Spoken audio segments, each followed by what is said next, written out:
Paramashivoham.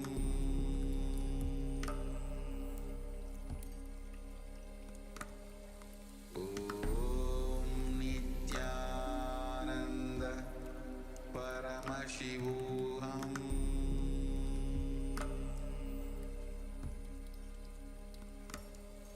Om Nithyananda Paramashivoham.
Paramashivoham.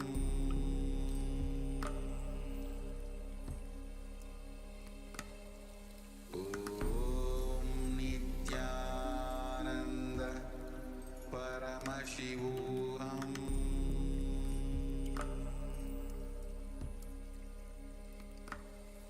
Om Nithyananda Paramashivoham.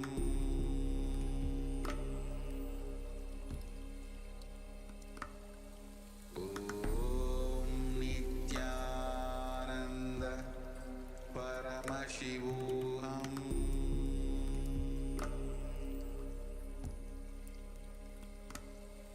Om Nithyananda Paramashivoham.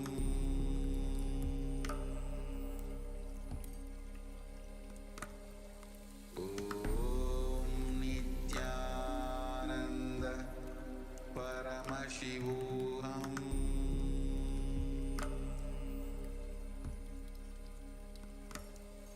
Om Nithyananda Paramashivoham.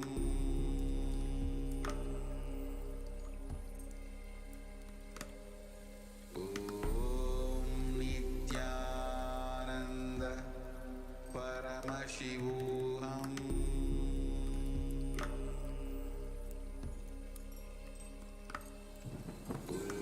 Om Nithyananda Paramashivoham.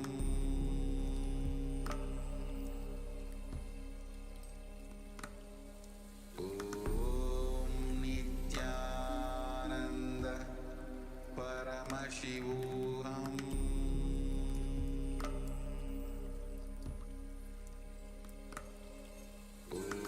Om Nithyananda Paramashivoham.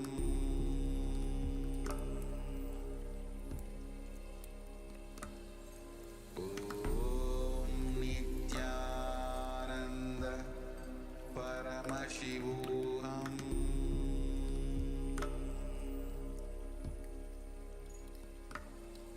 Om Nithyananda Paramashivoham.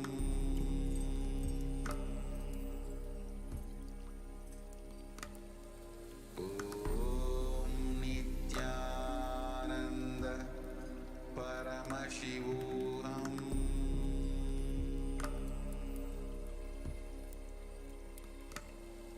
Om Nithyananda.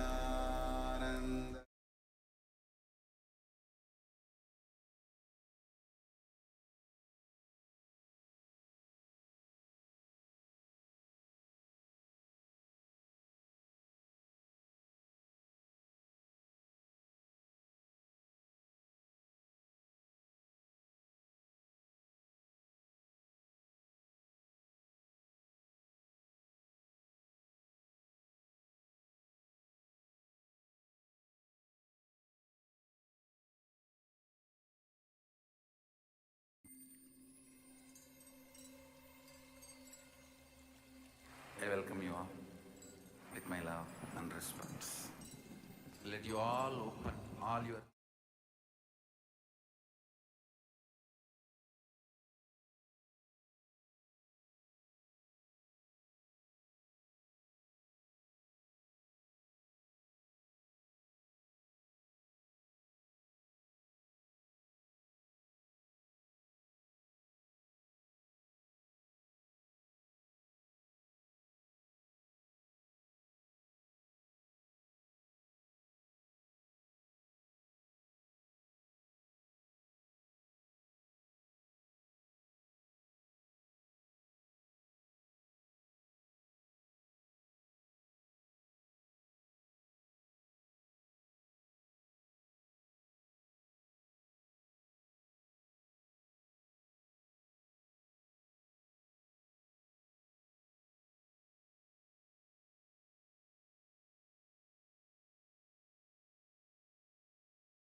I welcome you all with my love and respects.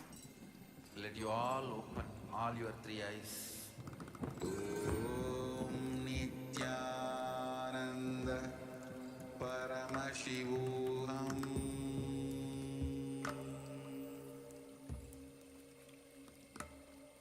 Om Nithyananda Paramashivoham.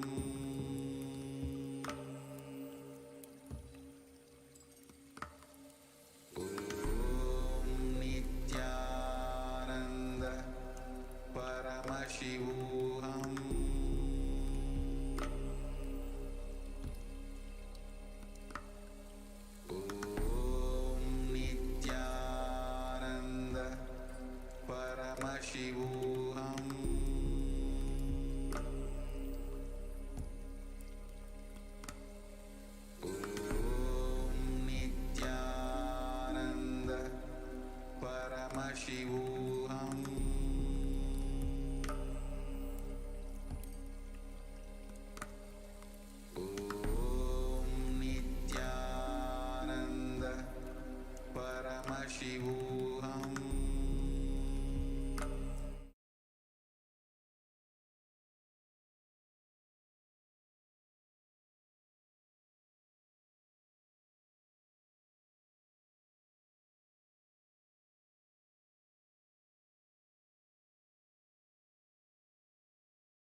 deities, Archavataras in temples, and through the Bhava Samadhi darshans, they manifest in the Nijavataras, the living incarnations. So Bhava Samadhi darshan is a science where the pure formless manifests in the being, the Divya Sharira, and manifests through the Nijavatara, the embodied form. For example, today what we are going to be experiencing. Parashakti, the pure feminine consciousness, will manifest through the being of Rajarajeshwari and manifest in the embodied form of Devi Meenakshi. So this is a science of Bhava Samadhi Darshan. Now, during the Bhava Samadhi darshan, what happens is your latent inner potential energy called the Kundalini Shakti is awakened. This influx of the superconscious energy visibly slows down your aging process, improves your immunity to disease, and during the darshan, the whole brain comes alive, turning into a superconscious conductor of energy, giving you the profound spiritual experiences experientially, just in the presence of an avatar. Now, who is the supreme pontiff of Hinduism? Sitting in the presence of an avatar, who is an avatar? Who is the supreme pontiff of Hinduism? Swamiji, His Divine Holiness, Jagat Guru Mahasannidhanam, Bhagavan Shri Nithyananda Paramashivam is a reviver of Kailasa, a macrocosmic, ancient, enlightened Hindu civilizational nation. The supreme pontiff of Hinduism is the 1008th incarnation of Paramashiva and Parashakti, who has come down and who is walking the planet Earth, who was birthed by various siddhas, yogis, siddha purushas, brahma yogis, sadhus, sannyasis, various enlightened masters and adepts who did the penance, who did the tapas and birthed the avatar. And the Supreme Pontiff of Hinduism has made the science of power manifestation, yoga and temple-based universities as a lifestyle for humanity. The Supreme Pontiff of Hinduism is also the 1008th Mahamandaleshwar of the Mahanirvani Akhada, the ancient apex body of Hinduism, and the Supreme Pontiff of Hinduism is also ordained as the 233rd Guru Mahasannidhanam, the supreme spiritual head, the pontiff of Kanchi Kailasa Sarvagnya Peetham, the kingdom of Tondai Mandalam, and the Supreme Pontiff of Hinduism is the incumbent emperor of Surya Vamsha Surangi Samrajyam, the very lineage in which Sri Ramachandra Prabhu ruled. And the Supreme Pontiff of Hinduism is the present 23rd Guru Mahasannidhanam of Dharma Mukti Swargapuram Adinam, and elected as the Supreme Pontiff of Hinduism by a congregation of over 1,000 leaders, pontiffs. The Supreme Pontiff of Hinduism is revered as a teacher of Sanatana Hindu Dharma, the most prolific, most viewed, read, and watched. Authored over 300 books and 10,000 articles in 3 languages, including English, Tamil, and Sanskrit, translated into 50 languages with over 1,000 titles. Over 20 million copies of books and articles are sold, read, and downloaded every day. Over 10,000 hours of discourses enriched and enriched 1 billion plus lives digitally. Respected as the commentator of all the sacred scriptures such as Upanishads, Bhagavad Gita, Shiva Sutras, Brahma Sutras, Yoga Sutras, Ashtavakra Gita, Jain Sutras, etc. Honored as leader of Hinduism, the most awarded, internationally recognized Hindu leader, reviver of 108 ancient Hindu sampradayas, including the Rudrakanyas, Rudras, Rishis, Rishikas, Bhairavas, Bhairavis, Sannyasis. And he is the establisher of the largest Hindu university, Kailasa Nithyananda Hindu University, is the largest Hindu university in the world with satellite campuses in 150 countries.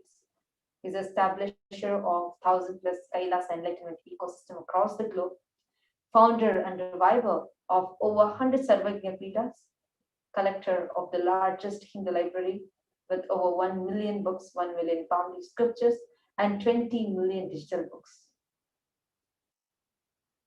Adding to all of it and much more than that, out of his extreme compassion, the Supreme Pontiff of Hinduism, who is none other than Paramashiva and Parashakti themselves, have descended the planet Earth just to give the superconscious breakthrough to the humanity. What happens when you live in the presence of an avatar? What happens when you live around the avatar? One, just by the mere presence, experiencing liberation and celebrating each and every moment of your life, where superconscious power starts manifesting through you. All of these happen just by the diksha, the transmission of the energy and experience by an avatar. What we are going to see next is going to be an experiential understanding of what it means to live in the presence of an avatar. What happens when you receive the diksha directly from an avatar? Get ready, stay tuned, because you are going to meet the superconscious mutants, all of those who are initiated directly from the Supreme Pontiff of Hinduism and who are able to manifest extraordinary powers as an experience in their life. And all of us are going to witness a very exciting live demonstration of these extraordinary Shaktis. Stay tuned. We will be right back with you after a break to take you all through a very, very exciting journey further.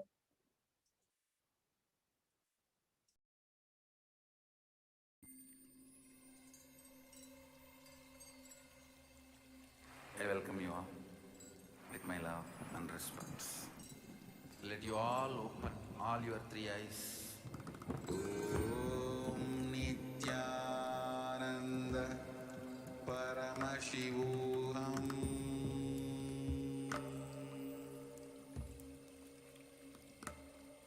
Om Nithyananda Paramashivoham.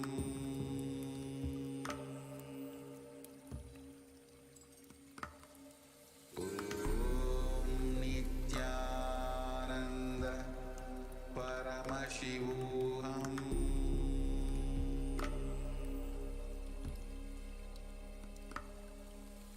Om Nithyananda Paramashivoham.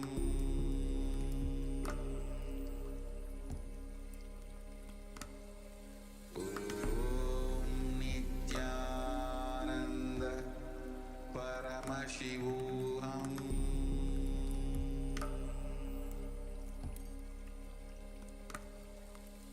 Om Nithyananda Paramashivoham.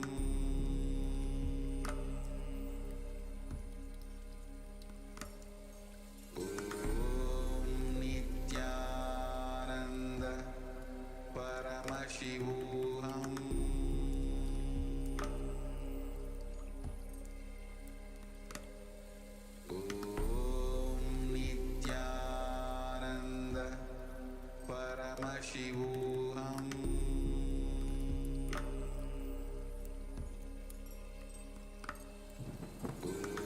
Om Nithyananda Paramashivoham.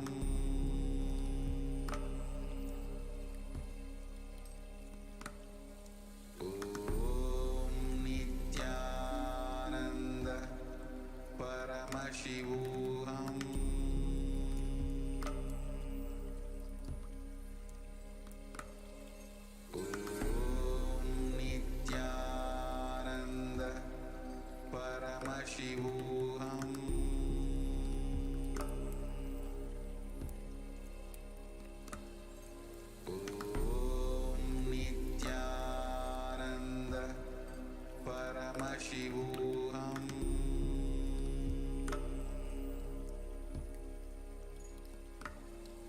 Om Nithyananda Paramashivoham.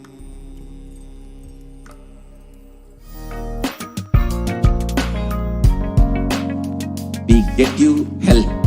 We get you ability to build beautiful relationships in your life.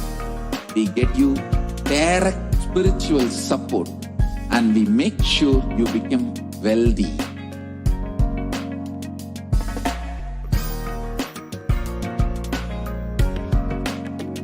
We won't stop giving you just good life.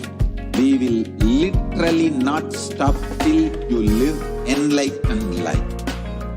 Manifesting the state of Paramashiva, space of Paramashiva, powers of Paramashiva, being of Paramashiva.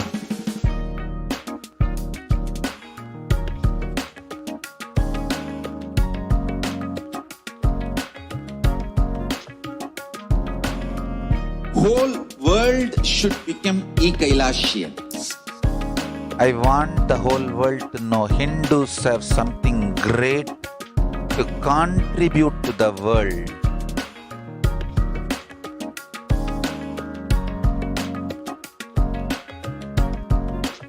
We have something great to contribute to the world. Let us do that.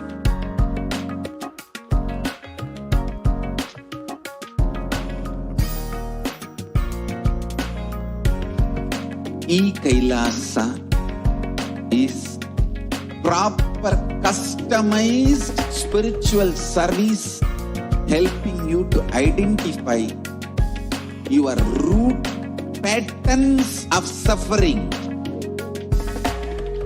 We have perfected the science of helping every individual from every cultural, religious, nationality background.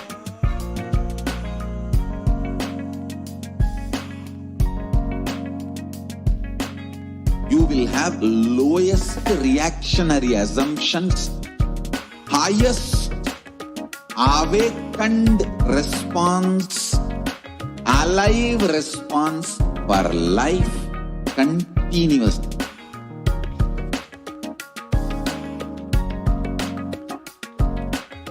Kailasa is enlightenment ecosystem, literally enlightenment itself in your own home, wherever you are.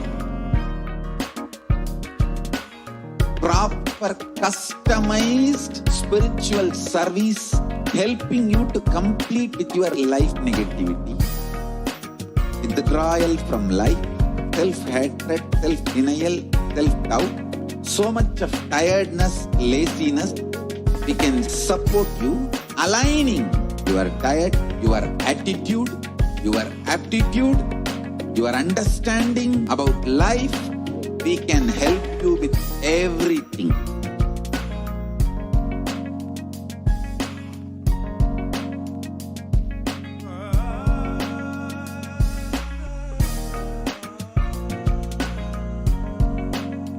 If you are interested in enlightenment, we will immediately bring this to you. If you are not interested, we will explain the whole science, inspire you and make you interested in enlightenment time. We need to cater this enlightenment science to the whole world wherever they are, because enlightenment is the birthright of all human beings. Kailasa is responsible to provide that to all human beings.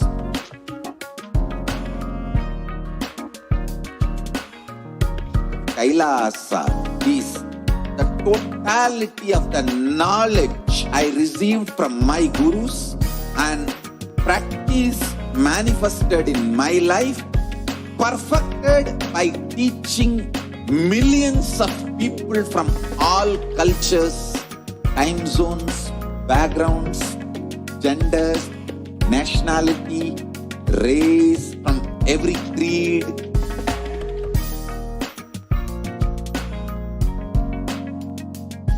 So this Everyone, welcome back. Now, we all just saw who is Devi Parashakti, who is the Supreme Point of Hinduism, and what benefits we will be getting in this program today. Now let's move into an exciting segment where all of us will be seeing the live demonstrations of the extraordinary Shaktis of Paramashiva.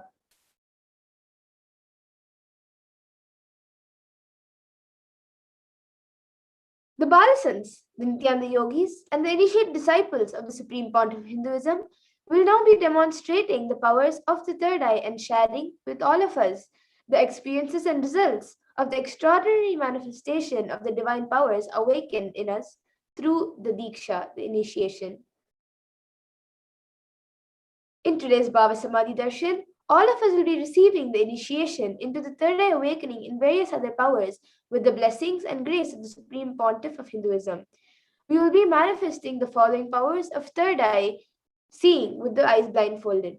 The third eye is a cosmic browsing center located between the brows, which is upon initiation, one can effortlessly express powers and see through the third eye just as you would with your two eyes.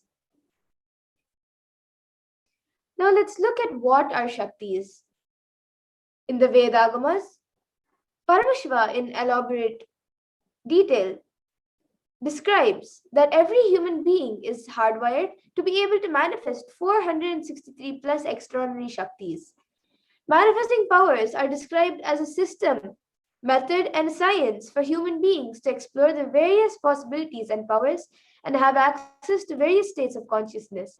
Shaktis manifest from the fundamental cognition that you are the divine and you need to manifest the divine, and not you are a man and you need to reach the divine. You all might have heard the term Siddhis. Let's see the difference between Shaktis and Siddhis. Shakti is expressed from the space of enlightenment as a side effect of feeling connection with the divine and high integrity with the Guru, and are a source of enlightenment, whereas Siddhis are powers that manifest from tapas or penance for enlightenment and are on the path of enlightenment. A few more differences are that Shaktis of Paramashiva manifest in any ordinary human being in an extraordinary way after initiation by the avatar and are permanent, whereas Siddhis are not permanent and may divert you from enlightenment. The source of all these Shaktis, Paramashiva, is the primordial divinity in Hinduism and the ultimate reality and cause, which is self-effulgent Swayam Prakasha, all-pervading, unchanging beyond time, space, form, and causality, as the fundamental base of Avyakta, the unmanifest, and Vyakta, the manifest existence. He performs the Panchakritya or 5 acts of Shrishti, creation, Sthiti, sovereign rulership and maintenance, Samhara, rejuvenation, Trubhava, pulling out a delusion, and Anugraha, liberating grace for all living entities. Now, the avatar of Paramashiva, the Supreme Pontiff of Hinduism, as the 1008th living incarnation and representative of Paramashiva, and the reviver of Kailasa, the ancient enlightened Hindu civilization nation, and the great cosmic borderless Hindu nation. Ever since the beginning of the civilization, the Sanatana Dharma has been a cradle for enlightened beings and highly advanced sciences. It was where the science of enlightenment and powers was lived and taught as a lifestyle. For the first time in the modern day, the Supreme Pontiff of Hinduism is reviving these yogic sciences and transmitting it to the world at a record-breaking speed which is never accomplished before. Now all of us can see the Guru Parampara, where the knowledge and science of manifesting these Shaktis are transmitted from one generation to the other through Diksha by the enlightened Gurus. The Supreme Pontiff of Hinduism, being recognized as an incarnation at a young age, was trained and taught these sciences to revive the initiations and knowledge repositories for billions to manifest the science of power manifestation from the disciplines of Vedanta, Tantra, Shri Vidya, Yoga and Yogic powers, Mantra Shastra, Siddha Vidya, Science of Aushadha, Advaita, Bhakti Yoga, Paramashiva Jnana, and Paramashiva Vijnana. Now, how do we awaken these divine Shaktis in us?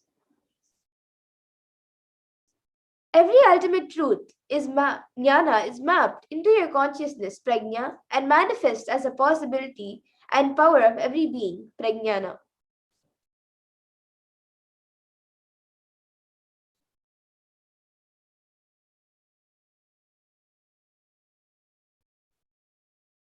The science of power manifestation is authenticated through 4 aspects of evidences or pramanas.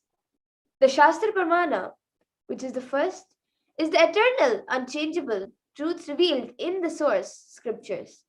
The next is the Apta Pramana, the experiences and results of Aptas or authorities of Hinduism, the Vedic rishis and scientists who have time-tested and verified these sciences. The next is the Atma Pramana or account of the Supreme Pontiff of Hinduism, this millennium's avatar, personal experience of our manifestation. And the next is the Pratyaksha Pramana, or empirical evidence from observation and scientific experimentation. Now, from where do we get all these Shaktis and where do they originate from?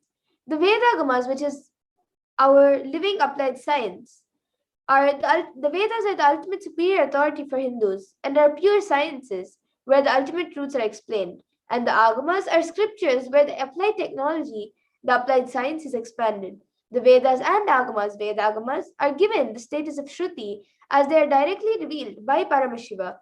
They are the ultimate, eternal, unchangeable truths. A reference cited from these Shastras or source scriptures is called the Shastra Pramana. Now let's get ready to witness a very unique and exciting demonstration of the power of third eye.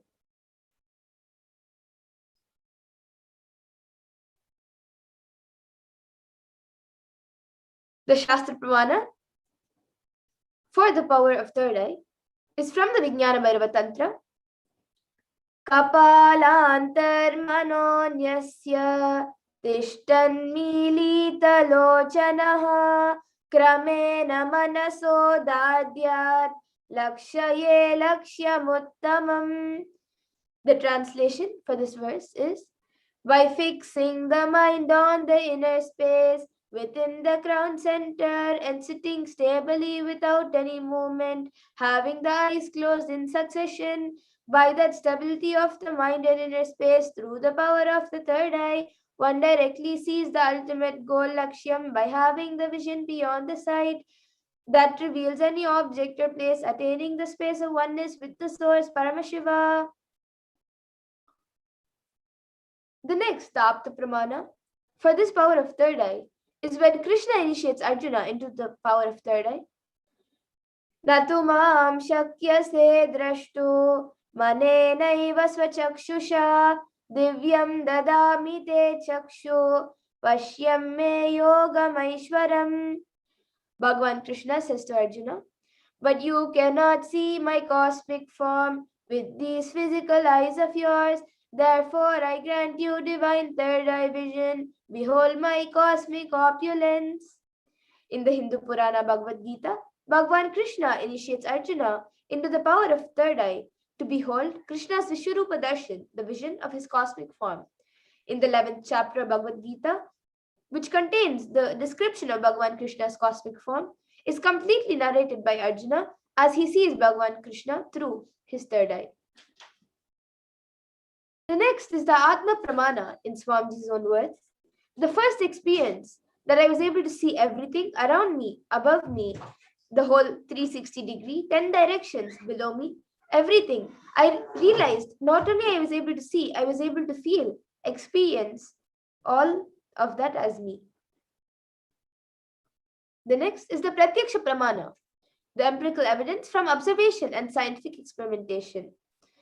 So scientific experimentations were done using a PET, a positron emission tomography, on the supreme pontiff of Hinduism, and it was measured when doing daily activities. High activity is measured in the brain where the third eye is located, and when in deep samadhi state, only third eye region is active and almost 90% of the rest of the brain at peace. Now let's get into the Sakshi Pramana, where all of you will be witnessing a live demonstration by the Balasins of Nithyananda Gurukul.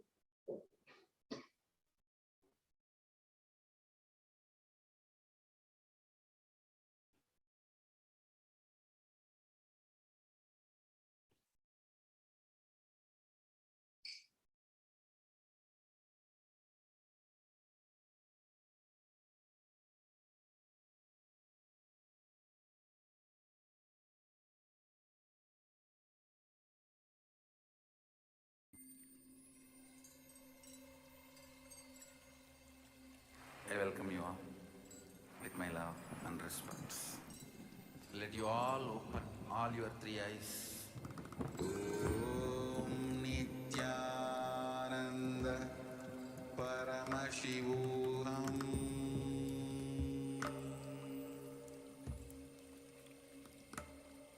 Om Nithyananda Paramashivoham.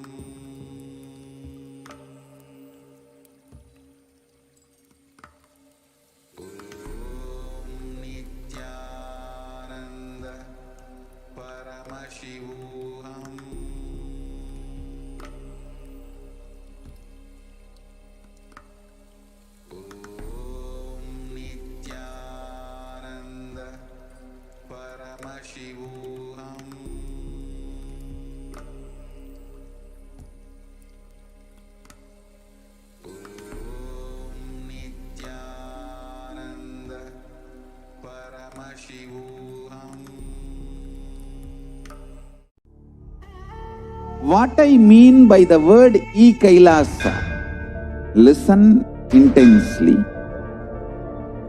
Enlightenment ecosystem, literally enlightenment itself, in your own home, wherever you are.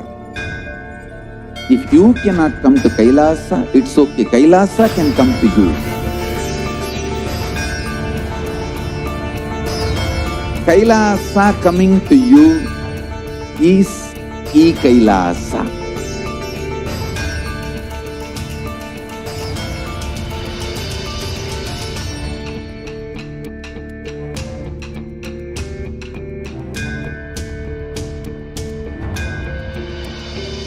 I will revive Hinduism. I am a Hindu revivalist, not by any revolution, but by evolution.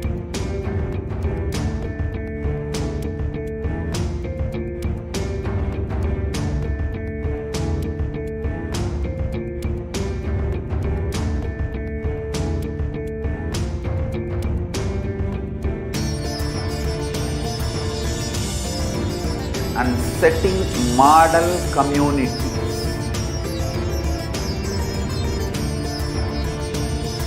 Kailasas, enlightenment ecosystems, Sarvanya Pitas all over the world.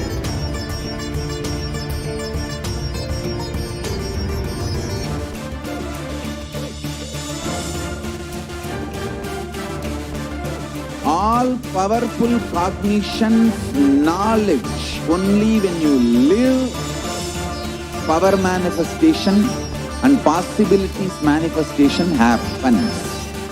This is a fundamental truth.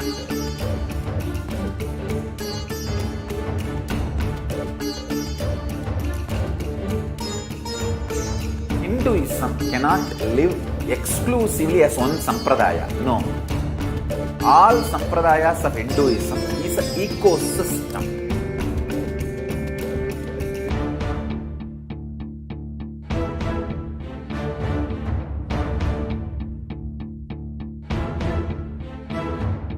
So don't keep quiet thinking that if one sampradaya is attacked, only that sampradaya is going to be affected. All of us are ecosystems.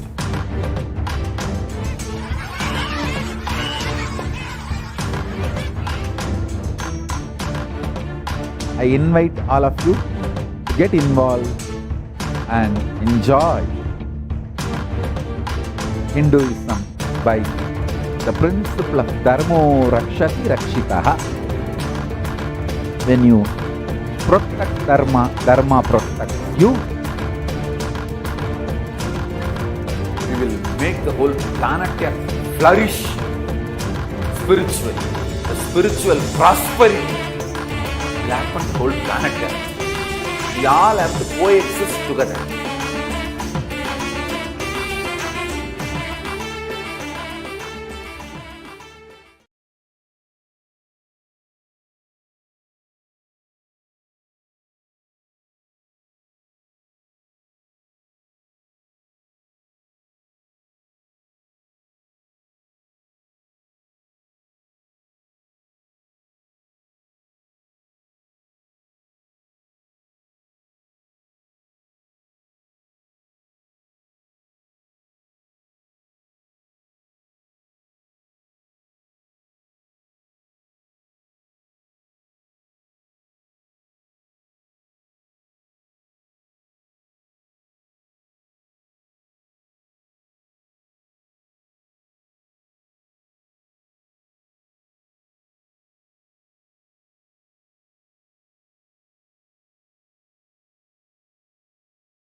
We get you help. We get you ability to build beautiful relationships in your life. We get you direct spiritual support, and we make sure you become wealthy.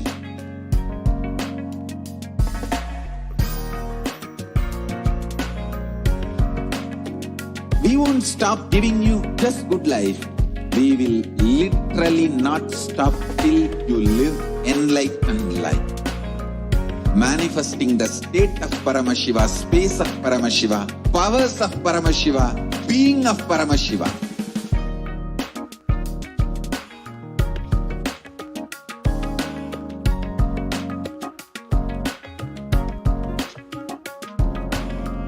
Whole world should become Kailasians. I want the whole world to know Him. Nithyanandam, welcome back, dear viewers. And that was a very beautiful introduction into what are these extraordinary Shaktis by one of the Balasans of Nithyananda Gurukul. Now, let us get ready to witness the power of the third eye. As you all saw, the Shastra Pramana, the scriptural reference to them. Now, what is going to happen? We have Manitya Madhurananda along with her mentor Manitya Amritananda who are joining us. And now each and every I welcome you all with my love and respect. Let you all open all your three eyes. Balasan is going to be reading with her eyes blindfolded. Yes. So we have Manitya Amritananda and Manitya Madhurananda, Nithyanandamma. Yes, Ma Amrita, may I request you to explain the IBAN to us and then put it on Manitya Madhurananda. Okay, so we have here this IBAN, which is a ophthalmologist tested IBAN. And it has a opaque plastic sheet in the front. And black sponge, which prevents any light from going in. So all around. And this is the blindfold which I'll be putting on Mathura now. Plastic sheet in the front.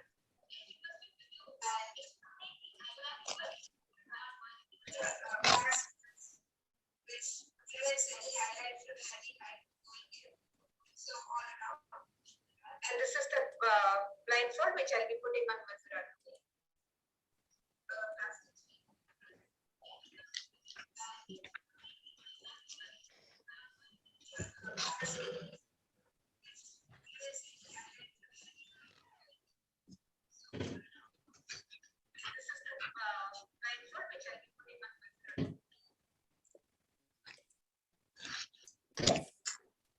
So now as we all can see, Manitya Amritananda is putting the IBANs and she has covered Ma Madhura's eyes.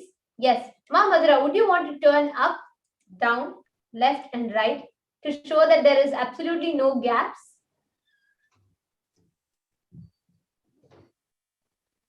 Yes.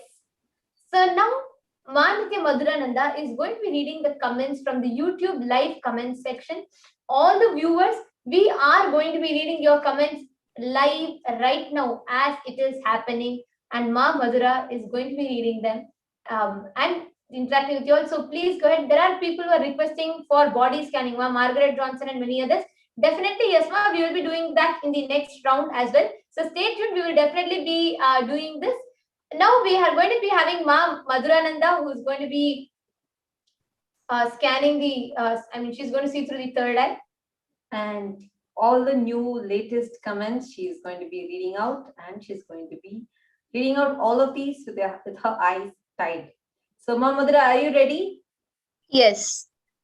So we have the latest comment again from Ma Margaret Johnson. We have 3 comments from Ma Margaret Johnson, and the last one is written, "Thank you all are so appreciated." And before that, she has asked for a body scan. Yes, ma'am, we will be doing a body scan after this. And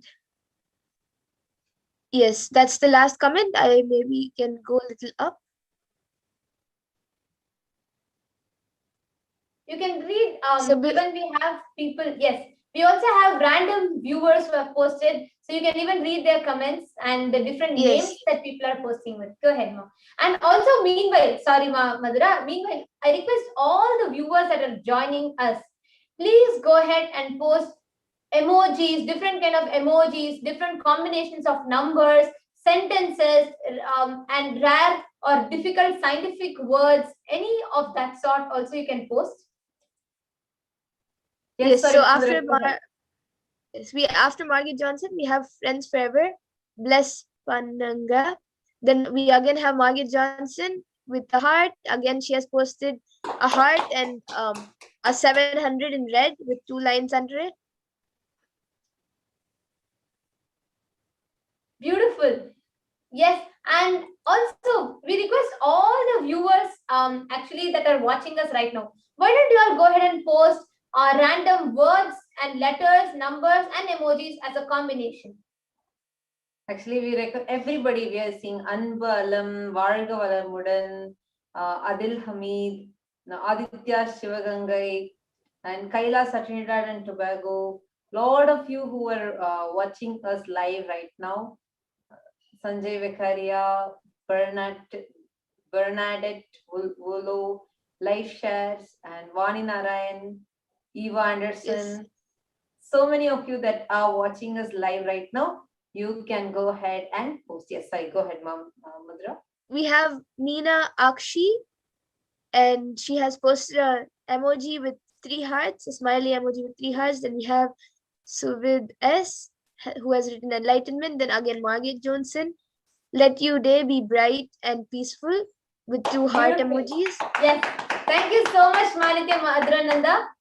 Yes, there's one last comment. Would you want to read that also? Yeah, yes, we have Suvid S again, who has put 3 Namaskar emojis, and again, he has posted 3 emojis, I think, of malas. Beautiful. Yeah. Yes. Thank you so much, Ma. Thank you so much, Manitya Madhrananda. And Ma'am, I would now request you to remove her iPads, Ma. And actually, Suvidaya, even you and your daughter Nandika also will be able to manifest this power. Make sure she's actually there for the power manifestation, so she's able to manifest these powers. And yes. Yes. Actually, now, next, what we are going to be seeing is going to get a little bit more exciting for everyone. So now, we have with us various Balasans who have joined. We have Manitya Yoga Pranananda, we have Manitya Virajananda, Manitya Kaladarananda, Manitya Madhurananda, and myself and Manitya Tattva Priyananda. All of us are going to be manifesting the power of body scanning and remote vision for all of you. So we request every viewer that are watching us right now here, anybody that wants to experience body scanning, actually, since we are 6 of us, so only the first 6 people will be able to get the scan.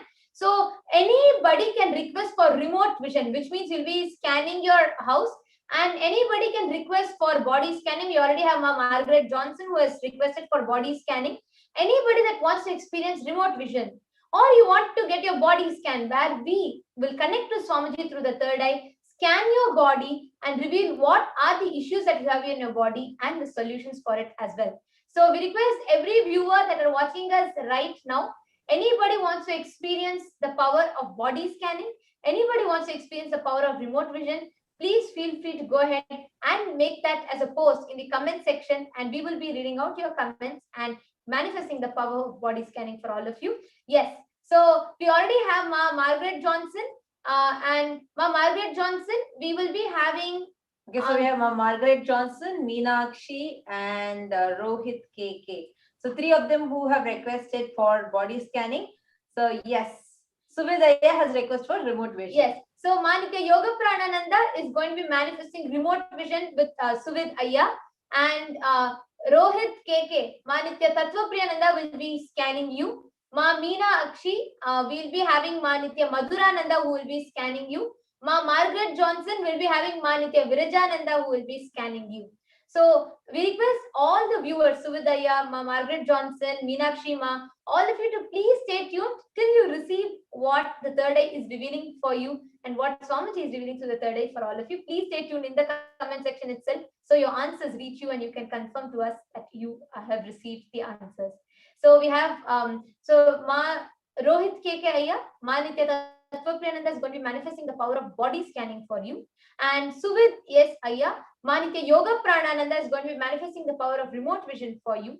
And Meena Akshi, Manitya Madhurananda is going to be manifesting the power of body scanning for you. And Margaret Johnson, Manitya Virajananda is going to be manifesting it for you. Yes. And as all of us are entering and manifesting in these extraordinary Shaktis. We are now going to be quickly chanting the Shastra Pramanas, the scriptural reference for the power of body scanning and remote vision for all of us. This is from the Vijnana Bhairava Tantra, the 54th verse. Swadehe jagato bhape sukshma sukshma tarani cha tattvani yani nilayam dhyatvante vyajyate para. Bhagavan Paramashiva says, cognize deeply that from the subtle to the subtlest, constitutive principles of your whole body or of the whole universe simultaneously consists of the essential reality. They are being absorbed in their source cause Paramashiva. By the experience of such restful awareness, one becomes complete from all thoughts and the ultimate universal divine power, the Parashakti, is revealed. I also request the NTV operator to kindly project Manitya Yoga Pranananda and Manitya Virajananda and Manitya Kaladananda as well. Now, the Atma Pramana for the power of body scanning is a beautiful happening from the life of Terayar, a great Siddha. So, Agastya was a great Avatara Purusha, an enlightened being, an incarnation who walked the planet Earth. Along with him was one of his disciples. Agastya was adept at manifesting extraordinary powers. So what happens is one day when a man was suffering from severe head infection, he didn't know its root cause, he didn't know what the problem was. So he runs to Agastya seeking a solution. Agastya does the power of body scanning and identifies that there is a type of a small frog sitting in the brain grooves of that person, which is causing that severe infection in his brain. Now, this man is shocked and he wants to know what is the solution. Immediately, Agastya instructs one of his disciples to perform a surgery and remove the frog out of that person's brain. Now, what happens is Terayar performs an open head surgery, removes the brain out of that person, removes the frog out of that brain, and puts that brain back into the person and cures him completely. This advanced science existed thousands and thousands of years ago, and since he did that, he gained the name Terayar. Now, in Swamiji's very own life, the Atma Pramana, Swamiji, as an avatar, living in the avataric body, there are many moments where Swamiji is, like we all can see that mystical dimension around the avatar. One of the profound incident that happened was when there was an accident that happened where Swamiji had fallen off of a horse, and there was a type C, or one of the most complicated open fractures, which was extremely severe. Swamiji did not just express the manifest the aspect of Sushadha, going beyond pain, living in a dimension where no pain exists, but Swamiji also exhibited one of the most profound intelligence, which is beyond the medical sciences comprehension. Swamiji could see where what was wrong in his body, what needed to be fixed. Swamiji was able to tell that to the doctors, and exactly as per Swamiji's guidance, the doctors were able to fix it. Today, what Swamiji has manifested in his life does not remain as a mere incident for all of us. It is an experience for each and every one of us.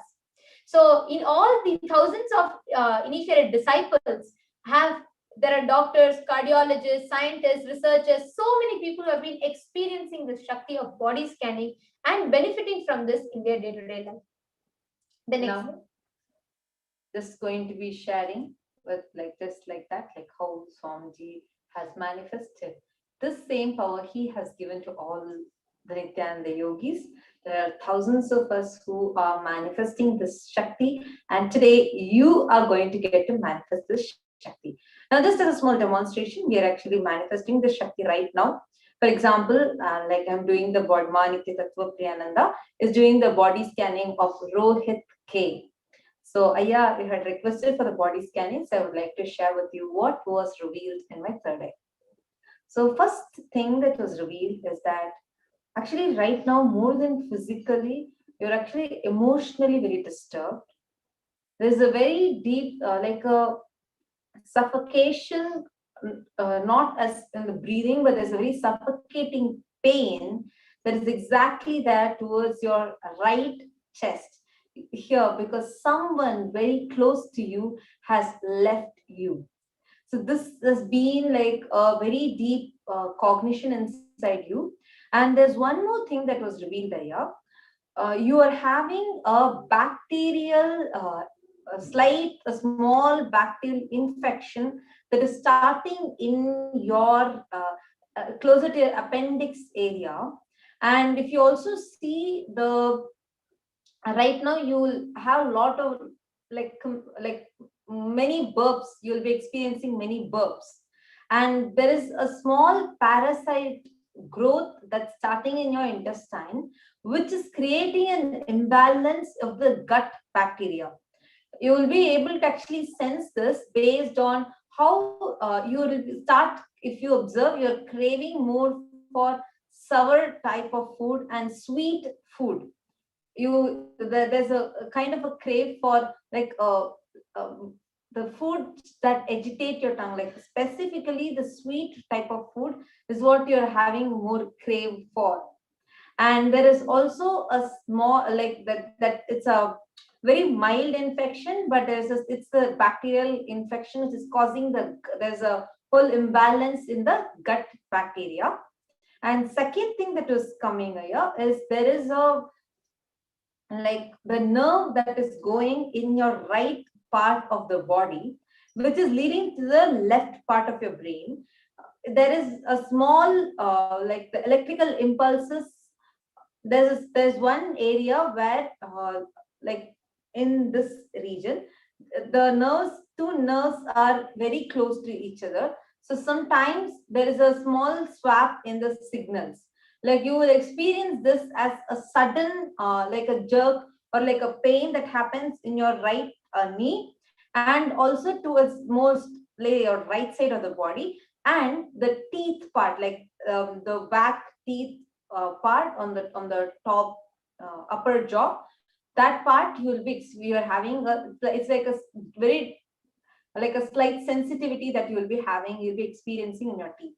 But these are all connected because there's one main nerve that is running here, which is towards this, the CNS. There's one nerve that is slightly touching it. So because of which there's a small swap in the electrical impulses. And I also saw, like right now, more than any physical thing, physically, I'm also seeing that there are some issues with your discomfort that is happening in your stomach, and you have it like very often, which will make you feel very exhausted. But the main root is the deep incompletion of very like an emotional situation that is happening inside you right now. There is a deep feeling that you have that someone you love will always leave you. You're very afraid to love people. You're very afraid to actually express your love. So this is one, like a deep cognition that you have, which is actually stopping you from experiencing good health. But the same thing that is stopping you from manifesting your wealth also. There is this block that you're having, and there's one thing actually for even your physical problems. Only one thing came as a solution. You need to have a deep completion with your mother, and you need to sleep in your mother's lap if it's possible. Sleep in your mother's lap and have the Parashakti photo of Swamiji with you. Just continuously, like you need to basically you need to feel like too much love is showered. You need to realize that too much of love is showered directly by Cosmic Mother on you, that you don't need anyone else. At that moment that completion happens, then you will simply see how even in your life, the people, very close people who have left you also will return back to you, or the completion and fulfillment in that relationship will happen to you. And Rohit KK during the scan itself has gotten back saying, yes, you are right. Thank you so much, Aya. And also, please do apply this solution in your life, and also do get back to us how you experience, what did you experience when you heard this scan. Thank you so much. And yes, Manitya Yoga Pranananda, would you like to go ahead and share next to Suvid Ayab what you scanned? Yes. So, Nithyanandam Suvidaya, I did the remote vision for you. So, I scanned your house, and Paramashiva revealed that your house is, it's not an apartment, but two families live there, and it is more of a box shape. You live in the bottom floor, and in front, just before the door, I'm able to see there's a quite pretty big doormat, and I'm able to see it's in like a dark blue shade, dark blue and white shade. And as you enter inside the door is not like a rectangle door, it's more curved on top. It's a much more curved door, and it's wooden. So, and then you enter inside, and there's a lot of nature around. There's actually a lot of nature, but as days are passing, more and more construction is happening over there. And so after you enter inside, immediately when you turn to your left, there's actually a door, but you don't use that. It's just like a small stock room kind of thing, but you don't use it much. So you keep the foot stand in front of it, and all the slippers are there. And it's like a small pathway. So the moment you walk a few steps and just look out of the pathway, the first thing you see to your left, but right in front is the TV. And it's I'm able to see it's a black color TV, but there's the outside is like there's a lot of white I'm able to see. And in front of the TV, there's I'm able to see many ball types of shapes, so all around the TV and on top of the table, and many like newspapers or thin comic books in the shelf I'm able to see. And Swamiji also showed that you have totally, there is 7 rooms, but you are using only 3 rooms currently, excluding the bathroom.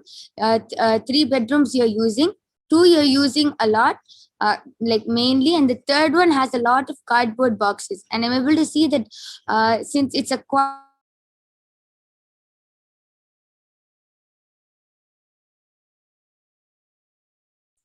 Okay, looks like there's a small technical glitch. Yes. Yes, go ahead. Looks like we lost your audio a little bit in between. You can continue further, Ma. Okay, so I'll just repeat a few sentences which I told. So Swamiji also showed that you 3 main rooms you're using, and the 2 rooms is the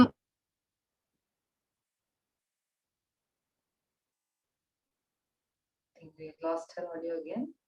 And meanwhile, Suvidaya, whatever, so many details that she has told, you can surely get back to us how much you were able to relate and how correct it was. You can share with us. And I'm also seeing Rohitaya has also shared some more. Rohitaya said, yes, I completely agree and I follow as you say. Thank you so much. Sure.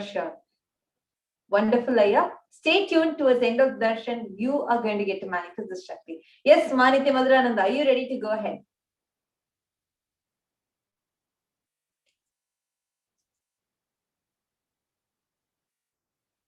Yes, Manitya Madhurananda, looks like you need to unmute.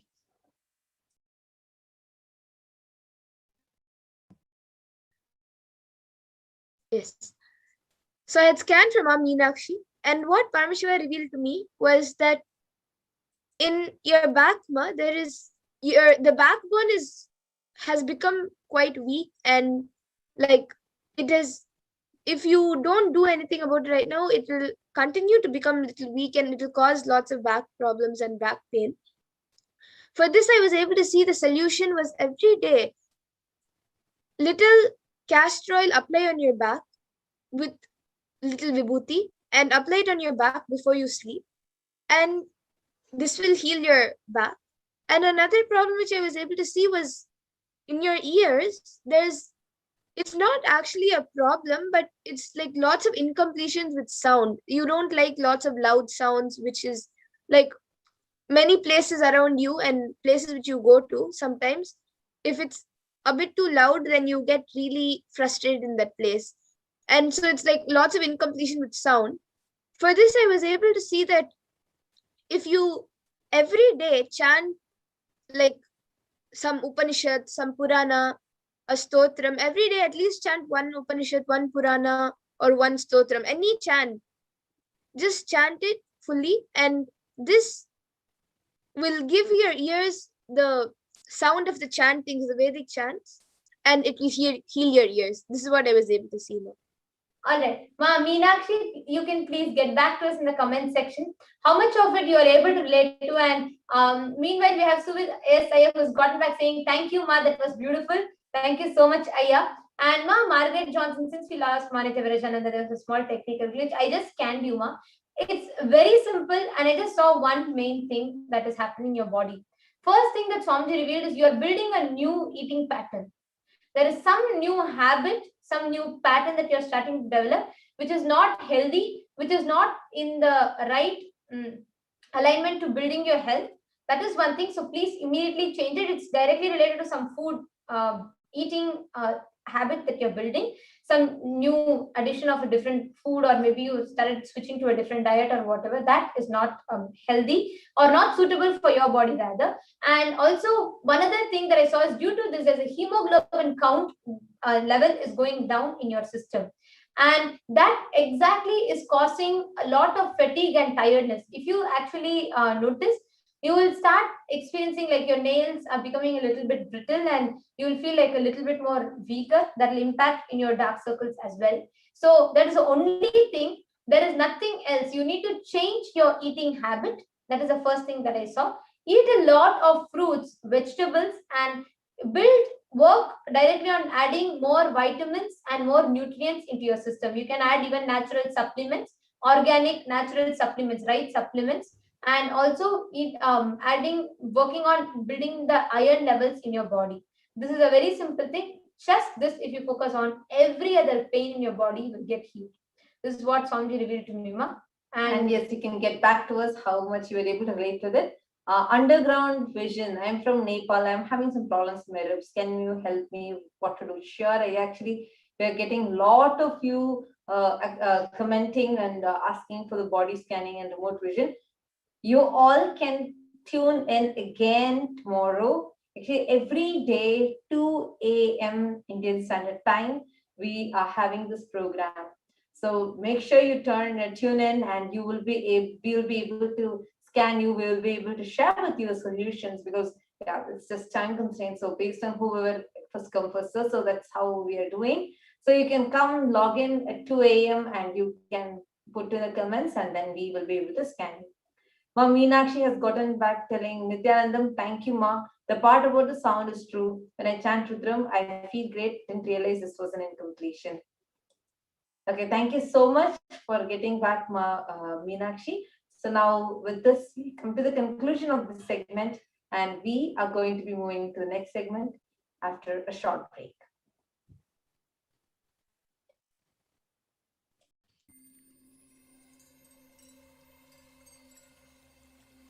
I welcome you all with my love and respect.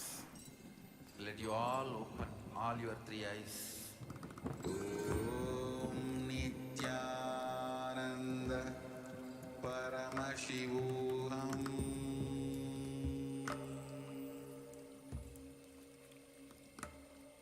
Om Nithyananda Paramashivoham.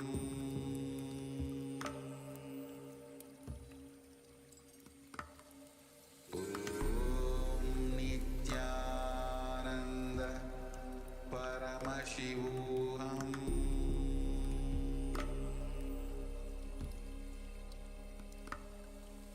Om Nithyananda Paramashivoham.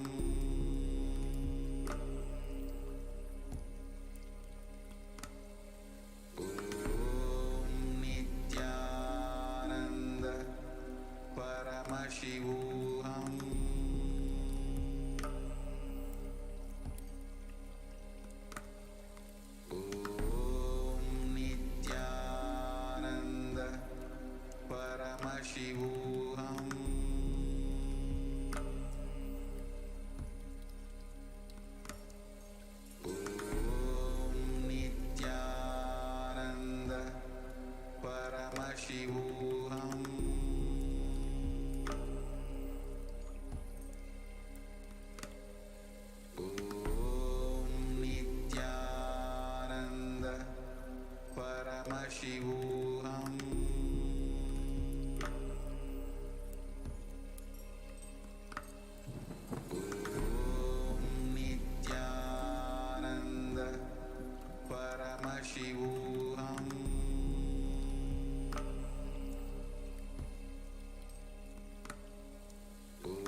listen intensely.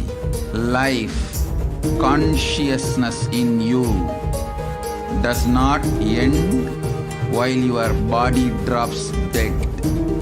It moves from different universes, vertical time zones,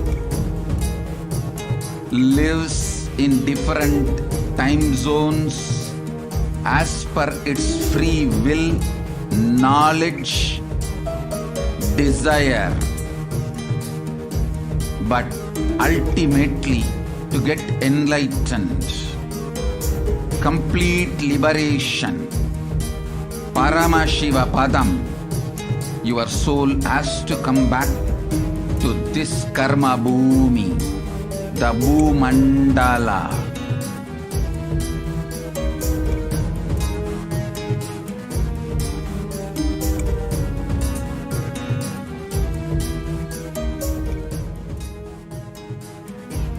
This Bhumandala and the Jati ecosystems, the caste ecosystems, Hindu, Jnana, Sannyasa, Yoga, Grihastha, multiple spiritual ecosystems are created for the souls to come back and rebirth and grow more and more towards enlightenment easily, quickly, in accelerated speed and space.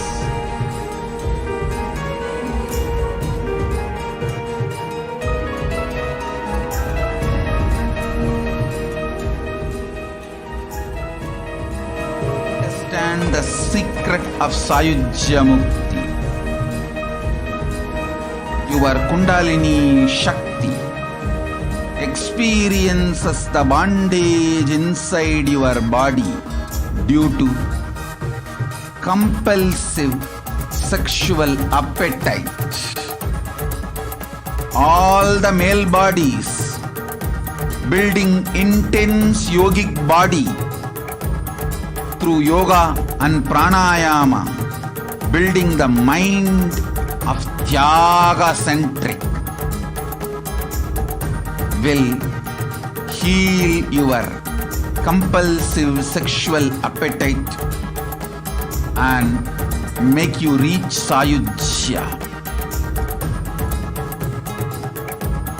All female bodies, love-centered care, serving every being, will liberate you from the compulsive sexual appetite and make your Kundalini reach Sahasrara, which is Kailasa, Paramashivoham, Sayujya.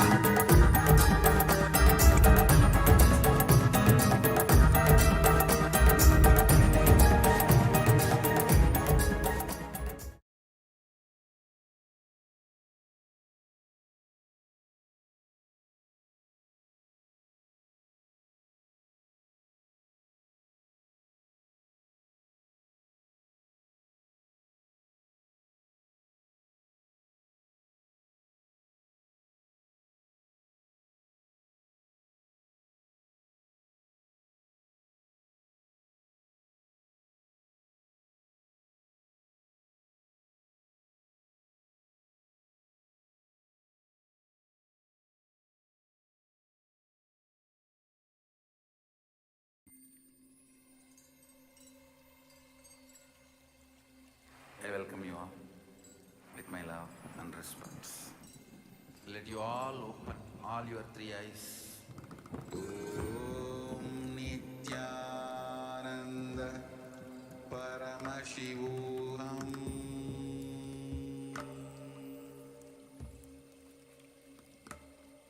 Om Nithyananda Paramashivoham.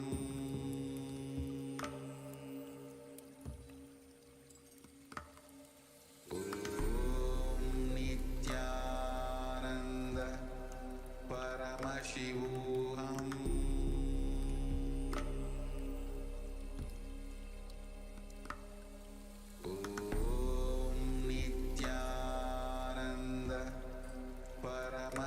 there are some great spiritual sciences unique to Hinduism. Subtle, otherworldly, but definitive sign. Manifesting the cosmic beings in Archavatara, deities in Nijavatara, living incarnations is possible. Understand?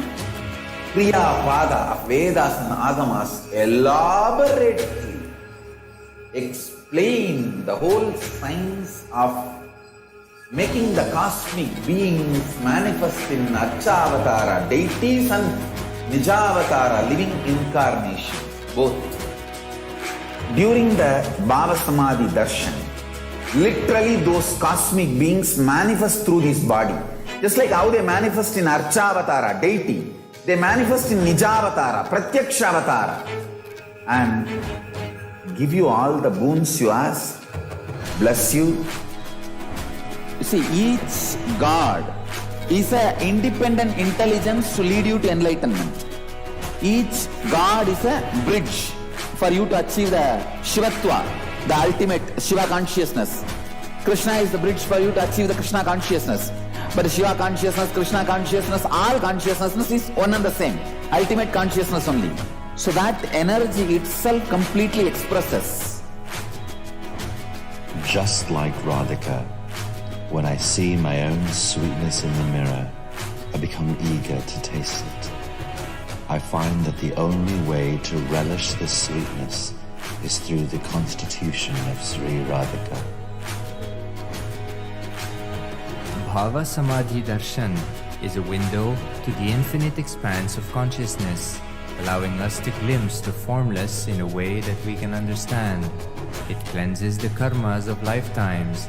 It awakens our biomemory to the space of Paramashiva, the ultimate consciousness, and creates a deep and lasting transformation in us.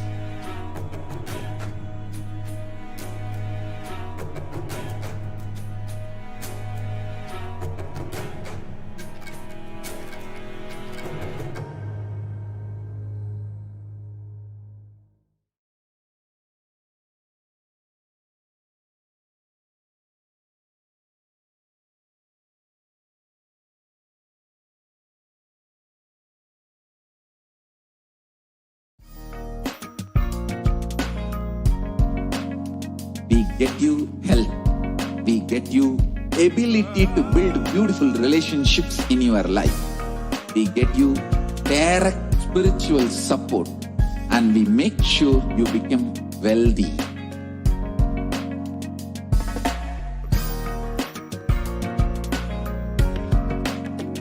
We won't stop giving you just good life.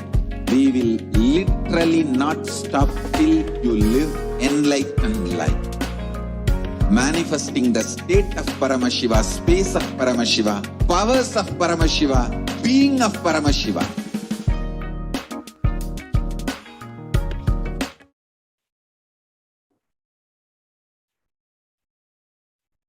Yes. Sorry for that technical glitch.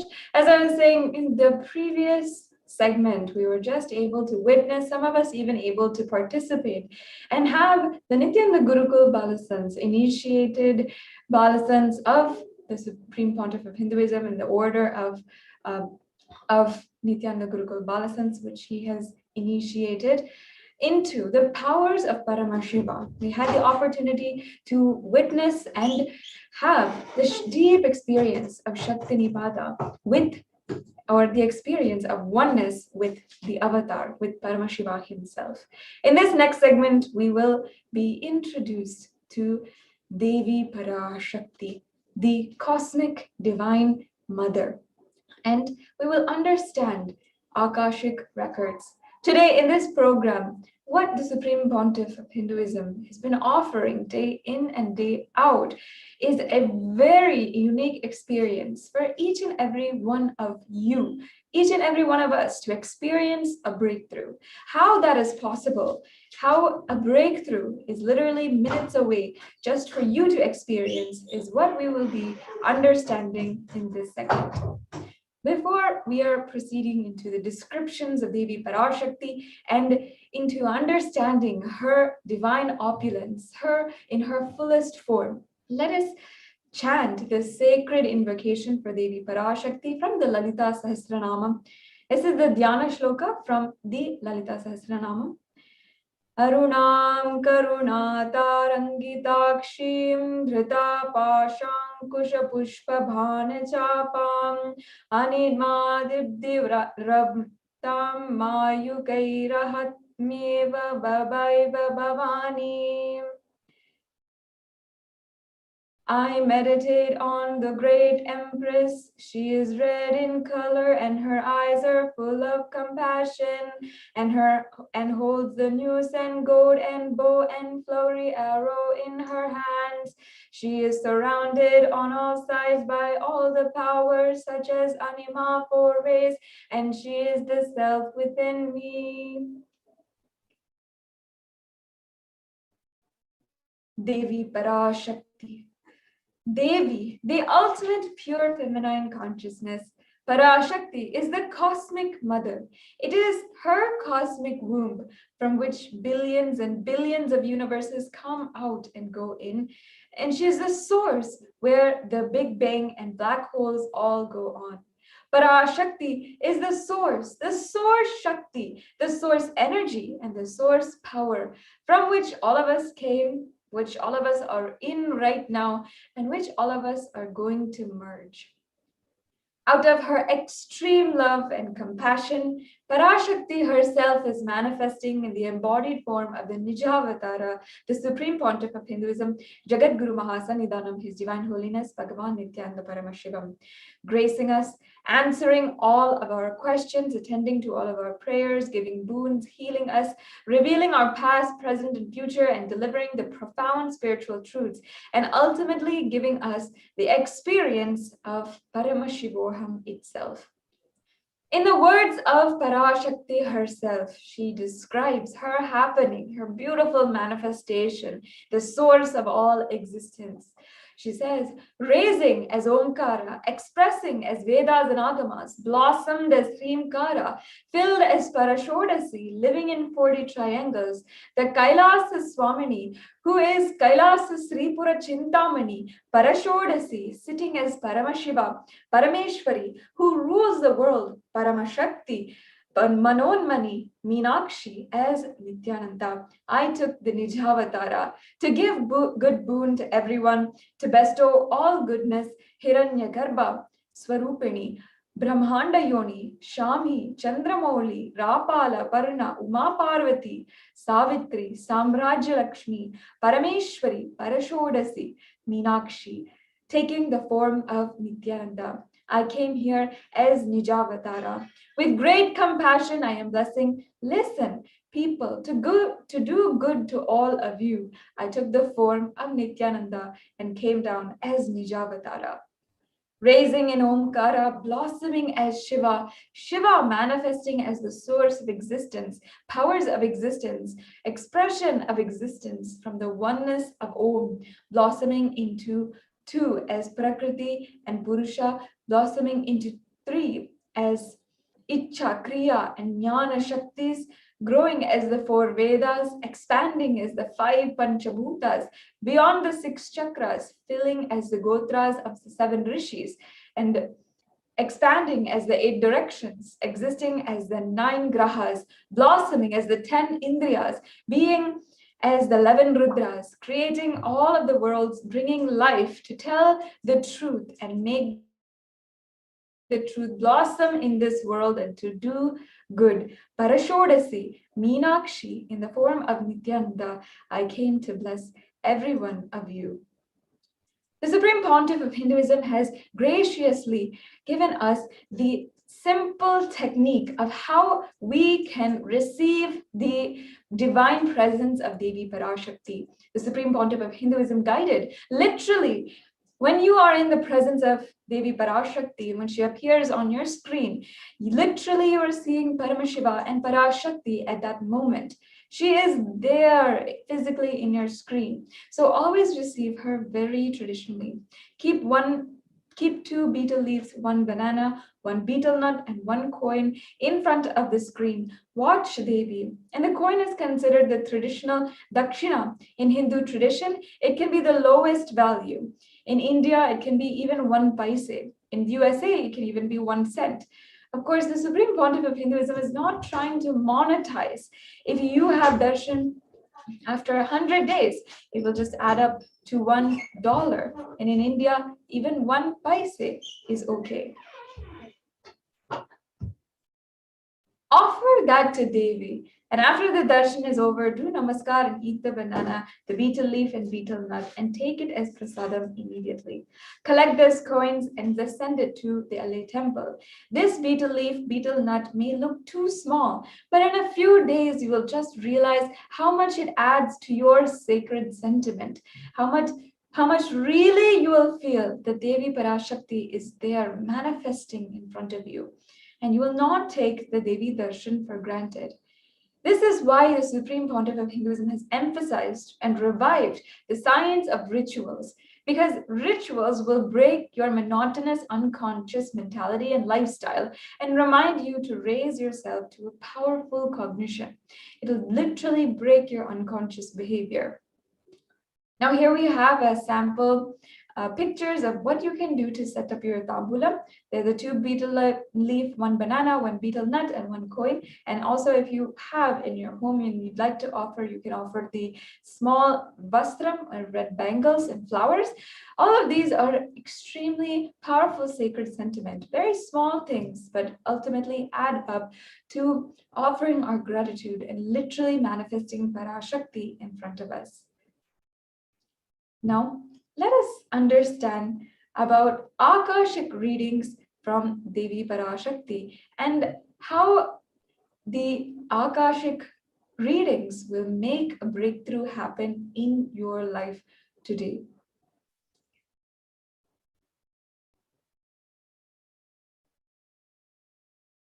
The Akashic records are a 5-dimensional document. It is visual and so much more, and it is recorded in the dimension of space itself. The Akashic records are powerful readings from the cosmic archives, and they are not a prediction. Revelations that were made to the world by Devi Parashakti as of the 14th of April in 2021. Devi Parashakti revealed Corona is destroyed, but it will take 4 years for the political conspiracies done by humans to end. I will protect my devotees, disciples, and Kailasa Vasis. No suffering will come for my devotees, but it will take 4 years for the conspiracy of Corona to end. It will come to an end in 2025. It is a conspiracy, a human conspiracy. You are asking about the suffering of Corona in India. And Devi Parashakti reveals, listen properly to what is said. With honesty, I'm telling you the real truth. The cosmic pralaya has stopped. The Corona second wave that is happening now is a bio-weapon. And what is happening is a bio-war. She continues, as the Nijavatara, taking the form of Nithyananda, Parashakti came in person to save Bharat, to save Sanatana Hindu Dharma in Bharat, taking the form of Nithyananda when I came as Nijavatara, the people who doesn't know how to live, having me with them, and what I will do for them. World cannot be sacrificed for the sake of conspiracies done by some ignorant thieves who got stuck in the Maya. Srishti should not have loss. Cosmos should not have destruction. To save the cosmos from Pralaya, I made a huge ship. Its name is Adi Kailasa. Adi Kailasa is the ship that will gather all the enlightened powers of this cosmos and save the people from the Pralaya. Through the tricks of traitors, rule of the enemies, and without any other way out, time came for the sailor itself to leave. And that is why the sky is boiling and moving towards huge destruction.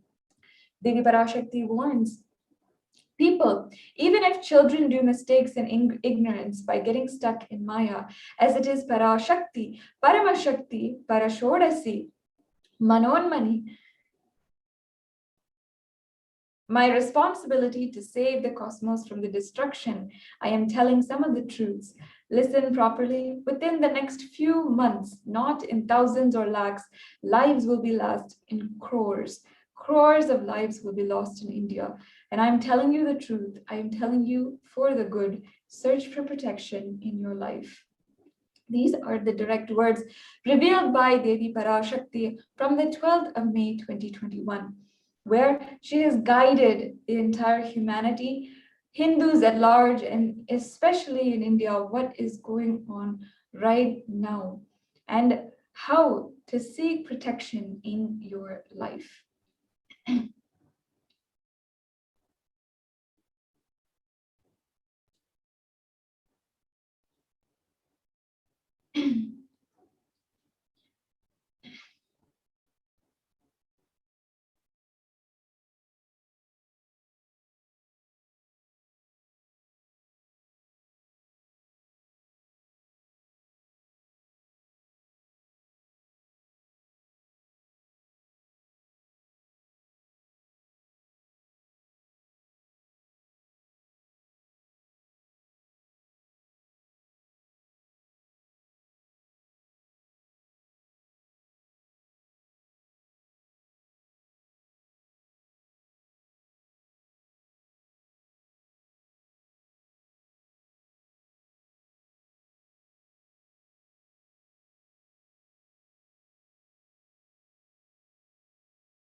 I welcome you all with my love and respects.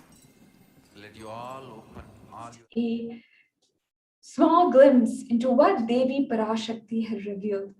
The truth is that just by listening to this, just by being in the presence of Devi Parashakti, you can have a ultimate breakthrough in your life. But how is that possible? Let us now understand. Let's understand what are the Akashic records themselves. Akashic records are records created in the space, whatever has happened in time and there as a file. Nothing can be destroyed. This is the words from the Supreme Pontiff of Hinduism himself. He says, please understand, none of your actions, thoughts, plans, emotions, words, nothing can be destroyed. Akashic records are the cosmic archives of everything that has happened, happening, and will happen.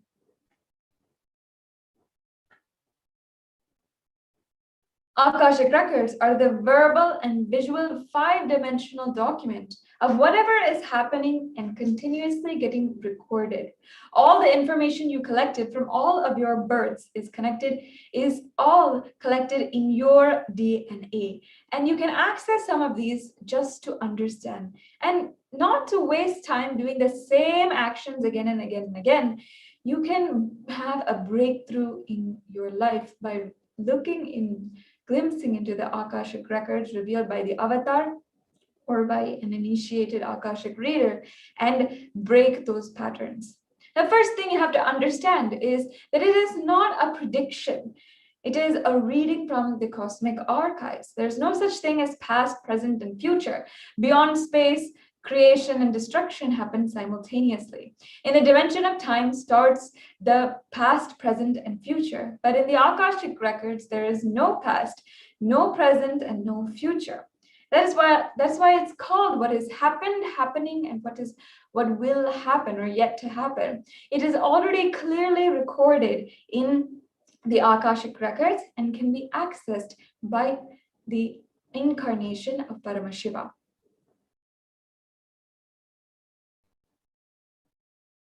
In the words of the Supreme Pontiff of Hinduism himself, nobody has the right to comment on these readings. Nobody has a right to manipulate these readings. Nobody has a right to interpret or give their judgments or their suggestions on these readings at all. They are complete unto themselves. And for anybody to live in tune with the cosmos, Jivan Mukti, living enlightenment, does not need any special practice other than listening to these great readings again and again. When you listen to these great readings, naturally your negative logic is penetrated, broken, and these truths settle in your inner space and they make you live enlightenment. Now, only an avatar can decode these Akashic readings. And as an avatar of Paramashiva, the Supreme Pontiff of Hinduism has graced the humanity with the blessings and darshan of the form of Devi Parashakti. He is literally revealing the answers to your questions, the yearning of seekers, and giving breakthroughs and ultimate liberation from humanity's pain and suffering. Any answer given by Devi Parashakti is not just an answer, but a karmic breakthrough for the receiver. Next slide, please. Now, this is the Shastra Pramana, the scriptural reference for the Akashic reading. This is from the Vijnana Bhairava Tantra, Dharana 61 and Sutra 84. In this, Bhagavan Paramashiva says, looking at this spotlight infinite etheric space, Akasha, beyond the sky and clouds, one should fix one gaze from the third eye without blinking continuously and make the body and inner space steady and motionless. In that very moment, O Devi, one attains the nature and powers of the infinite space, Bhairava. Now, the Atma Pramana, the references from our Hindu history of great incarnations and Aptas who have lived these powers, have also referenced them in the Mahabharata, which is one of the great Hindu epics and Puranas, narrates the story of the great sage Maitreya, who reveals the secrets to Vidura, the story of his birth in the human form and the reasons for all of his suffering. Sage Maitreya accessed the Akashic records and told Vidura that he is not an ordinary man, but he was in fact an incarnation of Yamaraj, and he was to play the part of a so-called Shudra for 100 years because he was cursed by Manduka Muni. Now, this brings us to the benefits of Akashic reading. How does it actually bring a breakthrough in your life? And it comes back to the point of that all of the information that you have collected from all of your births is in your DNA. With the theory of reincarnation, if we take from the very time of the time that you were from an amoeba, the body of an amoeba, until now, after thousands of human births, after accumulating so many different samskaras and karmas, everything is recorded there into your DNA. And here we are forgetting all of that past and trying to navigate a life again and trying to make a breakthrough happen. How would you feel trying to find a needle in a haystack, trying to find that one thing that you need to find a breakthrough in your life? If you just had the key in your hands and you knew what is the exact pattern that you have been facing for thousands of births and how to get through it, with the blessings of Devi Parashakti herself, wouldn't you want to give it a chance and have the Akashic readings for yourself? It literally is your key just to make you not waste time doing the same actions again and again. Accessing the DNA code, reading the Akashic records will be useful for you to be liberated from your default future and bringing an end to the binding cognitions in your life that have caused so much of unknown suffering, something that you have not been able to break through over the course of your life, and you're struggling, maybe desperate and grieving for that breakthrough itself. This Akashic record can literally bring the breakthrough that you have been waiting for lifetimes. Now, the initiated Balasans can read and view the Akashic records. However, only an avatar, incarnation of Paramashiva, can edit, upgrade, or alter the Akashic records during the darshan if the seeker, if the devotee is praying for it. They can just simply upgrade the Akashic records. And this is where the Supreme Pontiff of Hinduism blesses each and every one of us with. Now, in summary, what can you gain from this Akashic reading? What is the benefit? What's in it for you? First of all, this is the most accurate and unbiased answer to the questions about your life, destiny, purpose, or any everyday part of your life.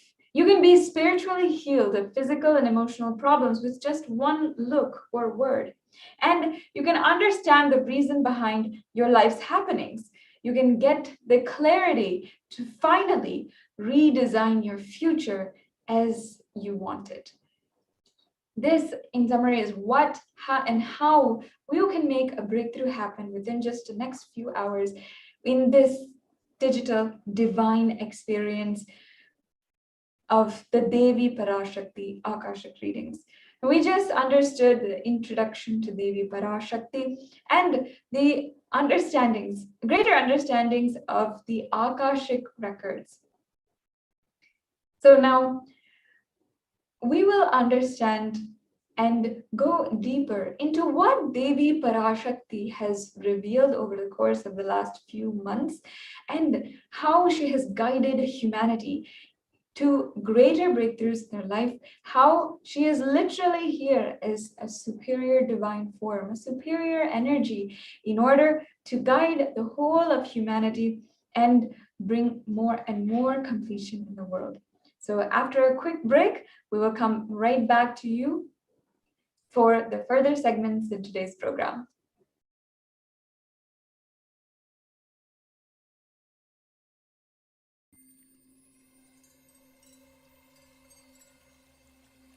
I welcome you all with my love and respect. Let you all open all your three eyes. Om Nithyananda Paramashivoham.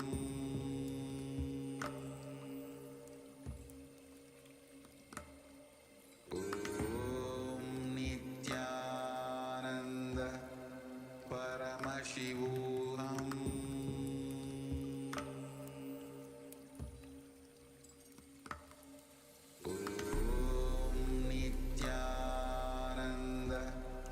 Paramashivoham.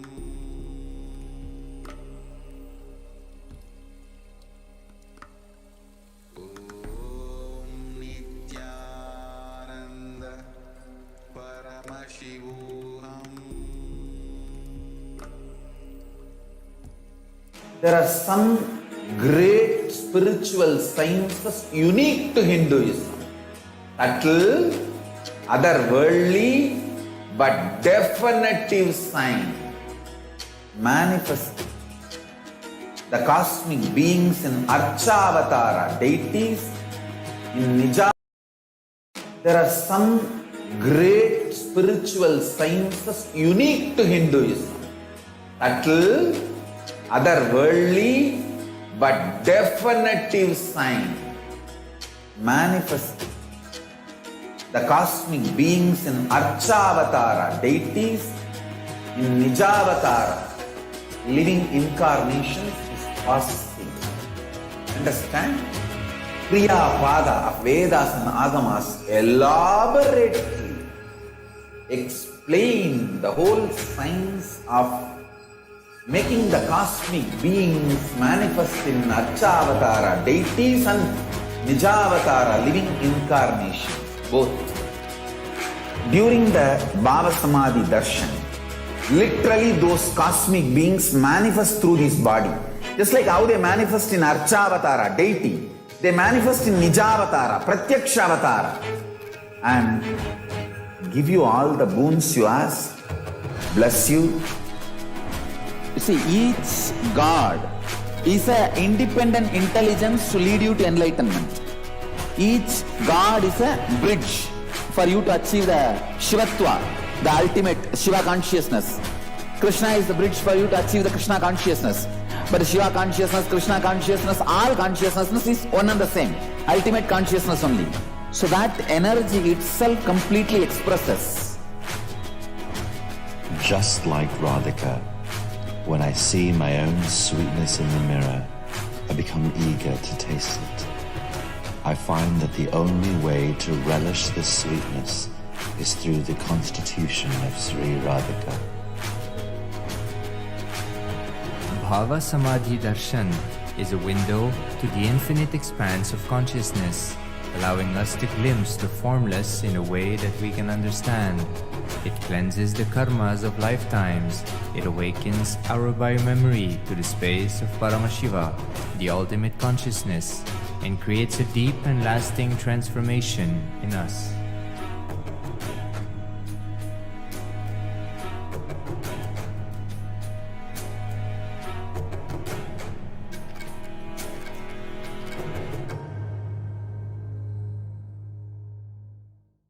There are some great spiritual sciences unique to Hinduism. Come back after that short break. Now, we will enter into a very interesting segment where we are understanding and revisiting some of the divine revelations given by Devi Parashakti to the whole world. Some of these are extremely important guidance for the whole of humanity. Devi Parashakti, during this time when the whole world is facing so many repercussions of our unconscious actions, now Devi Parashakti is literally manifesting through the Supreme Pontiff of Hinduism, guiding step by step, giving us answers to our day-to-day problems, to our questions, to our prayers, whatever it is, and to what the whole world is going through at the moment. It's not just an experience for an individual, but an experience for the whole collective humanity. And that is why we would like to share, again, some of the examples from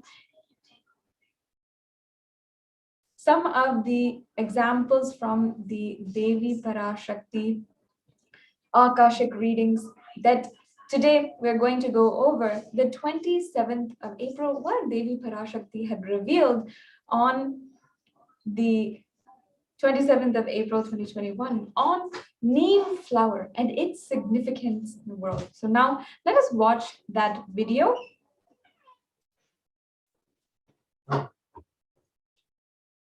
And Venkateshwara Brahmotsavam, second day.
Ooh. You will be able to sit in Padmasana like me. Eat the rice with a neem flower. This is the instruction for all the humanity. Neem flower and the rice will heal your body and remove all the pains, induce flexibility, samana and prana, detox your body and clear apana. Om. You will be able to sit in.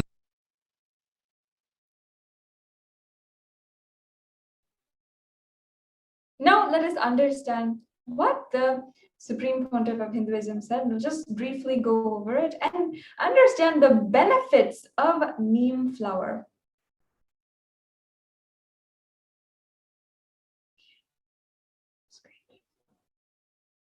Devi Parashakti revealed, you will be able to sit in Padmasana like me, eat the rice and neem flower.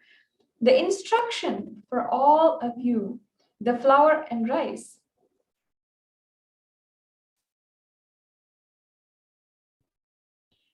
This is the instruction for all of the humanity. Neem and flour and rice will heal the body and remove all the pains, induce flexibility, samana and prana, and detox your body and clear the apana. The next slide, please.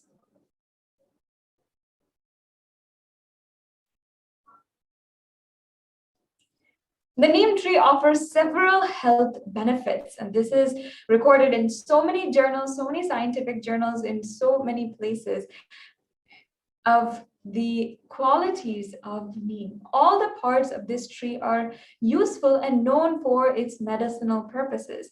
The flowers, just as the leaves, have plenty of therapeutic benefits, which explain its many uses in the Ayurvedic medicinal in the ages. Now let's go over some of the benefits of the neem flower. In the digestive health, neem flowers help in improving digestive health, and they are used mainly in their dry powdered form for cooking. It can be included in its fried, boiled, dried, or roasted form in the rice dishes and in the sauces for therapeutic purposes. Next slide, please. It's also very important for weight loss. Neem flowers are extremely effective in losing fat, mostly from the belly area. The flower is known for its potent properties, which help in fat breakdown. So many of us, many times, even during the times when you're wanting to reduce weight, neem flower is prescribed so that people can lose weight effectively. It is also a very beneficial ingredient for improving liver health.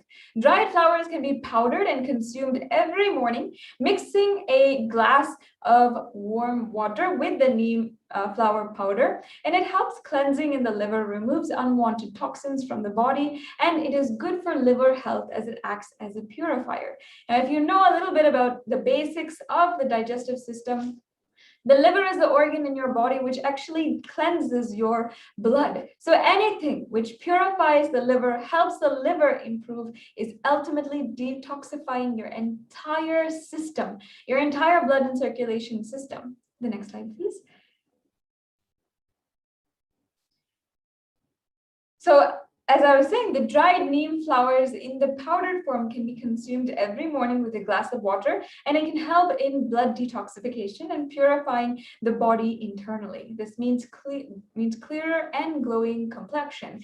Not only that, there are so many different benefits of just detoxifying your blood and ensuring all the dirty, nasty toxins inside of your blood are filtered out and removed from your system entirely. We do not know what kinds of toxins are running through our veins, literally are clogging our veins, causing so much of stress and anxiety. If we just take the neem flower, it is so beneficial for detoxifying our entire system. Another benefit is how it's improving the metabolism. Consuming neem flowers on a regular basis helps in improving metabolism. It improves blood circulation and it is good for immunity and offers great positivity. Now, the Supreme Pontiff of Hinduism has himself told so many times, guided each and every one of us in the benefits of neem and neem flower, and how it improves the metabolism and ensures that the entire metabolic pathway is cleared, and that in itself can create so much of lightness inside of you, so much of more joy and a better perspective for your whole life. The next slide, please. And now going further, neem flowers are also used to be in treatment for belching, nausea, in anorexia, and intestinal worms. Ayurveda says that its leaves are actually magical for the eyes and beneficial for treating headaches and skin. The next slide, please. Neem flowers cause hypolidemic effects when administered on rabbits. And this is some of the research which was recently conducted for neem flowers, where it's showing how the neem flower is extremely powerful in weight loss and also in reversing the liver carcinogenesis, which means if there is cancer forming in your liver, neem flower actually has the potency to be able to reverse that process.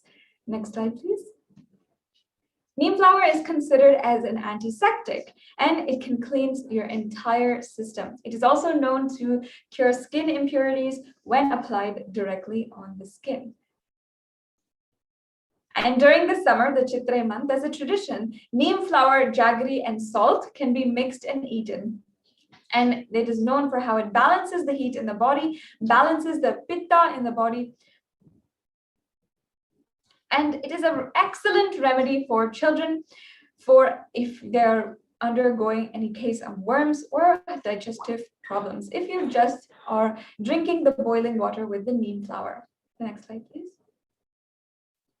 Another benefits include for immunity. You can just soak the neem flower in buttermilk with salt and have that for 3 days. It needs to be stored in an airtight container and can be roasted in the gingerly oil and can then be consumed regularly. If you just soak the flower in the water overnight, then it can be taken in the early morning and then start to drink that water. It can really seriously help you strengthen your body and balance the pitta. The next slide, please.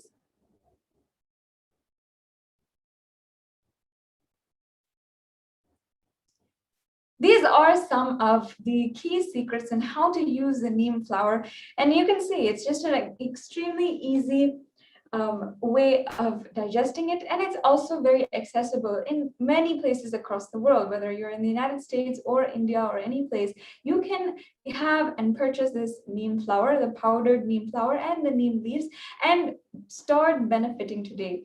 The Devi Parashakti herself revealed the secrets behind the neem flower, how it is not just a remedy for your physical ailments, but depression and the psychological things that we are going through in this day and age.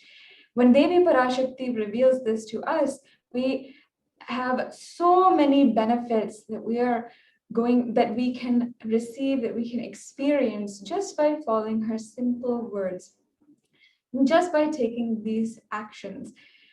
Just this neem flower can bring so many tremendous breakthroughs in our life, from detoxification to better health, weight loss, whatever you are feeling you need in your life. And with the blessings of Devi Parashakti now, you will be following as she says and having the grace and her blessings as it is her instructions to take the neem flower and be protected from all different types of effects, the psychological effects, the mental effects, the neurological effects of the cosmic deluge and the pralaya ongoing now. The Devi Parashakti Akashic reading, this is just one example of what Parashakti has revealed to all of us. The great revelations, the instructions, the guidance that she has given for humanity itself. In the next further segments, we'll be understanding what Devi Parashakti has revealed more and more further as we go on in today's program. So with this, we will now conclude this segment and move to the further segments in today's program after a quick break.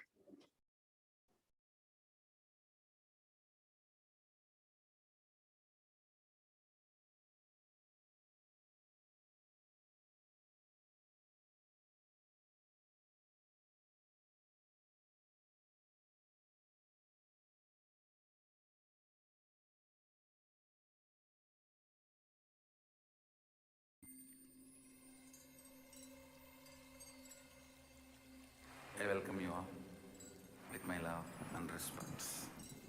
Let you all open all your three eyes. Om Nithyananda. We get you help. We get you ability to build beautiful relationships in your life.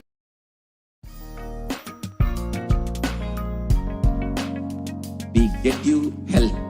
We get you ability to build beautiful relationships in your life. We get you direct spiritual support, and we make sure you become wealthy.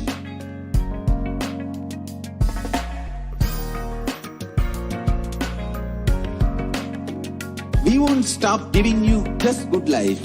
We will literally not stop till you live enlightened life. Manifesting the state of Paramashiva, space of Paramashiva, powers of Paramashiva, being of Paramashiva.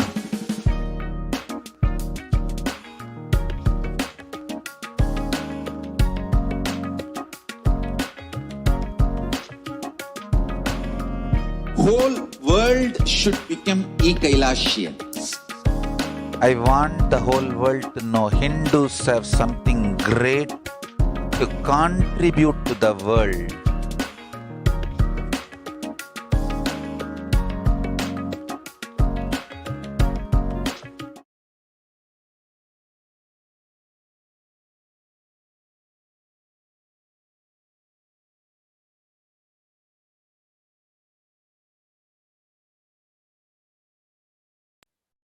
Sorry for that technical glitch. After that very quick break, we'll now enter into this next exciting segment where all of the viewers who are watching us right now can understand how to post your questions for Devi Parashakti. This Devi Parashakti Akashic reading is your digital experience with the divine.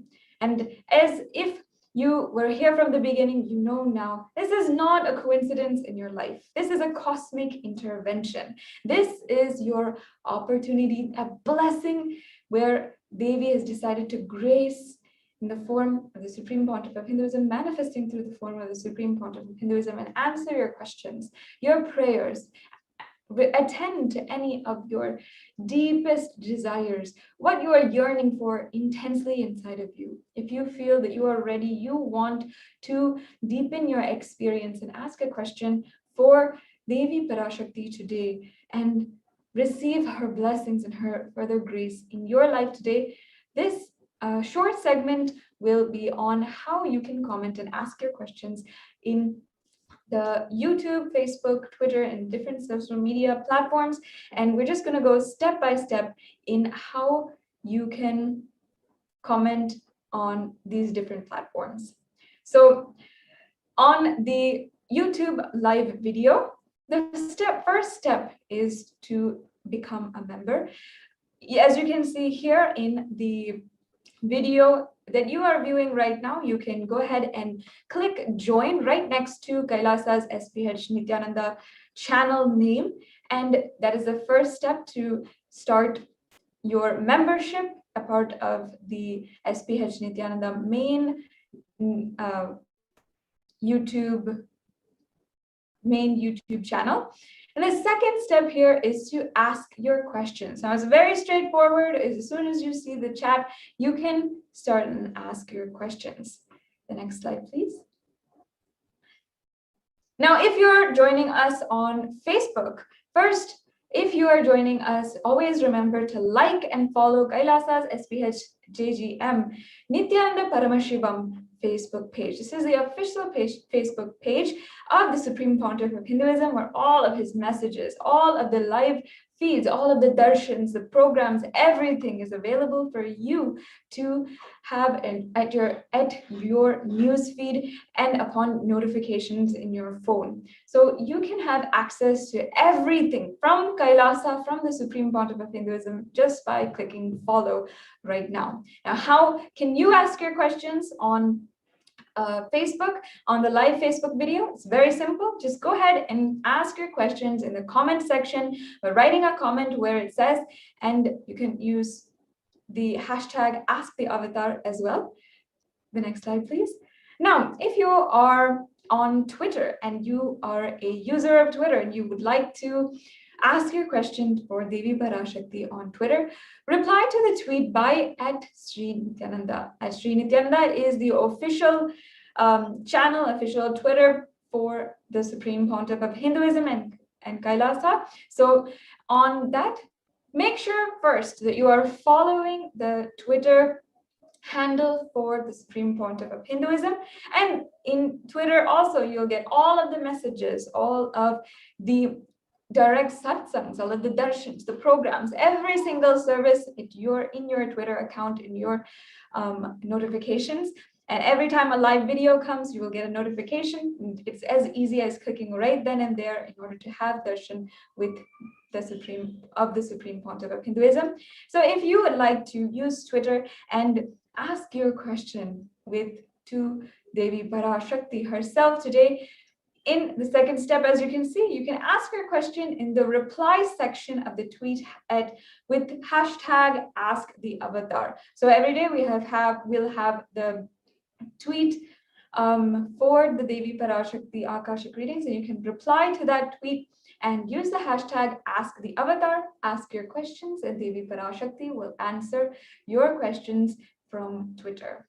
The next slide, please. We also have the questions opened up on Instagram as well. On this platform also, you should definitely follow at Sri Nithyananda on Instagram, the official handle of the Supreme Pontiff of Hinduism on Instagram, where again, all of the different inspirational quotes, the different messages, your daily dose of the divine can be in your Instagram feed every single day. So you can ask your questions today, even on Instagram, just by going to the posts and asking your questions in the comments section. And here also, you can use the hashtag #AskTheAvatar and tag @Sri Nithyananda. And now the next option that you might have for asking your questions is for going to the kailasa.org website and ask through WhatsApp. You can ask directly if you're comfortable on WhatsApp. Go to kailasa.org is the first step, and the second step is to simply ask your questions on the WhatsApp chat, which will be appearing for you in the left-hand side of your browser. The next slide, please. Yes, so that was a very short and sweet segment on how to ask your questions today. If you would like to make this experience profound and a breakthrough in your life today, if you'd like to have that, just seize the blessing that you are having right now by being able to be in the presence of Devi Parashakti. And don't forget, let's enrich all of humanity with the presence of the divine, the presence of Devi Parashakti manifesting through the Supreme Pontiff of Hinduism. Make sure you share with all of your friends, whether it's your close relatives or friends or people whom you think might be interested in this and are waiting for the breakthrough in their lives themselves, or whether you want to share with the whole world and go all out. Let's remember to share this beautiful blessing, the sacred experience with Devi Parashakti. So now it's come time. We'll be moving on to the next exciting segments in today's program as we go on further towards the Devi Parashakti Akashic reading. We'll be right back with you after a short break and in today's program.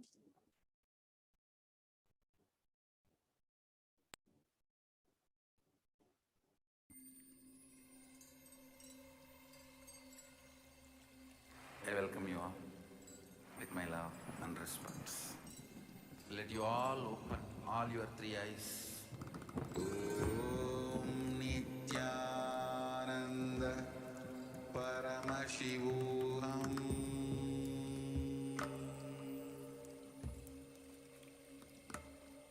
Om Nithyananda Paramashivoham.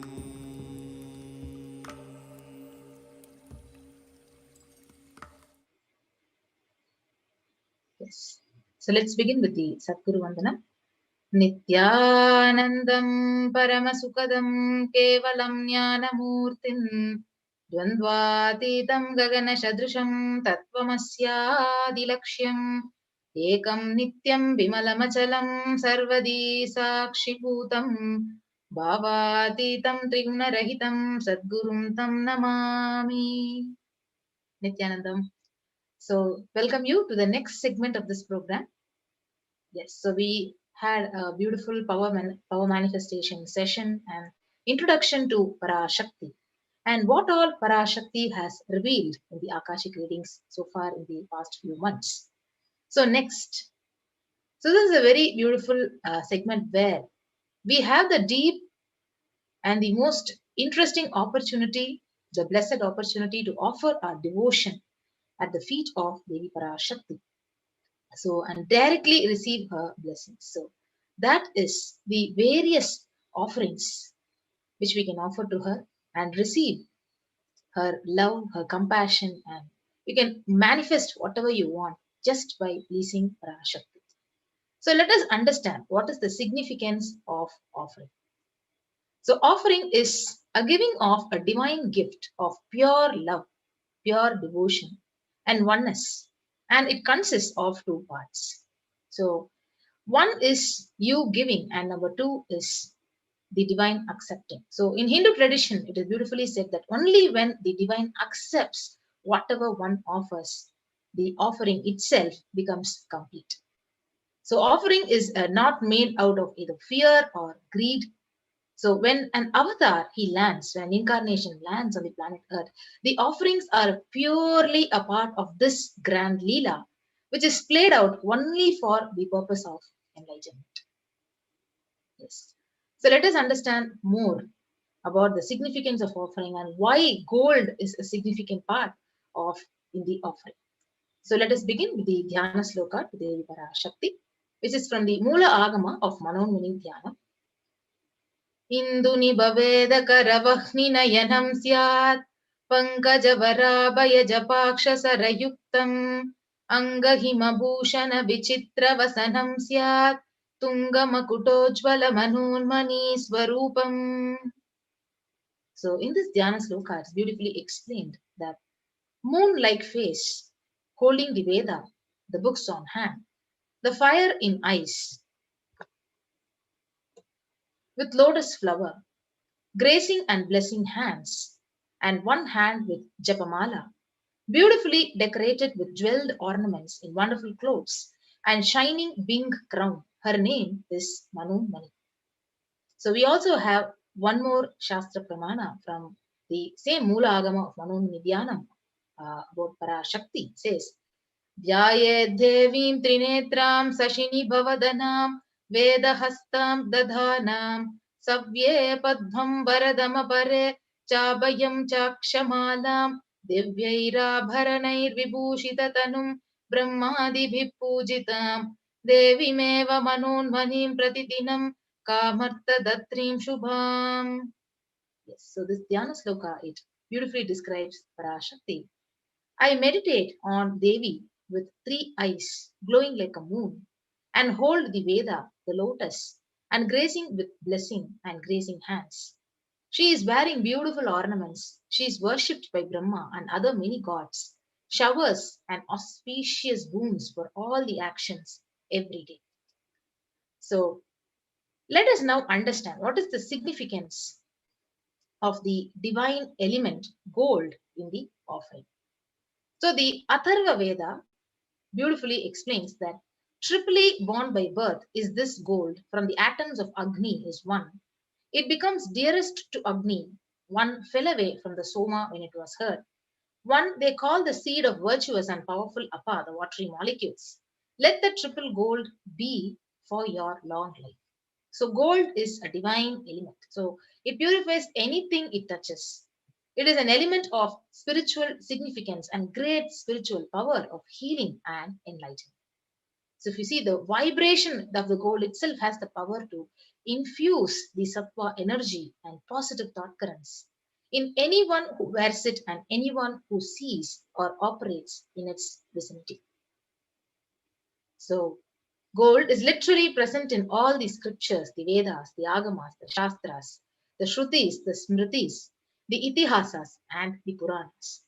So in all the Hindu scriptures, it is abundantly displayed that gold is the most auspicious and the purest metal, which literally purifies our very being. So in the Hindu civilization, everything was built in gold, exchanged in gold, and even the ritual feasts were offered in golden bricks. So when one was to be saved from life-threatening illnesses, gold was literally offered as a ritual fee. So gold was in abundance and used for weighing equivalent amounts of commodities, including cows. So kingdoms were built with huge doors of gold. The streets would have huge columns and huge archways made of gold. Horses and cows were dressed up in gold. So the Hindu civilization, it thrived on the banks of the river of gold. And the Indus river, it was called as Hiranmaya, the river of gold in Rig Veda. The river Saraswati was called Hiranyavartani in Atharva Veda. So gold is literally the supreme element for offering gifts to the ones you love and revere. So temples are constructed, paved in gold, deities are made in gold, and decked and adorned in gold because it preserves the enlightenment energy for thousands of years and it lasts forever. Yes. So with that understanding about the offering of the divine element gold, why do we need to offer the divine element gold to Parashakti? So we'll be moving on to the first offering, the offering of E-Hundi to Parashakti. So E-Hundi offering is you can offer any amount at the feet of Parashakti and you can receive her blessings. So the Shastra Pramana beautifully says, Bhakti Priya Bhakti Gamya Bhakti Vashya Bhayapaha Shambhavi Sharadharadhya Sharvani Sharmadayini. So Devi is fond of true devotion and she is realized through true devotion. She can be won over through true devotion and she removes all the fears. So literally, whatever fears you have or whatever adverse situations you're facing in your life, you can actually literally be healed of it and you can instantly manifest just by offering whatever kanika you have at the feet of Parashakti by offering this E-Hundi offering to Parashakti. So if there is any fear in the minds of devotees, so Devi is literally sure to remove that fear. So you can offer your gratitude and devotion to Devi Parashakti by offering this E-Hundi offering and literally your name will be chanted during the puja when it's done to Parashakti. So this E-Hundi offering can also be offered through the super chat and super sticker option in the YouTube live stream. So at the end of this various offerings list, I'll be helping you and guiding you through that offering. So let's move to the next offering. The next offering is the Sankalpa chanting. So the Sankalpa chanting is the beautiful Devi Mahatmyam verse. It says, Tayaitan mohyate vishvam saiva vishwam prashuyate sayachitta cha vijanam tushtarudhim prayaschati. The goddess enchants this universe and she herself gives birth to this universe. That goddess, being prayed without interest in anything, gives that knowledge that leads to salvation and gives wealth in materialistic sense. So literally the conscious resolution that you're creating to manifest whatever you want as reality. So Devi blesses and she makes that into reality, and she blesses you for all your wishes that you're yearning for to come true. So you can offer the Sankalpa chanting at $1, and you can also fill out that link, the Sankalpa link. So when your family names are actually filled out, your names will be chanted when the puja is done to Parashakti. So you can go to the link tiny.cc/Devi-offerings and offer the Sankalpa chanting at $1. So we'll move on to the next offering. The next offering is the Sahasranama Swarna Kasu. So the Lalita Sahasranama verse, it says, Nama Parayana Prita.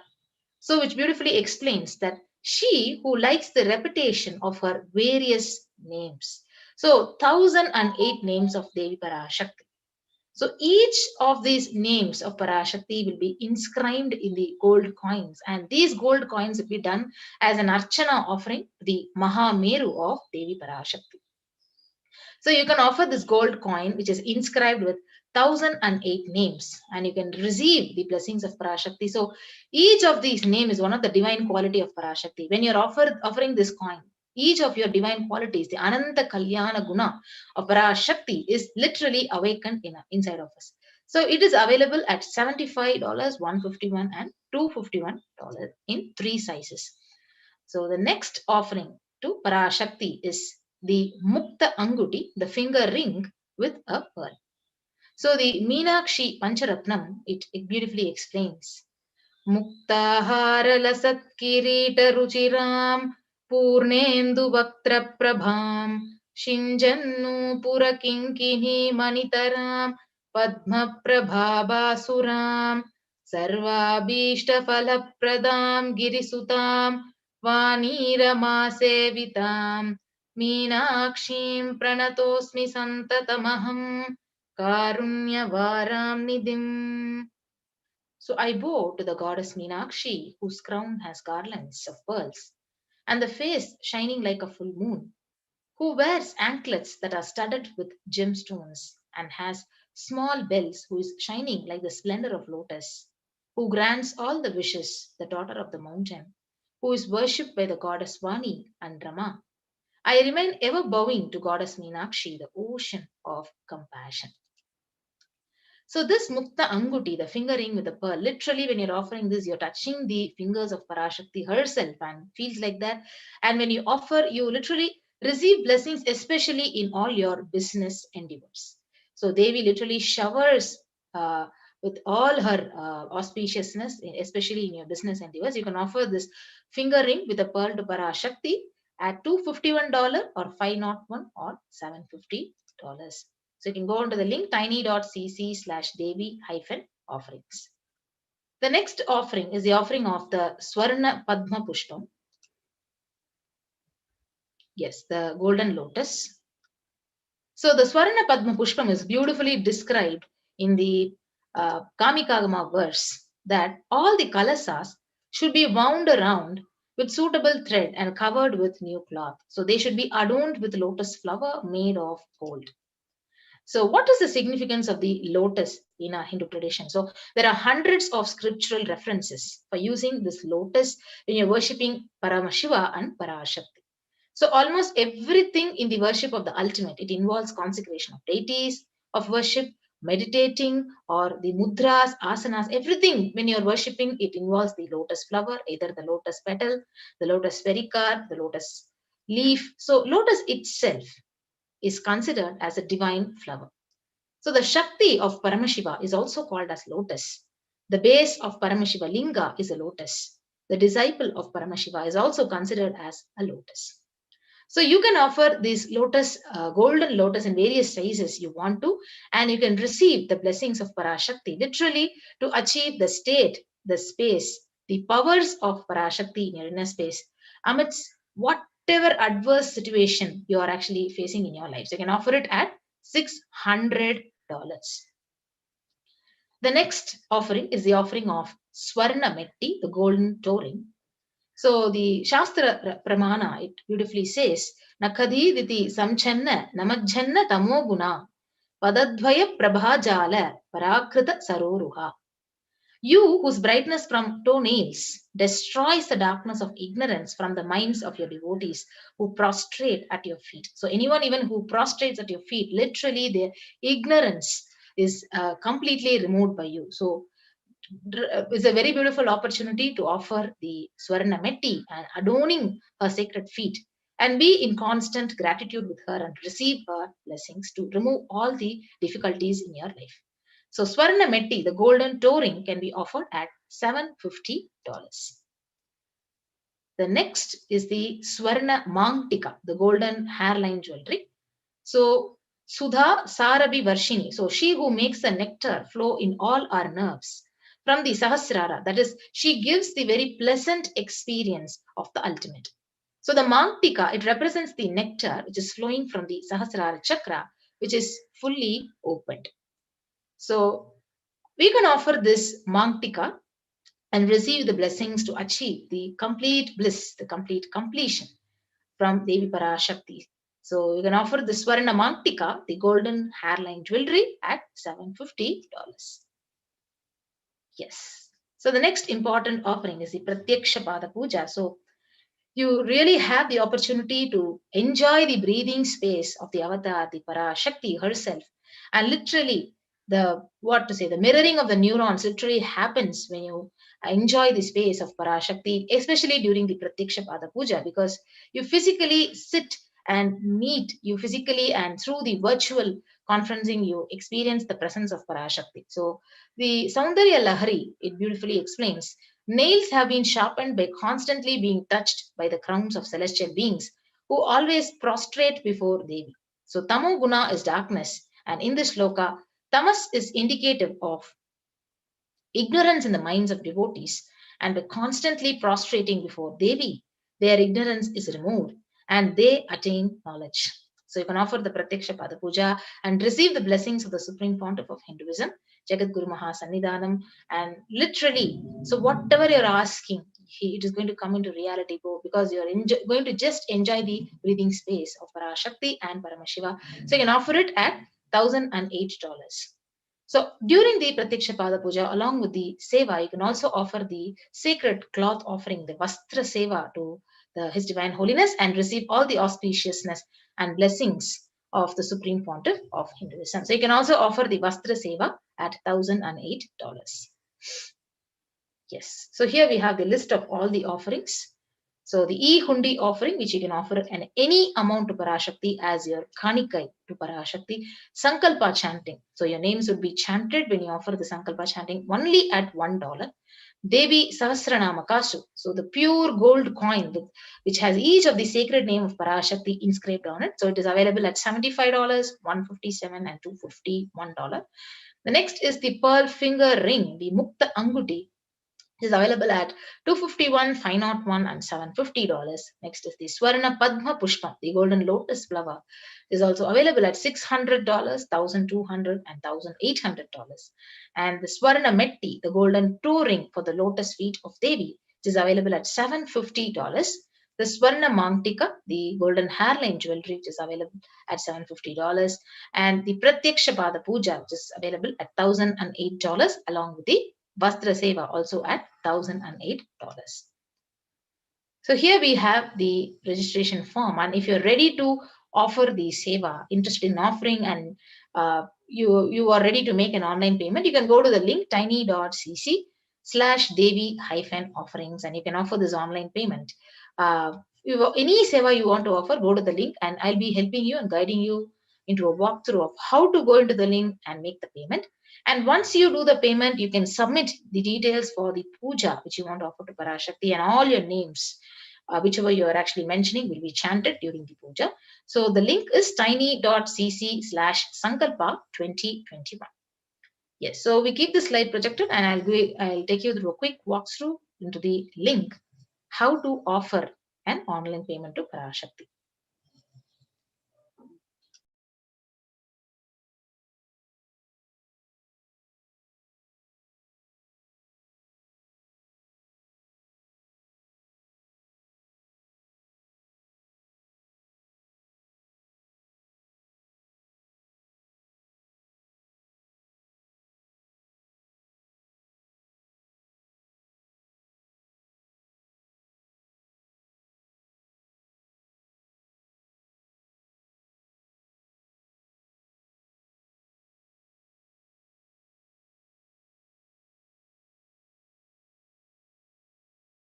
Yes. So when you go to the tiny.cc/offerings link, you'll be guided to this page.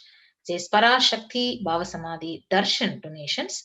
So you can go and choose an option in the seva. So whatever option you want to offer. So to Devi Parashakti, for example, the Mukta Anguti, you're selecting it for $251. You can go ahead and add it to the cart. So once you add it to the cart, then you will be guided to the next page. So you can go to this page, and once you go down, you'll be seeing a tab called Proceed to Checkout. So you can proceed to checkout to continue to do your online payment. So once you proceed to checkout, you will also be guided to the next page where all your billing details with your name, your address, your country, all the details will be required. And once you fill out that with your debit card or Visa card number, and then you can actually go and place your order here by clicking onto this button. So once you finish making an online payment to offer any one of these sevas to Devi Parashakti, you can go to the next link, the Sankalpa link. So where you can mention all your names, whichever all your family members' names to offer the puja to Parashakti. So you can click on to the next tab and go down, and you can actually fill out all the details with your name, your payment details, your email address, and all the details required, and also click on the Devi Bhava Samadhi Darshan here and move to the next button, and you can submit this form. And when the puja is offered, your names will be chanted during the puja to Parashakti. So not only this, we also have one more opportunity to offer the e-hundi when the live Akashic reading session is happening in the YouTube live stream. So in the YouTube live stream, when the live Akashic reading session is happening, you can go ahead and offer the super e-hundi through the super chat and super sticker option. So when you go to the live stream in YouTube, in the right side, you'll be guided to the super chat and the super sticker option here. You can click on to the super sticker and super chat option and offer whatever amount you want to offer to Parashakti as a token of deep gratitude and love. Yes. So with that, we come to the conclusion of this segment, and we'll be quickly moving on to the next segment of this program after a short break.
I welcome you all with my love and respect. Let you all open all your three eyes. Om Nithyananda Paramashivoham.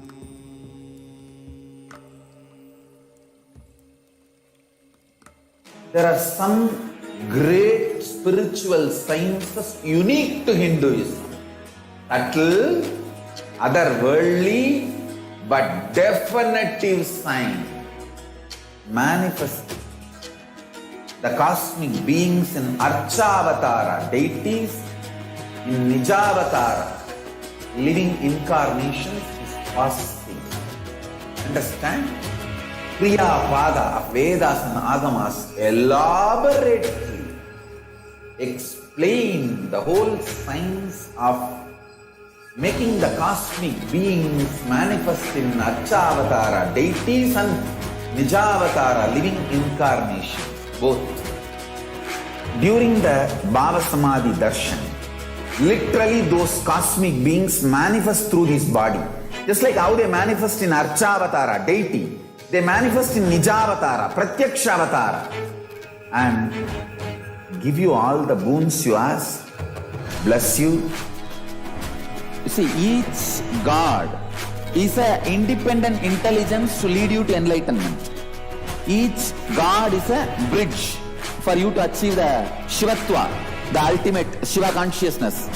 Krishna is the bridge for you to achieve the Krishna consciousness. But Shiva consciousness, Krishna consciousness, all consciousness is one and the same. Ultimate consciousness only. So that energy itself completely expresses. Just like Radhika, when I see my own sweetness in the mirror, I become eager to taste it. I find that the only way to relish the sweetness is through the constitution of Sri Radhika. Bhava Samadhi Darshan is a window to the infinite expanse of consciousness, allowing us to glimpse the formless in a way that we can understand. It cleanses the karmas of lifetimes. It awakens our biomemory to the space of Paramashiva, the ultimate consciousness, and creates a deep and lasting transformation in us.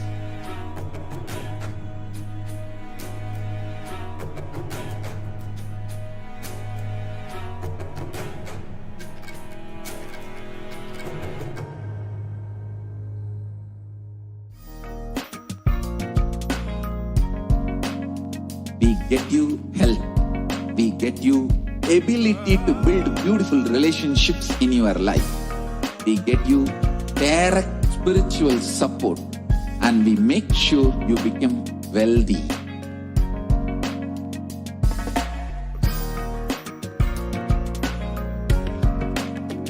We won't stop giving you just good life. We will literally not stop till you live enlightened life. Manifesting the state of Paramashiva, space of Paramashiva, powers of Paramashiva, being of Paramashiva.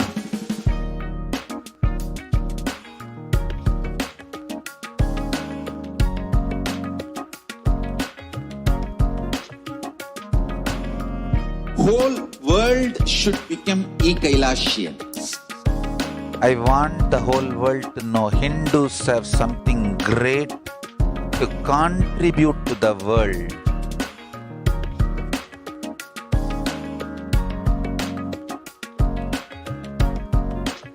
We have something great to contribute to the world.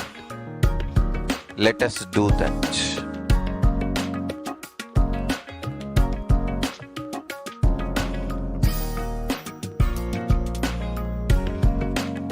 Kailasa is proper customized spiritual service, helping you to identify your root patterns of suffering. We have perfected the science of helping every individual from every cultural, religious, nationality background.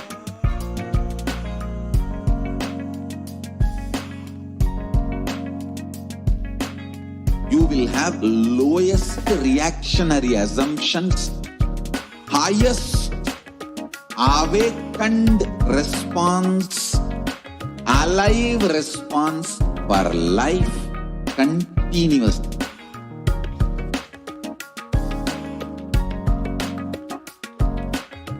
Kailasa is enlightenment ecosystem, literally enlightenment.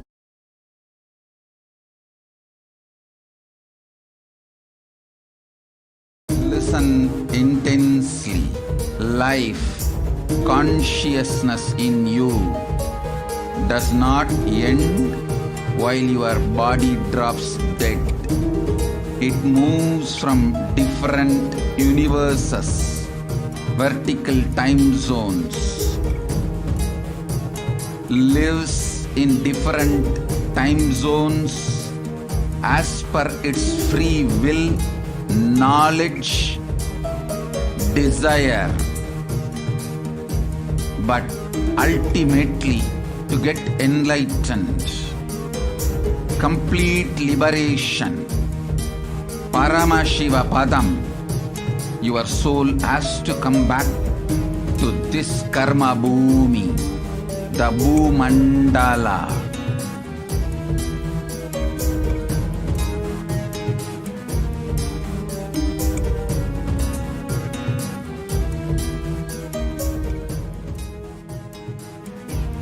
this Bhumandala and the Jati ecosystems, the caste ecosystems,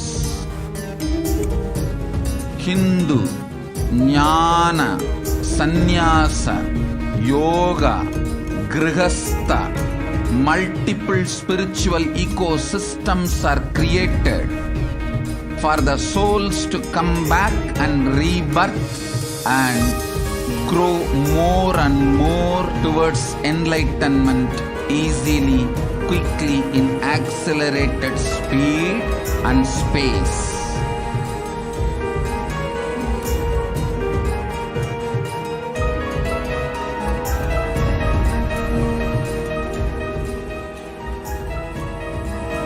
Understand the secret of Sayujya Mukti. Your Kundalini Shakti experiences the bondage inside your body due to compulsive sexual appetite. All the male bodies building intense yogic body through yoga and pranayama, building the mind of Tyaga-centric, will heal your compulsive sexual appetite and make you reach Sayujya. All female bodies, love-centered care, serving every being, will liberate you from the compulsive sexual appetite and make your Kundalini reach Sahasrara, which is Kailasa, Paramashivoham, Sayujya.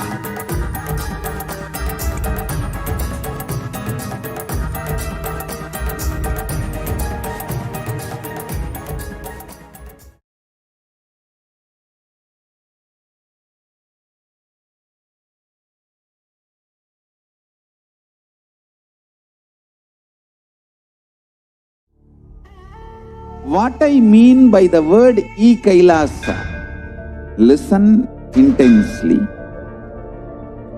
Enlightenment ecosystem, literally enlightenment itself, in your own home, wherever you are. If you cannot come to Kailasa, it's okay. Kailasa can come to you. Kailasa coming to you is Kailasa.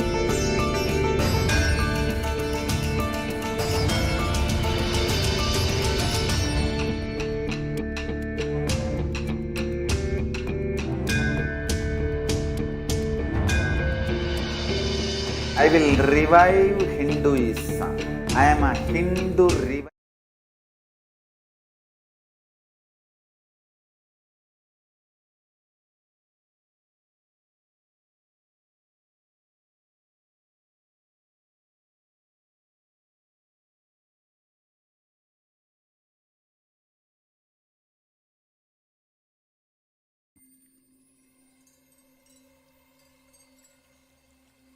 I welcome you all with my love and respect. Let you all open all your three eyes. Om Nithyananda Paramashivoham.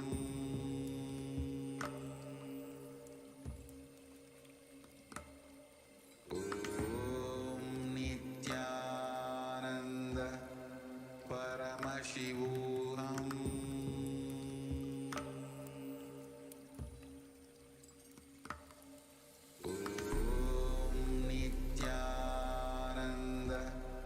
Paramashivoham.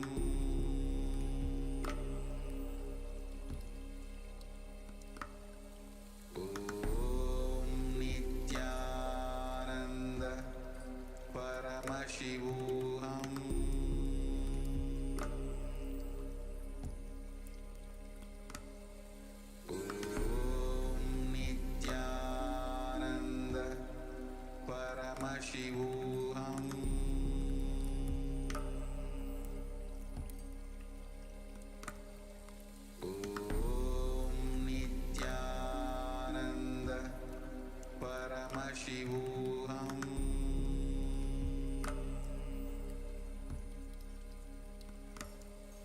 Om Nithyananda Paramashivoham.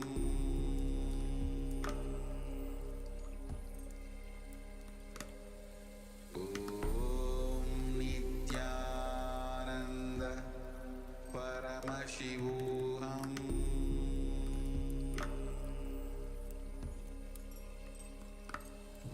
Om Nithyananda Paramashivoham.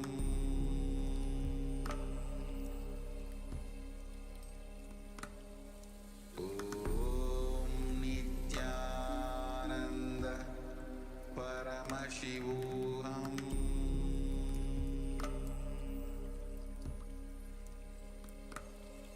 Om Nithyananda Paramashivoham.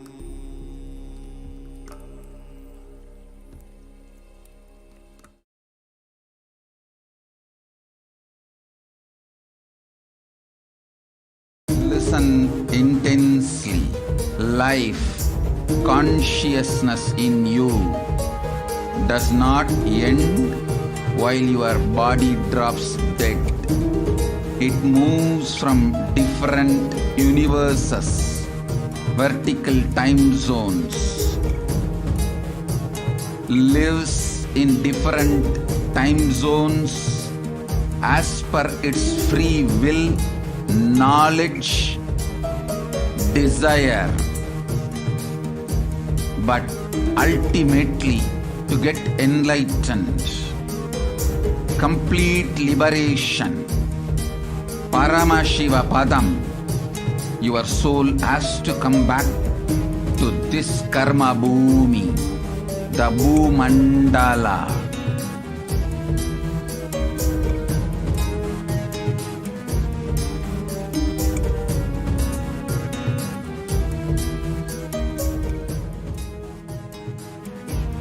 This Bhumandala and the Jati ecosystems, the caste ecosystems,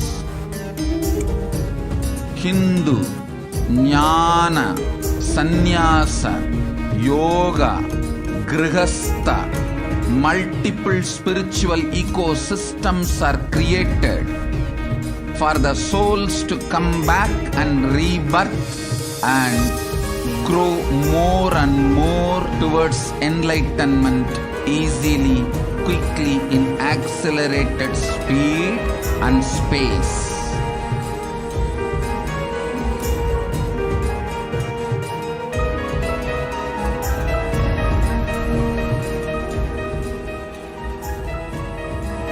Understand the secret of Sayujya Mukti. Your Kundalini Shakti experiences the bondage inside your body due to compulsive sexual appetite. All the male bodies building intense yogic body through yoga and pranayama, building the mind of Tyaga centric, will heal your compulsive sexual appetite and make you reach Sayujya. All female bodies, love-centered care, serving every being, will liberate you from the compulsive sexual appetite and make your Kundalini reach Sahasrara, which is Kailasa, Paramashivapada, Sayujya.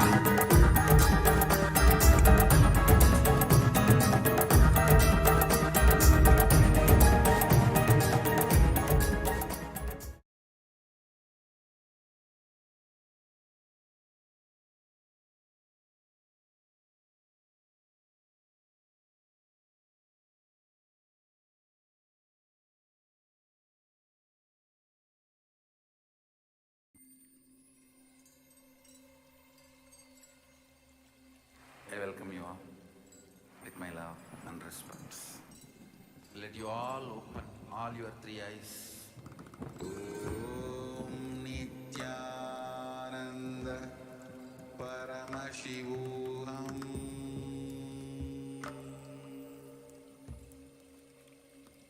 There are some great spiritual sciences unique to Hinduism. Subtle, otherworldly, but definitive sign. Manifesting the cosmic beings in Archavatara, deities in Nijavatara, living incarnations is possible. Understand? Kriya Pada of Vedas and Agamas elaborately explain the whole science of making the cosmic beings manifest in Archavatara, deities and Nijavatara, living incarnations, both. During the Bhava Samadhi Darshan, literally those cosmic beings manifest through this body. Just like how they manifest in Archavatara, deity, they manifest in Nijavatara, Pratyakshavatara, and give you all the boons you ask, bless you. You see, each God is an independent intelligence to lead you to enlightenment. Each God is a bridge for you to achieve the Shivatva, the ultimate Shiva consciousness. Krishna is the bridge for you to achieve the Krishna consciousness. But Shiva consciousness, Krishna consciousness, all consciousness is one and the same. Ultimate consciousness only. So that energy itself completely expresses. Just like Radhika, when I see my own sweetness in the mirror, I become eager to taste it. I find that the only way to relish this sweetness is through the constitution of Sri Radhika. Bhava Samadhi Darshan is a window to the infinite expanse of consciousness, allowing us to glimpse the formless in a way that we can understand. It cleanses the karmas of lifetimes. It awakens our biomemory to the space of Paramashiva, the ultimate consciousness, and creates a deep and lasting transformation in us.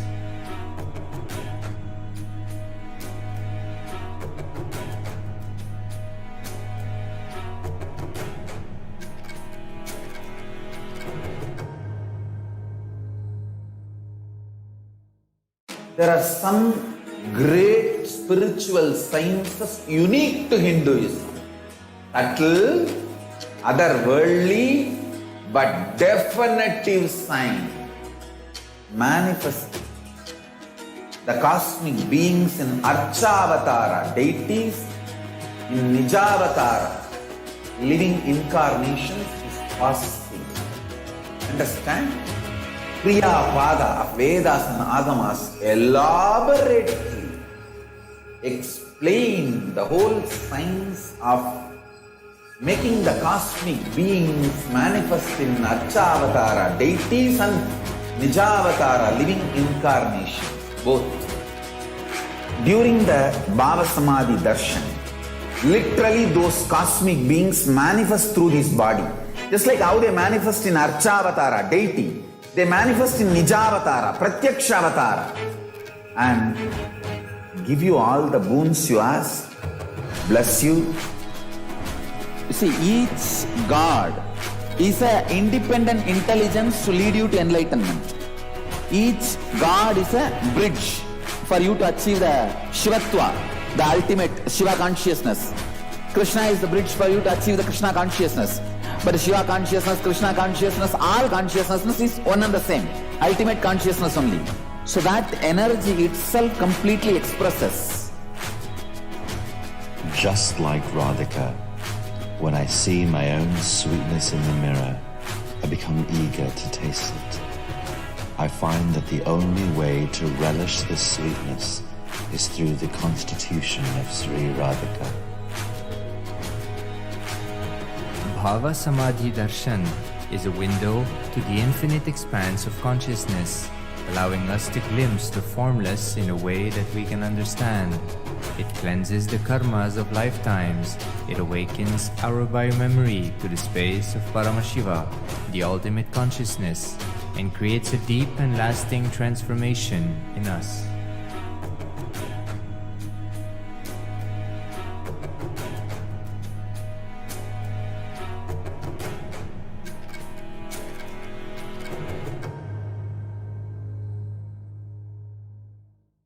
There are some great spiritual sciences unique to Hinduism. Subtle, otherworldly, but definitive sign. Manifesting the cosmic beings in Archavatara, deities in Nijavatara, living incarnations is possible. Understand? Kriya Pada of Vedas and Agamas elaborately explain the whole science of making the cosmic beings manifest in Archavatara, deities and Nijavatara, living incarnations, both. During the Bhava Samadhi Darshan, literally those cosmic beings manifest through this body. Just like how they manifest in Archavatara, deity, they manifest in Nijavatara, Pratyakshavatara, and give you all the boons you ask, bless you. You see, each God is an independent intelligence to lead you to enlightenment. Each God is a bridge for you to achieve the Shivatva, the ultimate Shiva consciousness. Krishna is the bridge for you to achieve the Krishna consciousness. But Shiva consciousness, Krishna consciousness, all consciousness is one and the same. Ultimate consciousness only. So that energy itself completely expresses. Just like Radhika, when I see my own sweetness in the mirror, I become eager to taste it. I find that the only way to relish this sweetness is through the constitution of Sri Radhika. Bhava Samadhi Darshan is a window to the infinite expanse of consciousness, allowing us to glimpse the formless in a way that we can understand. It cleanses the karmas of lifetimes. It awakens our biomemory to the space of Paramashiva. Hinduism, especially in India. So let us see the revelations to the world by Devi Parashakti, where she says that I came as Nijavatara and I am blessing you. Listen. People, listen. To do good to all of you, I have taken the form of Nithyananda and came down as Nijavatara. The people of India, listen carefully. Time after time, Bharadam is Jnana Bhumi, where enlightened beings come. We cannot make the Jnana Bhumi as infertile. Enlightened beings have to come. They have to live, it has to flower. Few hypocrites, because they are stuck in delusion, we cannot sacrifice the world. Cosmos cannot be destroyed. The ship I did to save the cosmos from being destroyed, that is called Adi Kailasa. The ship I did to protect beings from Pralaya is Adi Kailasa. Because of the conspiracy of the Drohis and enemies' rule, the captain has to leave the ship.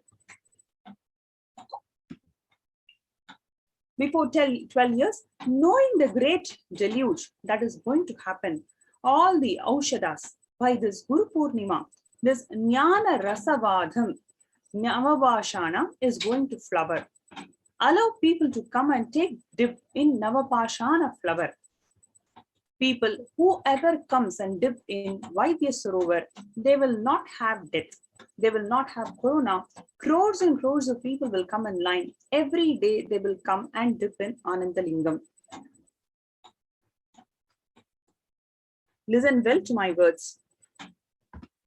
For India, I made the ship as protection. The Nithyananda Navapashana Lingam in Vaidya Sarovar.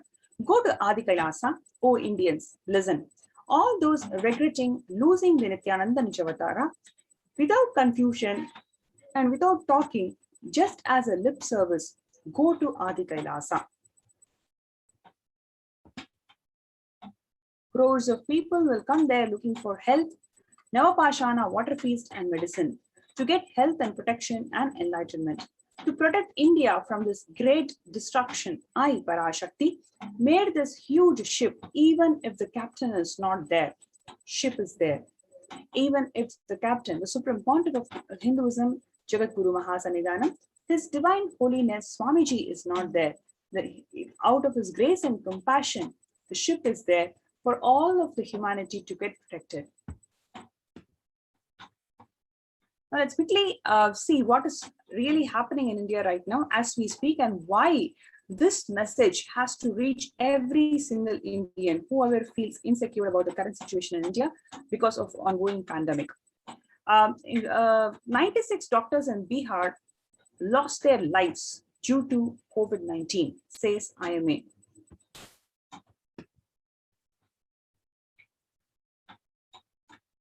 India sees the biggest spike in COVID deaths after state revises the toll.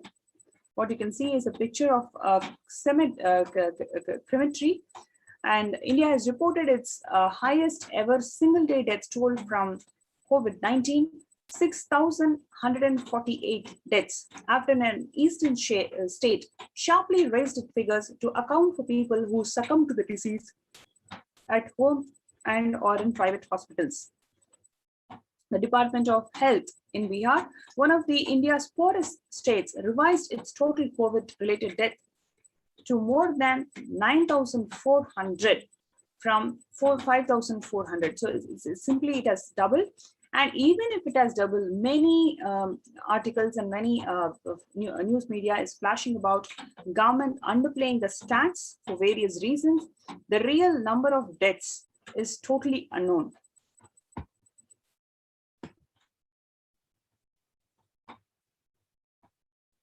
Highly virulent Delta Plus variant of the novel coronavirus could stoke a third wave in Maharashtra. Already the signs have started in third wave in Maharashtra, according to the presentation made at a meeting attended by the Chief Minister Uddhav Thackeray on Wednesday. So the new strain has beginning to attack the Maharashtra state.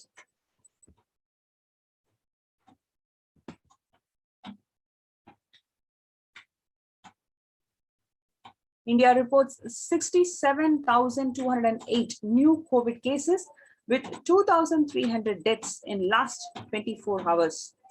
Health experts say India missed early alarm, let deadly coronavirus variant spread. A top public health expert had in March warned Indian officials that a new variant of coronavirus was spreading fast in the rural district in the country. He mentioned that the spread required undivided attention, but the health authorities failed to respond adequately to the situation.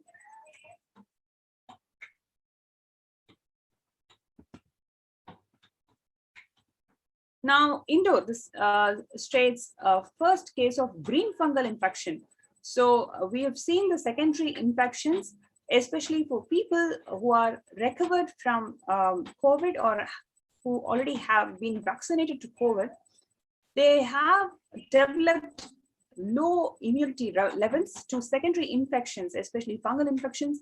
So that has got 70% mortality rate, whether it is black fungus, yellow fungus, etc. And now we have one more new fungal infection that is affecting the COVID patients especially, so which is the green fungal infection.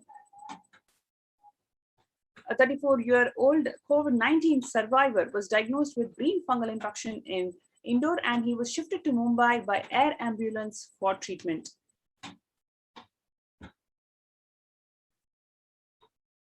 Now, the green fungus case is being reported in Madhya Pradesh, says doctor in a new worry. After tests, it was found that the COVID survivor has contracted green fungus, an infection that had been earlier been seen only in junior partner in other cases, the senior doctor said. So this is relatively an uncommon disease and it affects the lungs. So the 34-year-old patient who battled COVID for 2 months before experiencing severe nosebleeds and fever and was suspected to have contracted the deadly black fungus infection. However, after test, it was found that he has got green fungal infection.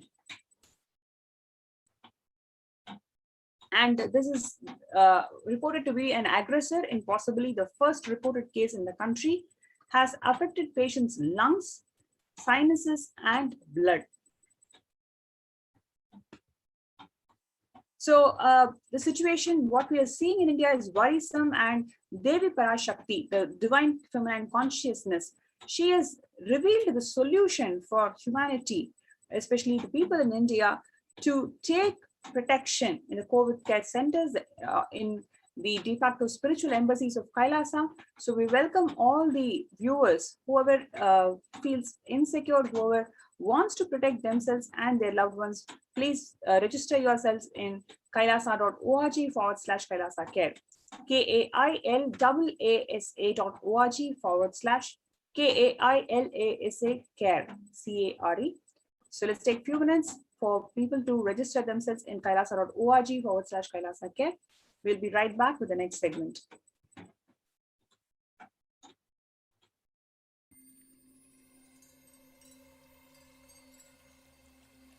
I welcome you all with my love and respect. Let you all open all your three eyes. Om Nithyananda Paramashivoham.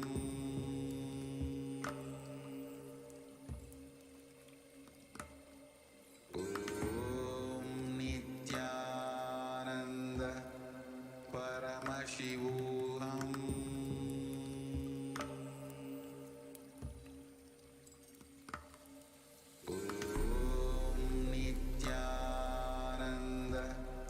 Paramashivoham.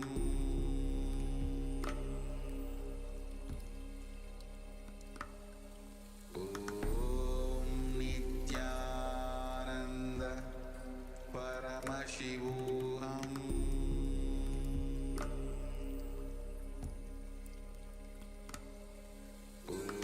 Om Nithyananda Paramashivoham.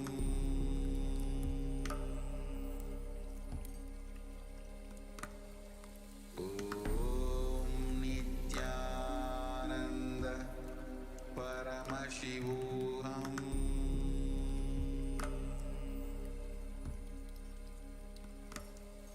Om Nithyananda Paramashivoham.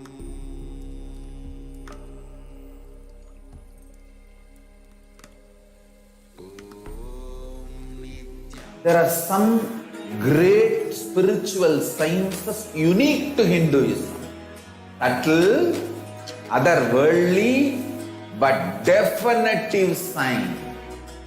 Manifesting the cosmic beings in Archavatara, deities in Nijavatara, living incarnations is possible. Understand? Priya Pada of Vedas and Agamas elaborately explain the whole science of making the cosmic beings manifest in Archavatara, deities, and Nijavatara, living incarnations, both. During the Bhava Samadhi Darshan, literally those cosmic beings manifest through this body. Just like how they manifest in Archavatara, deity, they manifest in Nijavatara, Pratyakshavatara, and give you all the boons you ask, bless you.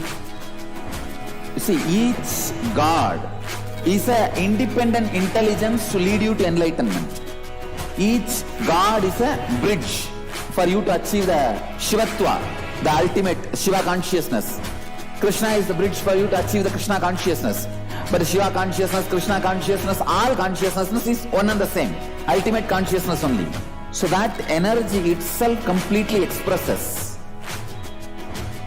Just like Radhika, when I see my own sweetness in the mirror, I become eager to taste it. I find that the only way to relish this sweetness is through the constitution of Sri Radhika. Bhava Samadhi Darshan is a window to the infinite expanse of consciousness, allowing us to glimpse the formless in a way that we can understand. It cleanses the karmas of lifetimes. It awakens our biomemory to the space of Paramashiva, the ultimate consciousness, and creates a deep and lasting transformation in us.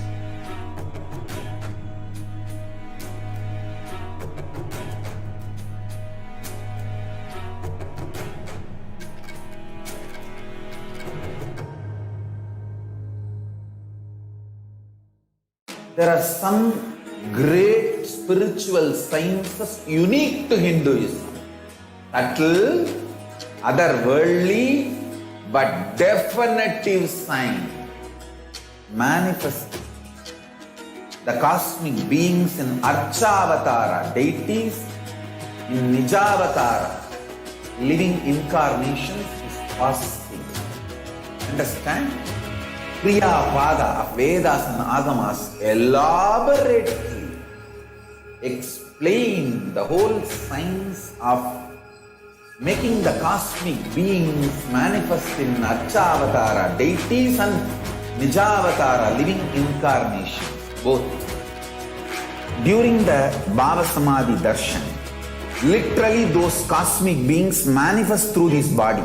Just like how they manifest in Archavatara, deity, they manifest in Nijavatara, Pratyakshavatara, and give you all the boons you ask, bless you. You see, each God is an independent intelligence to lead you to enlightenment. Each God is a bridge for you to achieve the Shivatva, the ultimate Shiva consciousness. Krishna is the bridge for you to achieve the Krishna consciousness. But Shiva consciousness, Krishna consciousness, all consciousness is one and the same. Ultimate consciousness only. So that energy itself completely expresses. Just like Radhika, when I see my own sweetness in the mirror, I become eager to taste it. I find that the only way to relish this sweetness is through the constitution of Sri Radhika. Bhava Samadhi Darshan is a window to the infinite expanse of consciousness, allowing us to glimpse the formless in a way that we can understand. It cleanses the karmas of lifetimes. It awakens our biomemory to the space of Paramashiva, the ultimate consciousness, and creates a deep and lasting transformation in us.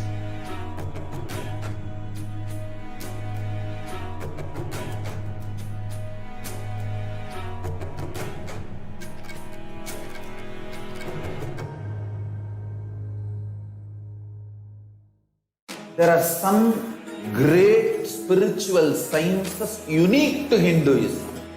Subtle, otherworldly, but definitive sign manifesting the cosmic beings in Archavatara, deities in Nijavatara, living incarnations is fasting.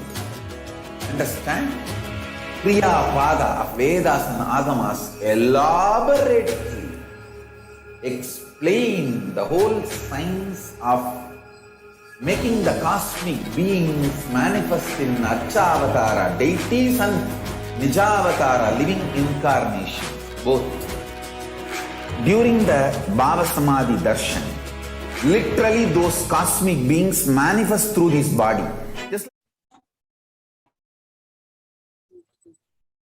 And now we look into the contributions of the Supreme Pontiff of Hinduism. We look into one of the 5 major pillars of Kailasa, the 5 pillars which constitute all the services and the mission of Kailasa, Annadan. Annadan is the traditional distribution of free vegetarian organic food for people of all castes, creeds, religions, race, gender, and social standing. This is a definition of Annadan for Kailasa. One can see here the Supreme Pontiff of Hinduism directly serving the people free food Annadan.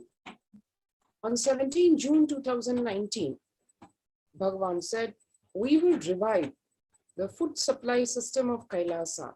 Before you get hungry, food will be ready." Continuous Annadan, I am not giving any fantasy. It is already becoming reality.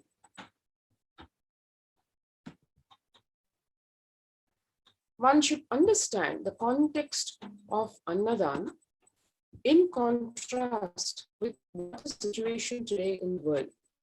The developmental, economic, social, and medical impacts of malnutrition and famine with critical impact on the individual, familial, community, national, ultimately on the global level. With the ongoing COVID-19 pandemic triggering an alarming spike in food insecurity, the United Nations have given warnings of famines of biblical proportions. In 2020 alone, 690 million people were estimated to be pushed into food insecurity. The access and availability to organic food has become of utmost importance.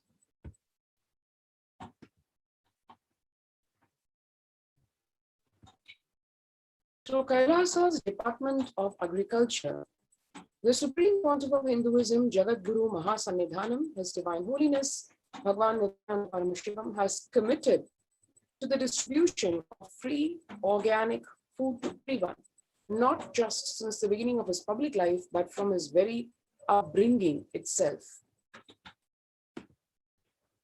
We can see way back in November of 2002, the pictures showing the early days of Kailasa spiritual mission, where the Supreme Pontiff of Hinduism is offering Annadan, providing a free organic vegetarian meal on the occasion of Kartikai Deepam in Tiruvannamalai. 2013, it is exactly the same in the sense of the Supreme Pontiff of Hinduism serving Annadan, but this time to a lot more number of people. Before it was in scores, now it is in thousands. And one can see here, even with a fractured hand, the Supreme Pontiff of Hinduism is engaged in selfless work of Annadan, inspiring the peacekeepers of the Sovereign Order of Kailasa to engage in the selfless service, leading the nation of Kailasa by example. In 2011, the Supreme Pontiff of Hinduism had a multiple compound fracture with a bone protruding out of the skin. In 2013, 2 steel implants that were fastened in 2011 were removed as the bones had healed completely. And this particular picture you see is 2 years after that surgery.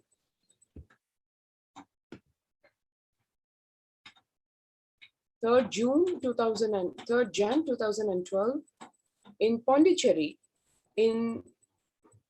Pondicherry was ravaged by what was called the Thani cyclone. The entire state was just damaged and people were shaken to the core. And that is when the Supreme Pontiff of Hinduism and all his disciples, the followers, the sannyasis, everybody came to the aid of the state in all forms, in the form of food, medical aid, spiritual counseling. And here you can see day and night, the Supreme Pontiff of Hinduism gave Annadan, making food in the night, and wee hours of the morning, the food gets distributed in the vehicles, and the peacekeepers of Kailasa going to each and every village, each and every district, and serving the people with fresh, hot, organic food. And again, you can see here, massive quantities of food that is cooked, and day and night the food serving continued. It was literally 24/7. And people of all castes, religions, all the genders, everybody coming and availing of this service. The Nithyananda Annalaya inauguration that happened in Tiruvannamalai, this was in September 2011. 2005, Arogya Yoga Health Workshop. One can see across the years, consistently the Annadan being given in various locations to an increasing group of people.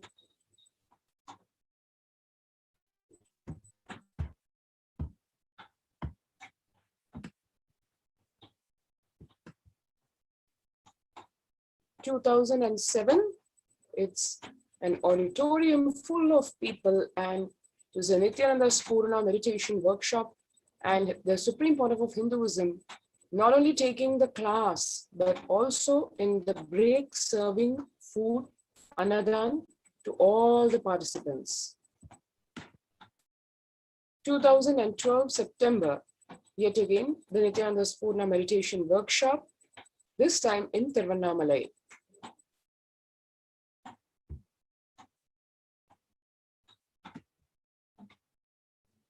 This is the Kartigai Deepam celebrations in Tiruvannamalai 2012. And in the same Tiruvannamalai in 2017, 10th of May, Inner Awakening Meditation Workshop. You can see thousands of people, delegates from different parts of the world who have come here, and the peacekeepers of Kailasa serving them with Annadan. This is on 10th of April 2017 from the Kalpataru Meditation Workshop in Tiruvannamalai.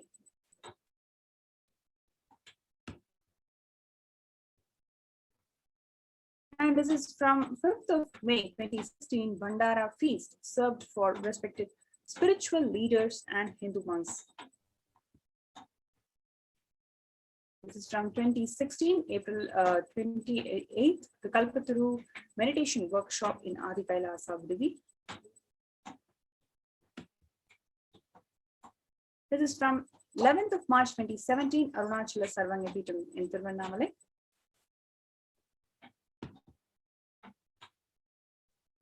This is from 18th of August 2019, Tiruchengodu Sarvanya Peetham in India, where the peacekeepers of Kailasa serving the people with Annadan. And Annadan being distributed during Guru Purnima celebrations in Kailasa in Houston in USA in 2019. This is from 8th of December 2016, Sadashivoham Meditation Workshop, a global initiative where delegates from different parts of the world came together to learn meditation. And here you can see the Supreme Pontiff of Hinduism himself serving the delegates with organic vegetarian meal. And this is a very special picture because we're amidst the COVID crisis. You can see a monk from the Sovereign Order of Kailasa who's continuing to serve the locals from Madurai with Annadan.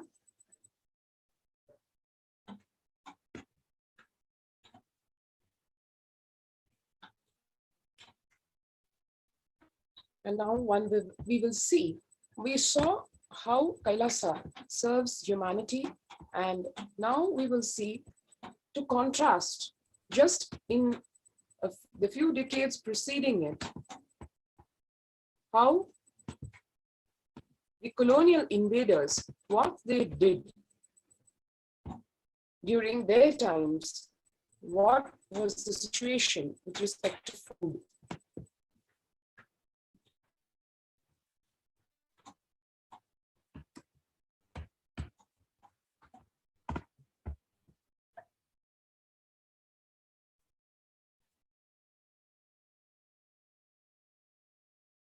What I found in researching the Bengal famine was that Churchill did several things that greatly aggravated the death toll.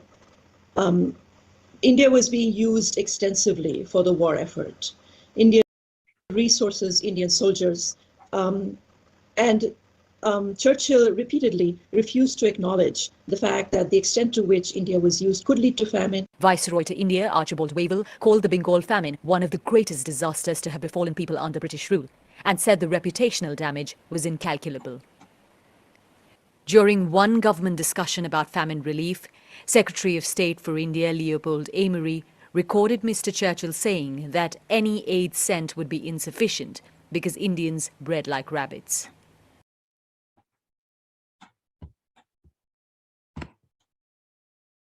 What I found in researching the Bengal famine was... So we saw here a very derogatory, despicable, shocking statement by Winston Churchill, the colonial ruler, just a few decades ago, 1943 to 44. One can see here ghastly pictures of the man-made famine of Bengal because food was denied to the Indian citizens. As per the existing records, 3+ million people were literally murdered by starving them to death. the prime minister of the world's so-called biggest empire, controlling 1/3 of mankind, claimed that they could not do anything about the people dying of hunger because Hindus bred like rabbits and the famine was their fault. Contrast this with 2016 Ujjain Kumbh Mela, the largest spiritual gathering of the world. The peacekeepers of Kailasa served organic food to over 3+ million people. Peacekeepers of Kailasa, under the leadership of the Supreme Pontiff of Hinduism, to date have served more than 1 billion free meals in past 26 years and are determined to eliminate hunger and poverty in all its forms. Kailasa, with 200 peacekeepers at any given time in a full-time basis in a given location, can deliver what even one of the biggest countries could not deliver. That's because Kailasa is not driven by war, fear, or greed. It is an enlightenment-based nation driven by selfless service. The Veda Agamas, the source of the Hindu scriptures, declare Annam Bahu Kurvita, which means let us produce food in large quantities. Through the widespread distribution and promotion of free, healthy, organic food, Kailasa's global peacekeepers, led by the Supreme Pontiff of Hinduism, serve such that we may achieve food security, improve nutrition, promote sustainable agriculture globally. Annadan is a vision to end poverty and hunger in all its forms. Now, so far what we have seen is the selfless service from the Supreme Pontiff of Hinduism through Kailasa and all the other initiatives that Swamiji has given to deliver to the whole world. Now we're going to see how the anti-Hindu elements and the Neo-Hindutva groups brutally persecuted the Supreme Pontiff of Hinduism for his humanitarian efforts. So before we go to this segment, let's have a short break and we'll be right back.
Now we will see how a peek at one aspect, one period of the persecution of the Supreme Pontiff of Hinduism.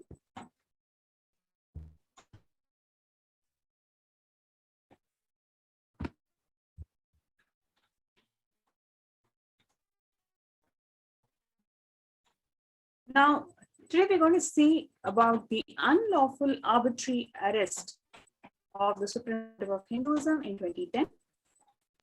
On 21st of April 2010, during the hearing on another anticipatory bail petition of the Supreme Pontiff of Hinduism for some false accusations in Ramnagara Court, Bangalore, the police lied in the court saying that they had already arrested the Supreme Pontiff of Hinduism.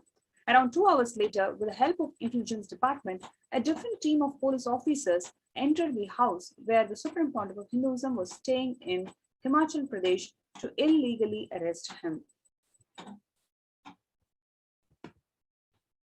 The Supreme Pontiff of Hinduism was taken from Solan to Bangalore. The same night, on 21st of April 2010, on his way from the airport to prison, an acid egg was anonymously thrown at the Supreme Pontiff of Hinduism.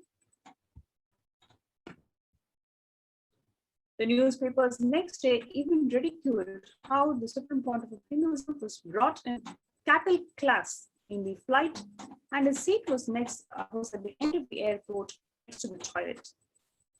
Throughout the journey, the CID police officers used excessive force and degrading treatment, which continued even after he was imprisoned in the CID office. The police forced the Supreme Pontiff of Hinduism in different ways to give a false confession against himself. Different officers took turns in torturing and continuously lied to convince him to give a false confession. Unable to force a false confession, the police officers simply ridiculed him and demanded that they receive healing, as they had got tired of grieving him, and should also receive professional medical support. This was reported by multiple newspapers to mock the Supreme Pontiff of Hinduism and the Hindu community. Even a High Court judge during a hearing remarked at the police, under the guise of suspicion, how long can you torture a person? The police torture involved bombarding him with powerful lights and loud, shrill noises to inflict extreme physical and mental pain. This was done to psychologically weaken him and make him give a false confession about a crime that never happened and he never committed. The drilling continued throughout the day and late night, where the officers took turns not allowing the Supreme Pontiff of Hinduism to have his attorney present.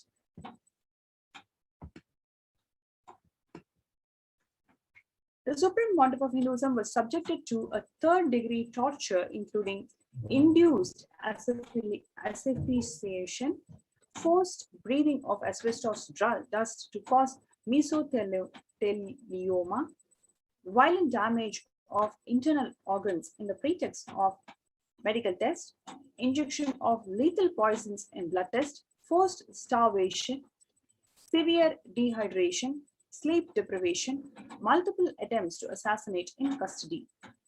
One can see here the way sleep deprivation impacts is described by the Prime Minister of Israel, who was a Prime Minister from 1977 to 1983. He described his own experience of sleep deprivation as a prisoner of the Soviet Union as follows. In the head of the interrogated prisoner, a haze begins to form. His spirit is wearied to death. His legs are unsteady, and he has one sole desire, to sleep. Anyone who has experienced this desire knows that not even hunger and thirst are comparable with it.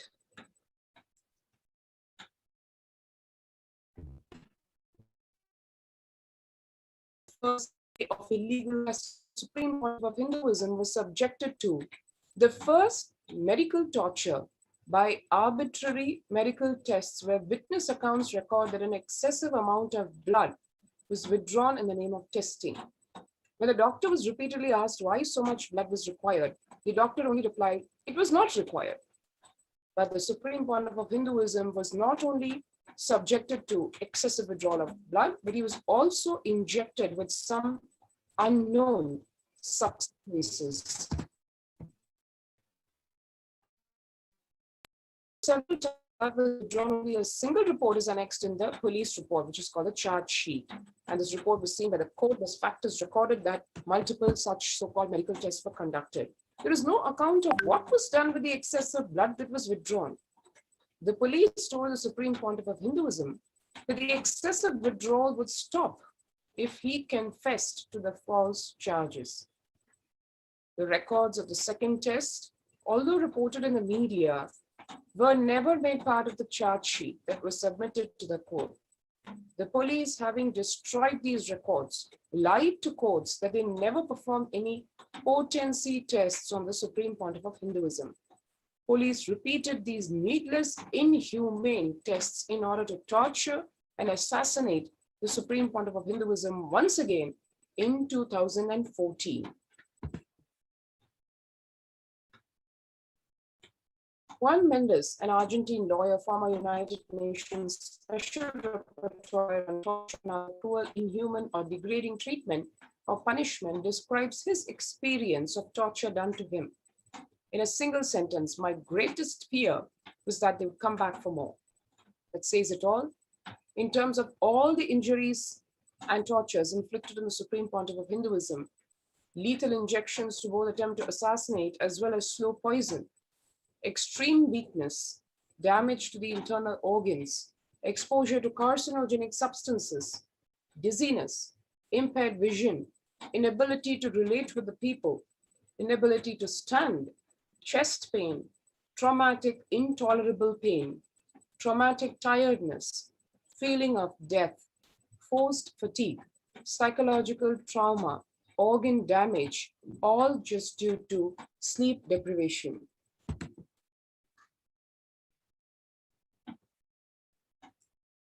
Torture is by intention secret, governments deny it. We have all the laws that make it a crime. And so at least one thing that we have accomplished is that most governments don't want to admit that they have done it. This is from Director of International Police and Partnerships, Senior Advisor, Susanna Sirkin.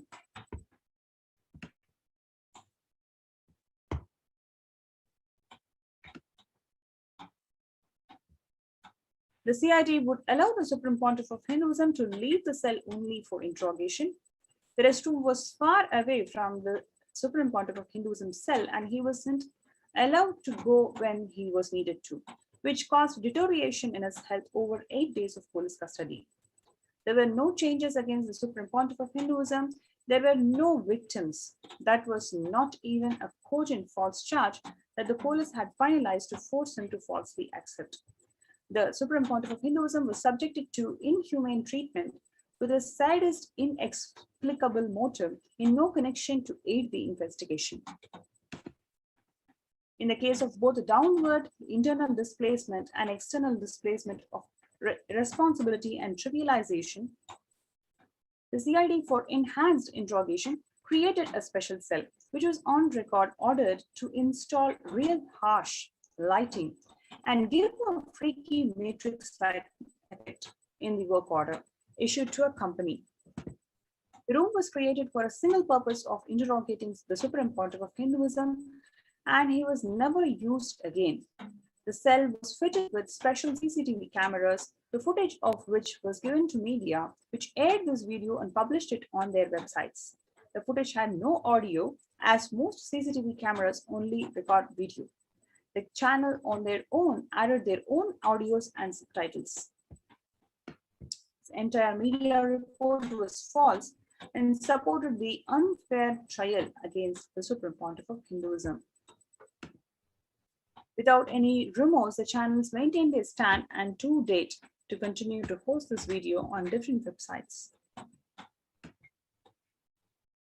So far we have seen the undue torture done to the Supreme Pontiff of Hinduism in his illegal arrest.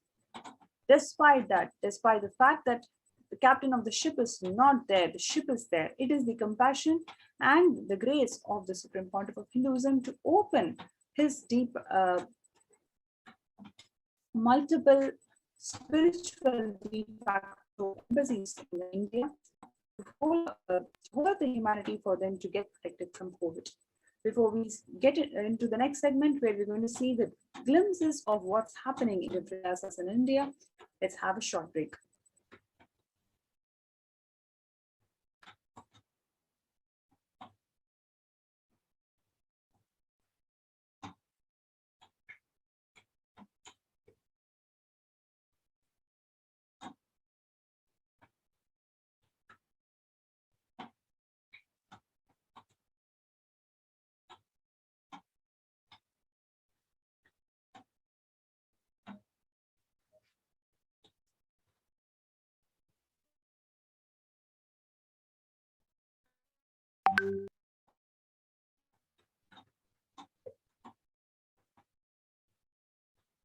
There are some great spiritual sciences unique to Hinduism.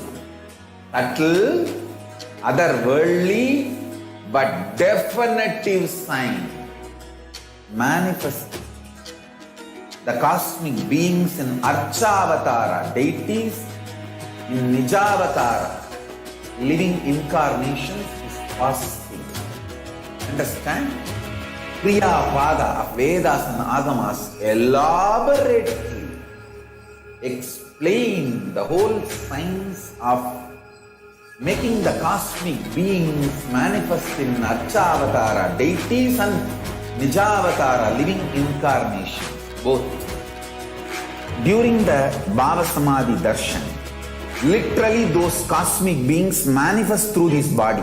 Just like how they manifest in Archavatara deity, they manifest in Nijavatara, Pratyakshavatara, and give you all the boons you ask, bless you. You see, each God is an independent intelligence to lead you to enlightenment. Each God is a bridge for you to achieve the Shivatva, the ultimate Shiva consciousness. Krishna is the bridge for you to achieve the Krishna consciousness. But Shiva consciousness, Krishna consciousness, all consciousness is one and the same. Ultimate consciousness only. So that energy itself completely expresses. Just like Radhika, when I see my own sweetness in the mirror, I become eager to taste it. I find that the only way to relish this sweetness is through the constitution of Sri Radhika. Bhava Samadhi Darshan is a window to the infinite expanse of consciousness, allowing us to glimpse the formless in a way that we can understand. It cleanses the karmas of lifetimes. It awakens our biomemory to the space of Paramashiva, the ultimate consciousness, and creates a deep and lasting transformation in us.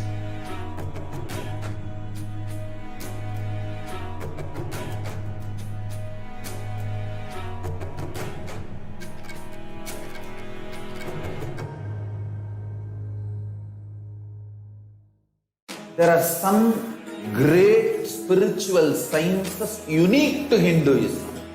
Subtle, otherworldly, but definitive sign. Manifesting the cosmic beings in Archavatara deities, in Nijavatara living incarnations is fasting. Understand? Kriya Pada of Vedas and Agamas elaborately explain the whole science of making the cosmic beings manifest in Archavatara deities and Nijavatara living incarnations, both. During the Bhava Samadhi Darshan, literally those cosmic beings manifest through this body. Just like how they manifest in Archavatara deity, they manifest in Nijavatara, Pratyakshavatara, and give you all the boons you ask, bless you. You see, each God is an independent intelligence to lead you to enlightenment. Each God is a bridge for you to achieve the Shivatva, the ultimate Shiva consciousness. Krishna is the bridge for you to achieve the Krishna consciousness. But Shiva consciousness, Krishna consciousness, all consciousness is one and the same. Ultimate consciousness only. So that energy itself completely expresses. Just like Radhika, when I see my own sweetness in the mirror, I become eager to taste it. I find that the only way to relish this sweetness is through the constitution of Sri Radhika. Bhava Samadhi Darshan is a window to the infinite expanse of consciousness, allowing us to glimpse the formless in a way that we can understand. It cleanses the karmas of lifetimes. It awakens our biomemory to the space of Paramashiva, the ultimate consciousness, and creates a deep and lasting transformation in us.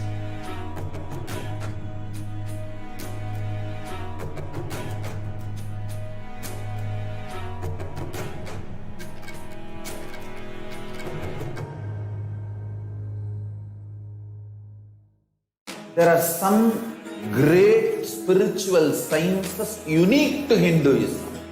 Subtle, otherworldly, but definitive sign. Manifesting the cosmic beings in Archavatara, deities in Nijavatara, living incarnations is fasting. Understand?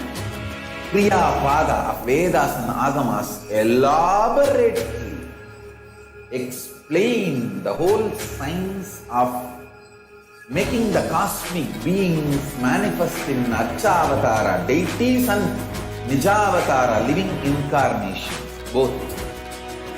During the Bhava Samadhi Darshan, literally those cosmic beings manifest through this body. Just like how they manifest in Archavatara, deity, they manifest in Nijavatara, Pratyakshavatara, and give you all the boons you ask, bless you. You see, each God is an independent intelligence to lead you to enlightenment. Each God is a bridge for you to achieve the Shivatva, the ultimate Shiva consciousness. Krishna is the bridge for you to achieve the Krishna consciousness. But the Shiva consciousness, Krishna consciousness, all consciousness is one and the same. Ultimate consciousness only. So that energy itself completely expresses. Just like Radhika, when I see my own sweetness in the mirror, I become eager to taste it. I find that the only way to relish this sweetness is through the constitution of Sri Radhika. Bhava Samadhi Darshan is a window to the infinite expanse of consciousness, allowing us to glimpse the formless in a way that we can understand. It cleanses the karmas of lifetimes. It awakens our biomemory to the space of Paramashiva, the ultimate consciousness, and creates a deep and lasting transformation in us.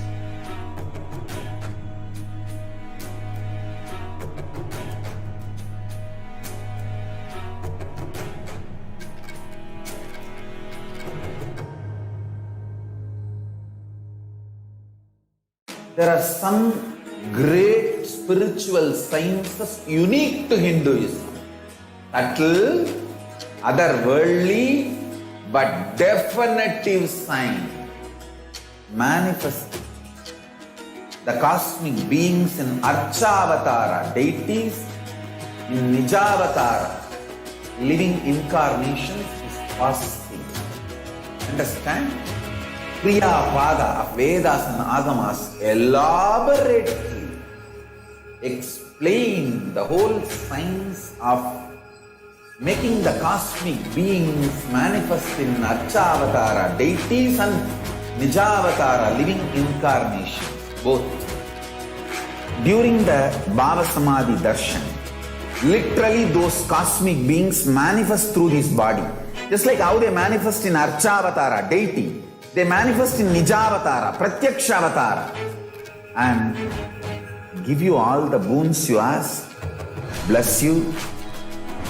You see, each God is an independent intelligence to lead you to enlightenment. Each God is a bridge for you to achieve the Shivatva, the ultimate. Yes, welcome back. So now we're going to see the different multiple COVID care centers that are opened across India, which includes Adi Kailasa in Virdi, Bangalore, Salem Adinam in Tamil Nadu, Tiruvannamalai Adinam in Tamil Nadu, Rajapalayam Adinam in Tamil Nadu, Puduvai Adinam in Pondicherry, Pattanam Adinam in Tamil Nadu, Siragapadi Adinam in Tamil Nadu, Sripuram Adinam in Hyderabad, Madurai Adinam in Tamil Nadu, Avatipalayam Adinam in Erode, Tamil Nadu, Hosur Adinam in Tamil Nadu, and Baroda Adinam in Gujarat.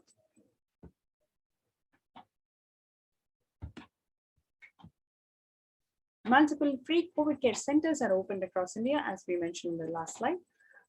Various social services and spiritual services are offered during pandemic in Kailasa's de facto spiritual embassies across India.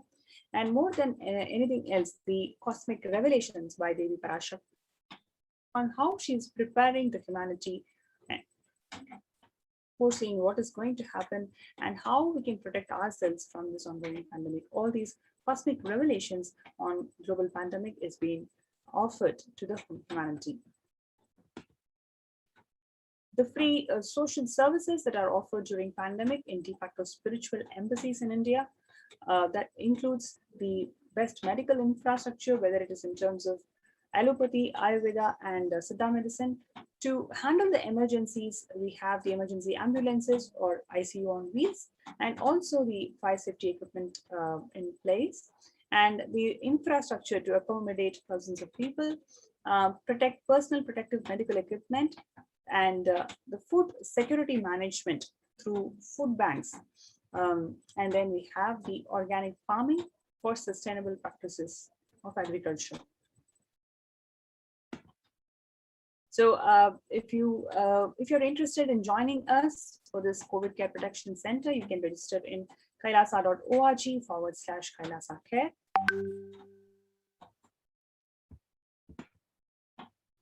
Now let's quickly go through the glimpses of what's happening in Adi Kailasa, especially from the Department of Infrastructure, which is responsible for overall needs of all the visitors of Adi Kailasa's Ministry of Infrastructure, that reconciles their current standing and status of housekeeping, taking note of what needs to be upgraded and procured to make each of the multi-layered quarantine facility a self-sufficient one.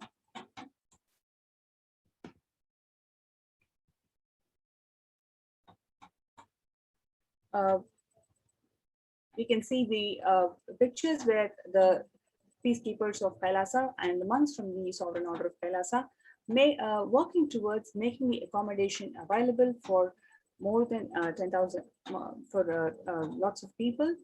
And this Department of Human Service is responsible to ensure that the current standing and the status of housekeeping, taking care of what needs to be upgraded and procured to make sure the multi-layered quarantine facility in each place is self-sufficient.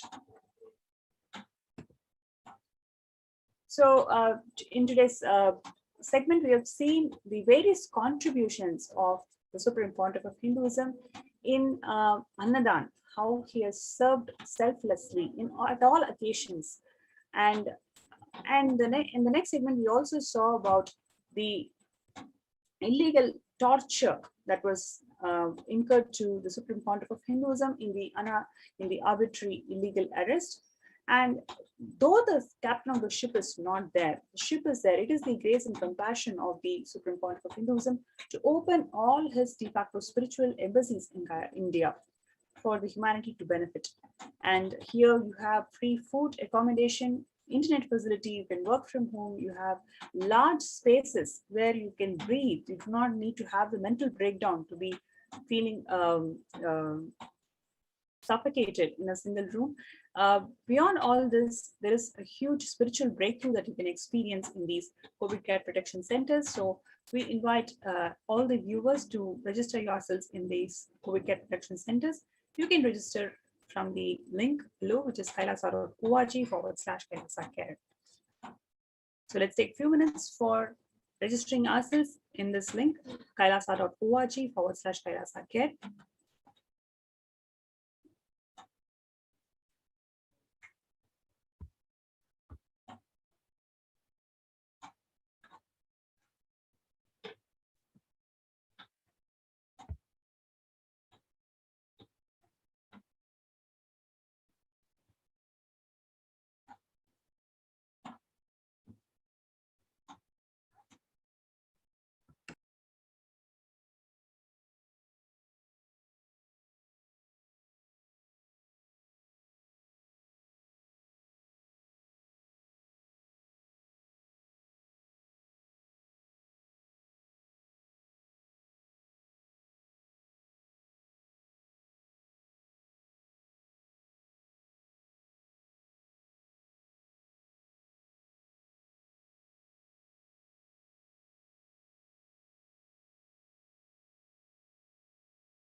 I welcome you all with my love and respect.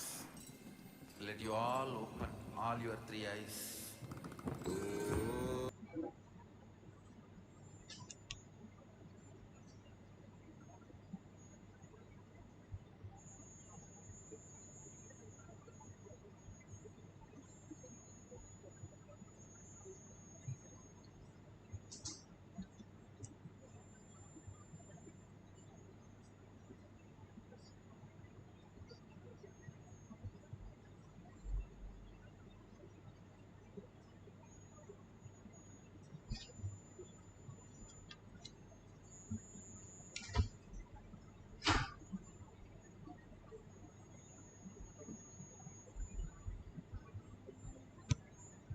Let's start with the Sadguru Vandanam. Nithyanandam Paramashivoham Kevalam Jnanamurtim Dvandvatitam Gaganasadushnam Tattvamasyaadilakshయం Ekam Nityam Vimalamachalam Sarvadi Sakshibhutam Bhavatitam Trigunarahitam Sadgurum Tam Namami. Let's go through the disclaimers. Security measures. No photography, video, audio recording. Important cautions.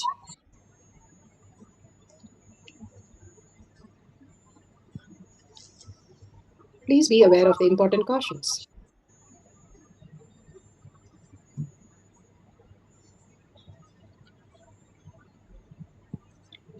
What is power manifestation? Let's hear from Bhagwan himself explaining what is power manifestation.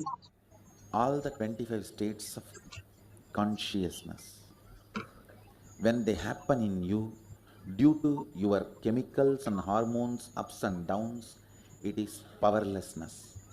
When it happens in you, out of your free will and consciousness, it is powerfulness. That's all. When you fall into sleep, it is powerlessness. When you enter into sleep, it is powerfulness. When you fall into dream, it is powerlessness. When you decide to dream, it is powerfulness. So I've added the ultimate powerfulness, Turyatita, in your whole being and doing. Manifest all the powers.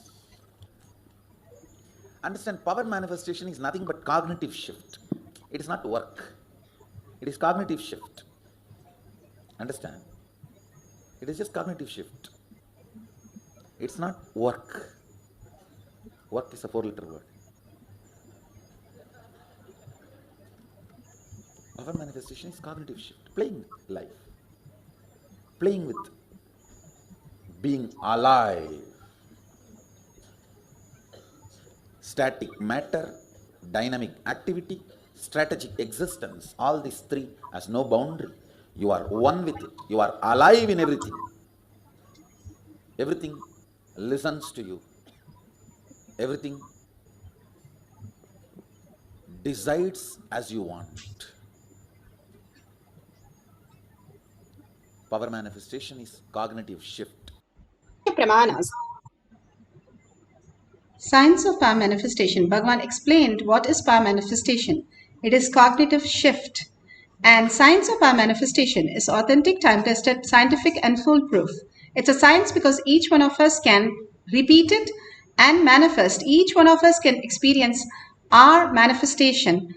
And these are given by the evidences that each one of us can have a superconscious breakthrough as the humanity has complete surrender to Bhagavan Paramashiva. Shastra Pramana, the evidences from the Shastras, the eternal unchangeable truth revealed in the source scriptures, the Vedas and Agamas. Apta Pramana are the Rishis, Munis, Ganas, Nayanamas, Alvars, all their experiences, manifesting the powers of Paramashiva, and they are the authority of Hinduism. All their powers are scientific and foolproof. Atma Pramana, account of His Divine Holiness Bhagavan Nithyananda Paramashivam, this millennium's avatar's personal experience of power manifestation. Bhagavan's very own Leelas, Bhagavan's blessing on planet Earth to manifest all the powers as per Shastra Pramana. Shakshi Pramana, experience of the millions of disciple, devotees, followers initiated by Bhagavan, manifesting all the powers of Paramashiva. Pratyaksha Pramana, the scientific study measuring the effect of being in the enlightened state. Bhagavan has beautifully said, whoever comes to my Kailash courtyard, I will simply be present and manifest through them as the reality. Bhagwan's presence is very high here for all of us to feel the oneness and manifest as powers. And we have measured scientifically. Bhagwan himself has gone through the scientific measurement, and the devotees and the balasans, and we have seen completely they are all in the thoughtless space. Completely thoughts become zero, and experience the oneness with Paramashiva manifesting through them as reality. We have done a scientific study to prove this science on all the powers. Now let's go to the Shastra Pramana. The Shastra Pramana are the eternal, unchangeable truth revealed in the source scriptures. Vijnana Bhairava Tantra. Vijnana, consciousness, Bhairava, one who experiences consciousness, and Tantra, strongly method in which you experience of past life wound. How to clear that? Bhagwan Paramashiva says it is like emptying your body. Power manifestation. Now let's go to the Shastra Pramana.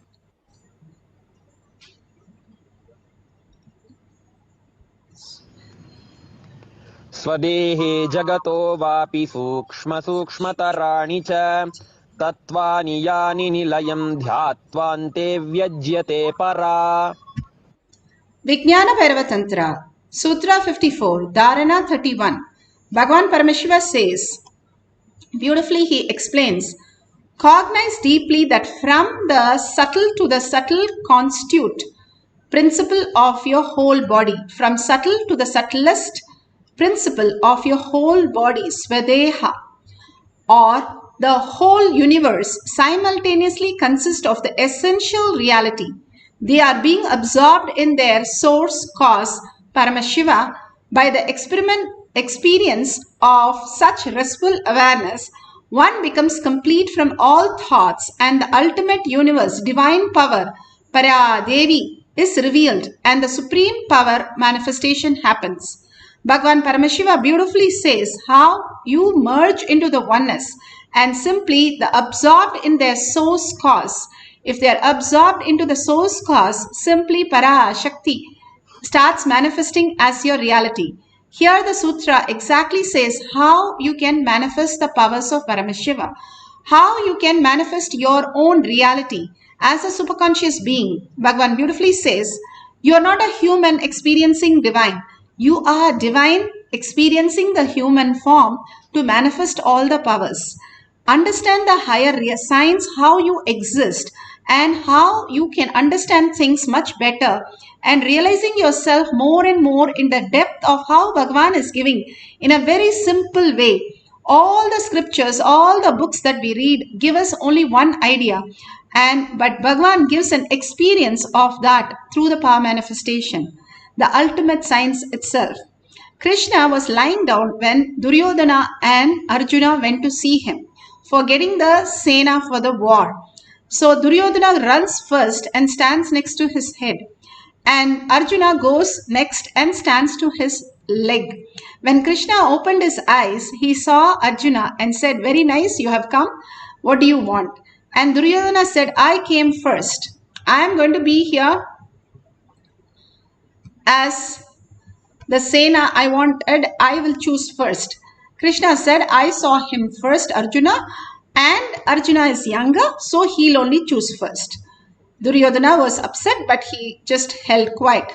And then Arjuna said, what can I choose other than you? When you are there, nothing matters to me. He simply surrendered at Bhagavan's lotus feet. And so beautiful. But Duryodhana said, what a foolish answer is that? And I am choosing the 11 crore Sena. And he was so proud that he got it, even though Arjuna got a chance, he missed everything. So Krishna said Tathastu to both, and both of them left. But we know who won the war. When Krishna is your charioteer, what happens in your life? You have a car. Who drives you? If it is Krishna, Bhagavan himself takes you around, how will life be with that space?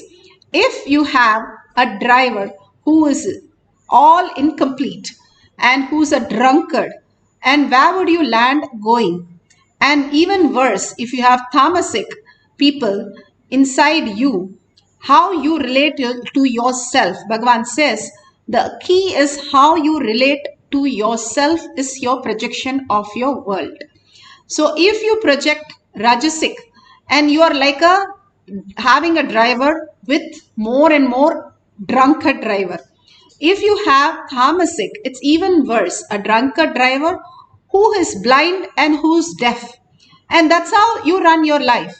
So what happens? Always in chaos, always in confusion, always struggling, always not getting the abundance that you're supposed to get, and always in the space of giving up. Unbelievably, you're lost in life. Bhagavan beautifully says, if he is the driver, charioteer, and that is the ultimate compassion, your father drives you around, how you feel so confident. There was a girl in a flight and she was so happy and she was enjoying her tab. And the flight started going really wobbly. And then everybody started screaming in the flight. And this girl was so peaceful and fine. After 15 minutes, the flight settled. But everybody was shocked how the girl could sit like this and be so relaxed.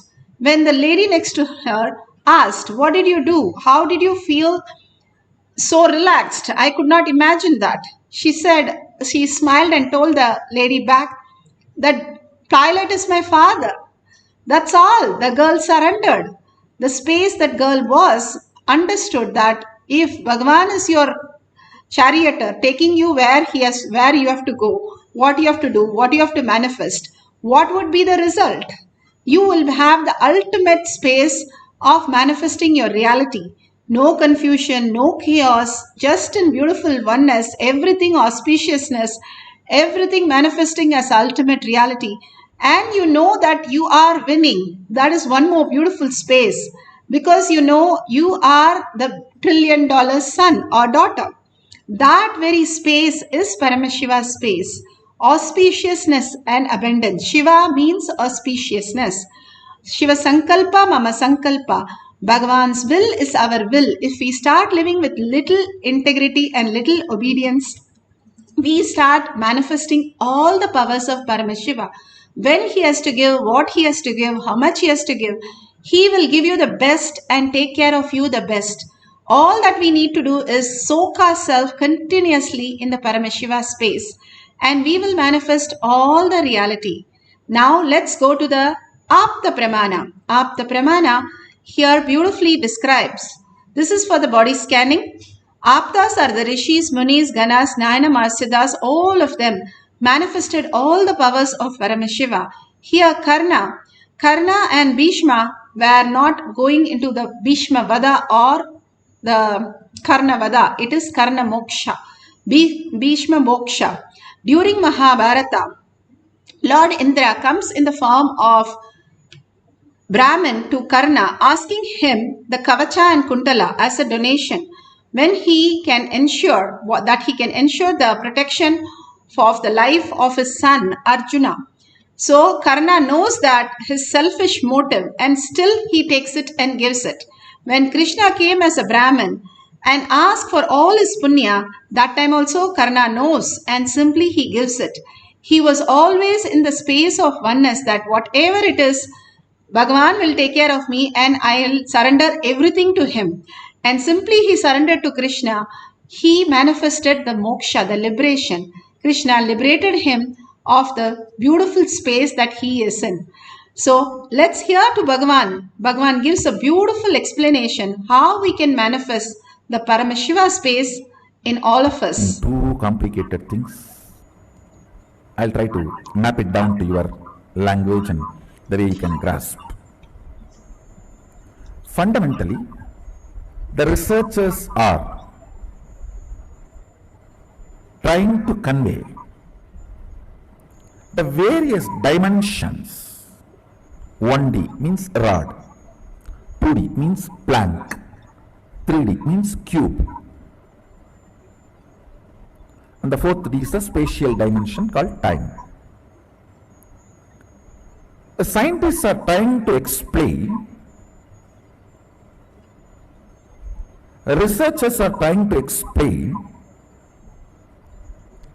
this algebraic topology, which works like a telescope and microscope together, it is not just this 4-dimension alone our brain is perceiving. Our brain is able to perceive higher dimensions, multiple dimensions. Because of that, they come to a conclusion, multiple dimensions exist, because the reflection shows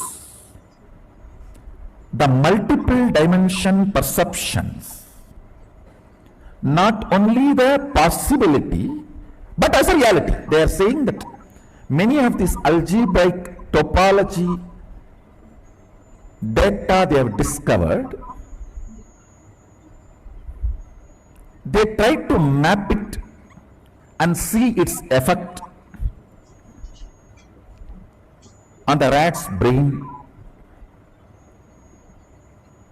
and the researchers are confirming many of these data is very realistic. Understand?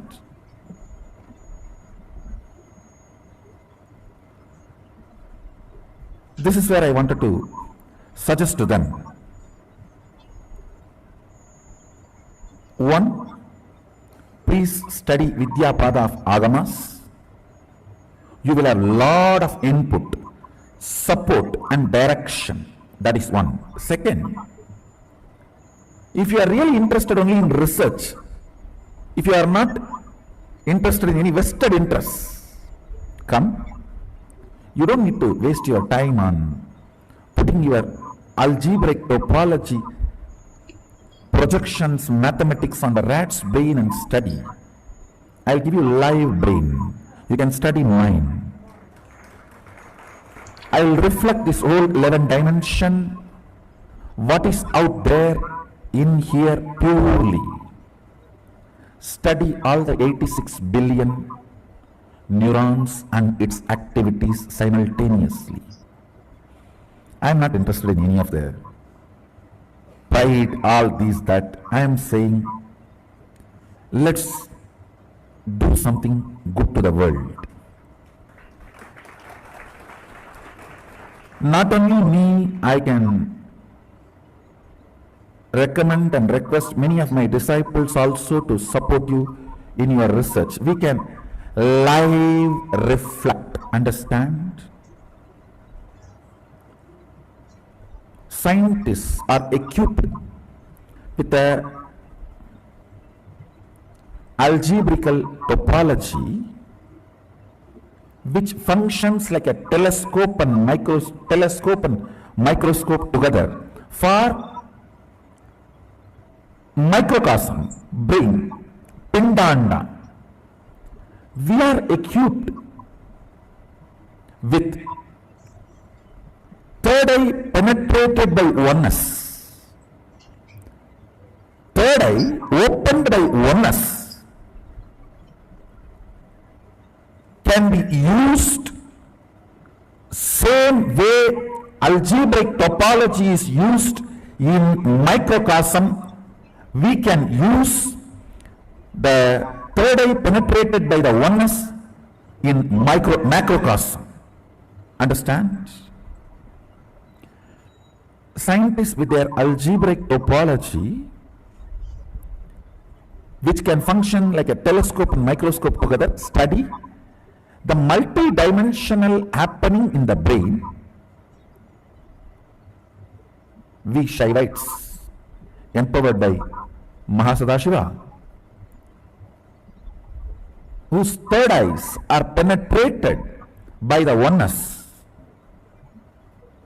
can show precisely what is out there in here.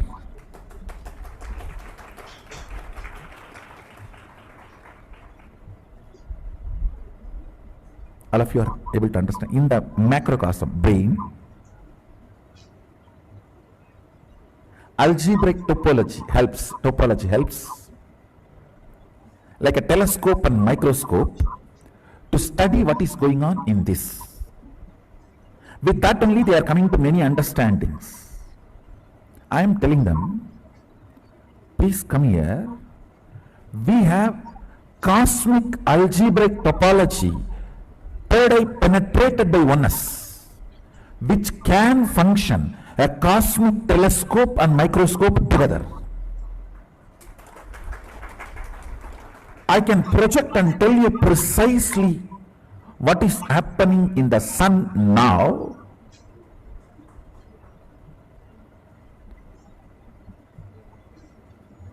The precise temperature change or precise happenings of the sun, and precisely what is happening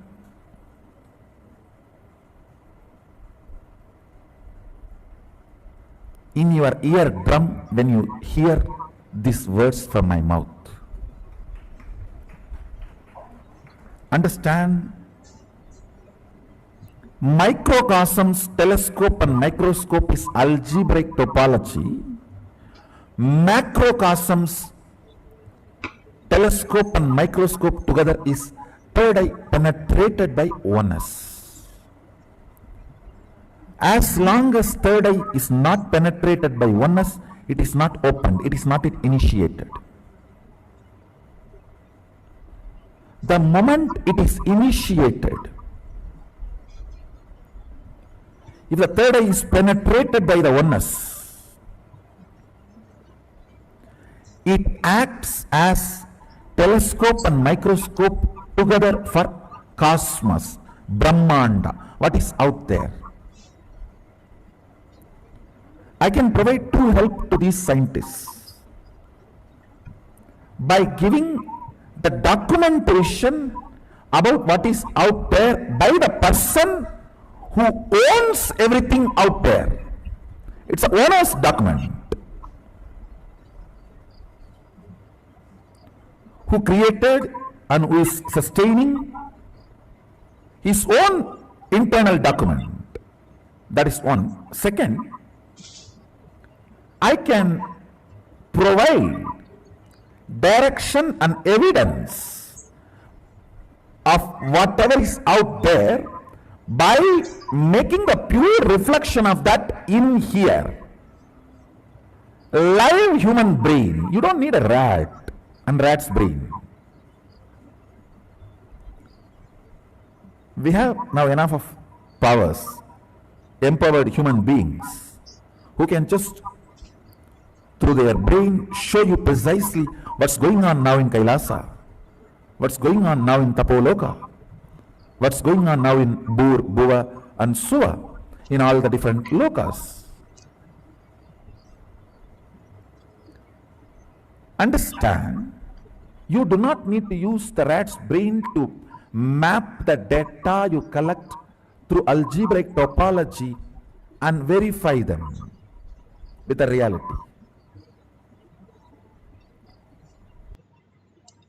So beautiful that Bhagavan has beautifully made us understand how the consciousness can be mapped into our brain and how through the oneness we can penetrate through third eye and manifest our reality. Here you can see the Balasans, how they have experienced in the courtyard. They are sharing that here. So beautiful. Let's hear that. About the powers that they manifest very powerfully after taking Aushada. Paramashivoham Maharaj, would you like to go first? My name is Srinitya Premaswarupananda. Yesterday, actually, Swamiji had given us the Aushada to apply on our head, and we had to take the Aushada and we have to put it on our head. And once we put the Aushada on our head, Swamiji told start manifesting all the powers, and then one by one we started manifesting all the powers. So the power which I did not manifest before, the Aushada, which was the distance reading. So what she did is she wrote a word and she kept it with herself without showing it to me. And then once she told me, tell me what I have written. And then I was just able to easily see it and tell it was Shiva what she wrote, and I was able to easily see it. And then the next power is I was able to scan her heart rate, how much it was per minute. I was able to scan her heart rate without touching her, without doing anything. And then I was able to even do that correctly, and it was perfect. and I was not able to manifest these powers before the Aushada. And now I'm able to manifest any powers, and I know that I can manifest all the powers of Sadashiva. And it's very easy after the initiation into the Aushada, after Swamiji giving the Aushada to this to all of us. Thank you, Nithyananda. So Paramaswarupa Maharaj, yesterday I wrote Shiva on a piece of paper, and I actually sat on the paper with the word facing down, so that there is no way of them being able to read, from over my shoulder. And he read it 100% spot on. Yes. So next, I would like to introduce Ajara Maharaj to share his experience. My name is Srinitya Ajarananda. So what I wanted to share today about the Aushada process initiation Swamiji gave yesterday, it was something like really powerful for me, because Swamiji, first thing he said, you can play with the powers. Like you have a set of 60 powers, you can play with them randomly. Whatever power you want, or you make up your own power and you can play with it. So first thing when I came and sat with the Aushada, I thought like, let me try doing the normal powers which I usually manifest, the third eye, body scanning, house scanning and all that. So when I sat and scanned when I did the house scanning, usually how it comes, like when I close my eyes, I look through my third eye for a few seconds and then scenes start to appear and then I can see. So when I did the house scanning, after the Aushada initiation, when I did the house scanning, the second I close my eyes, it's like my vision just switches into the house. So when I close my eyes, I can just see like a 3D view of the entire house, and then it's like a virtual reality. So it was something so powerful and it was so clear for me. And then I started trying to manifest various different other powers. Like before I couldn't manifest length, and Ma had asked me like to tell her birthday. And then I thought, okay, so let me just try doing it as rapid as I can. So I just close my eyes and I look at her through my third eye, and immediately I see July. And then I tell her and she tells it's absolutely correct. So it didn't even take a single second to scan. Like the minute you close your eyes, it just appears. It's something so powerful. So for all of you out there, I wanted to say, like, whether you manifest powers or not, you should come and get the Aushada initiation. You will know like a whole new level of manifesting powers. Like whether you manifest it or not, like right now you can be manifesting to a certain level. But when you come and get this initiation, then you'll understand how rapidly you can create your own power and you can manifest. Next, I would like to introduce Mahadeva Maharaj. Yesterday he was sharing with me, Mahadeva Maharaj, that after the Aushada, he actually manifested the power of consciousness over matter. He was able to roll the pencil on the floor, and also he told me that GPS was really quick, and for him, the length question was 100% spot on. And he was also one of the Maharaj who accurately tell me my blood group. Yes. And then the other one is Jnana Prakasha Maharaj. So as we were sitting on the stage, waiting for our turn just now, Jnana Prakasha Maharaj could actually remotely scan my mother. He has never met her. I've never put my mother's picture on Facebook or anywhere, but he was able to tell me how she looked like, what are the health problems that she has, and even tell me her age. Yes. So beautiful. You can see how they have manifested the powers of Paramashiva. Now let's go to the guidelines for our manifestation. Each one of us can manifest all the powers of Paramashiva. Bhagavan has beautifully given us all the possibility. The Aushada, the Basma or the Kumkum. If you have a temple nearby, you can go and get the Basma and the Kumkum. Again, you can apply on your third eye, which makes it as Aushada for you to experience the oneness with Paramashiva. Or if you have the night turmeric on your forehead, it detoxes the third eye so much that more and more the calcification that has happened in your third eye gets cleared. All these great truths that Bhagavan has revealed, which is a very simple one for us to follow, will make us more and more in the conscious space, letting the consciousness reflect in us as reality. Now, let's apply the Jnananjan, which is in the Kantamala, in third eye and your temples. And let's do a body scan for the blood group. Even if you're doing for any the disease or any problems, please make a note and ask them to consult the doctor. If you're giving remedy or healing, please go ahead, but ask them to consult a doctor before doing all those. And completely you can scan a person if you already know the person is going through something, and more it will become a healing process. This is a very auspicious and powerful space. All of us meditating on Paramashiva, at the same time creating that oneness space with Paramashiva, Parashakti, and simply it will manifest and heal all of us. Again and again, Bhagavan gives this opportunity in the courtyard for all of us to feel the oneness space. So make sure it is authentically done and there is no other help from outside. This is completely making us experience the Paramashiva space more and more into the oneness space, that something beyond the mind, the thoughts, thinking that exist in you, constantly manifesting as you, is Paramashiva, recognizing that very space from the pure conscious space, Paramashanta Swarupa, simply opens up into the higher reality and make you extraordinary being, the superconscious being. Let's sit straight for few minutes and start holding Paramashiva in the third eye, continuously unclutching from what you know as yourself, doubts, words, thoughts, anything that you know as yourself, and hold only Paramashiva, Parashakti, with her 25 heads and 75 eyes and 50 hands. How would you be sitting if you have them? Just be there at that space, merge into that Paramashiva, Parashakti, her gesture, her smile and everything, and continuously unclutch and entangle with Bhagavan in the oneness space and chant the Mahavakya. Your whole being vibrate with the Mahavakya, and simply you surrendering and merging into Paramashiva will make you manifest all the powers. Write down whatever Bhagavan shows you and share with your partner. If you do not have any partner, you can Google and find out any VIP that you know, and their blood group will be given there, so you can scan and check whether you want to do it for somebody that you don't know or your relative who you can heal them, and ask them for more questions that you have found, and ask them to go to a doctor and do a consultant before they take your details into account.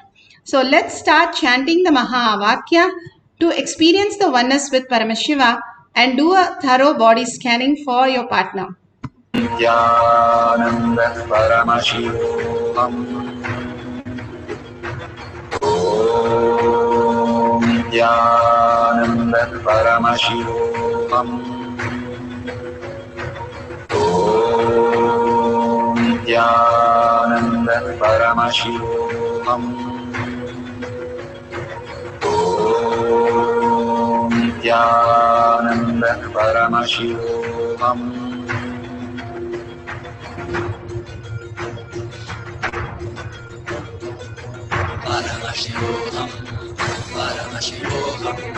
Let Paramashiva's third eye manifest in all our third eyes. Let the Amrita pour, let the Varni open up, manifest in all of us.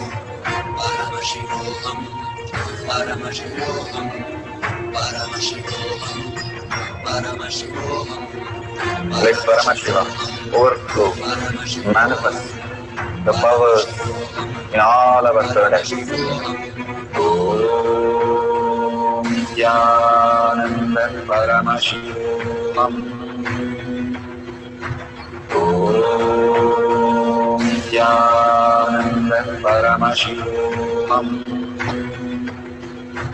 Om Nithyananda Paramashivoham. Om Nithyananda Paramashivoham. Om Nithyananda Paramashivoham. Om Nithyananda Paramashivoham. Om Nithyananda Paramashivoham.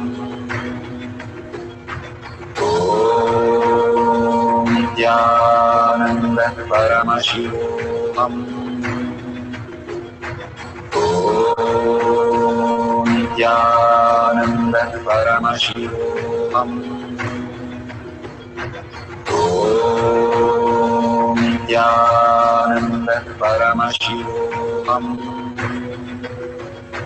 Om Nithyananda Paramashivoham. Om Nithyananda Paramashivoham. Om Nithyananda Paramashivoham. Om Nithyananda Paramashivoham. Om Nithyananda Paramashivoham. Nithyananda Paramashivoham. Nithyananda Paramashivoham. Nithyananda Paramashivoham. Nithyananda Paramashivoham. Nithyananda Paramashivoham. Nithyananda Paramashivoham.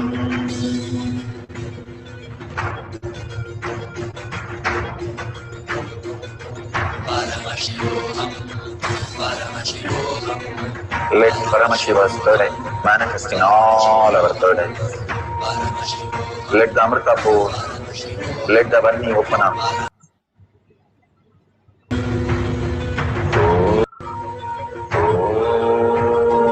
Nithyananda Paramashivoham. Nithyananda Paramashivoham. Nithyananda Paramashivoham.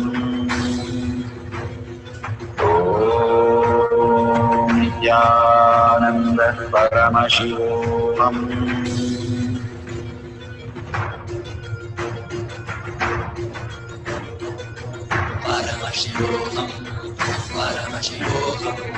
Let Paramashiva's third eye manifest in all our third eyes.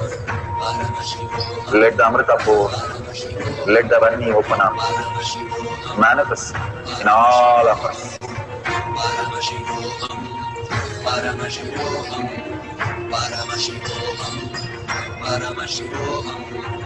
Let Paramashiva overflow, manifest the powers in all our third eyes. Nithyananda Paramashivoham. Nithyananda Paramashivoham. Nithyananda Paramashivoham. Nithyananda Paramashivoham. Nithyananda Paramashivoham. Nithyananda Paramashivoham. Nithyananda Paramashivoham.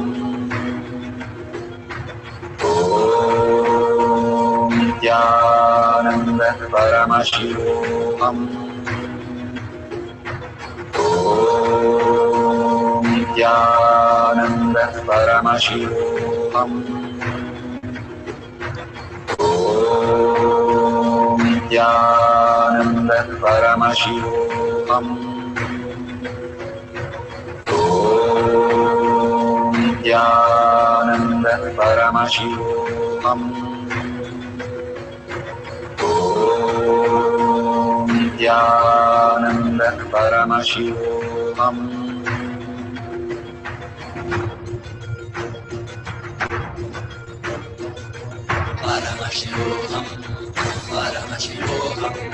Let Paramashiva's third eye manifest in all our third eyes.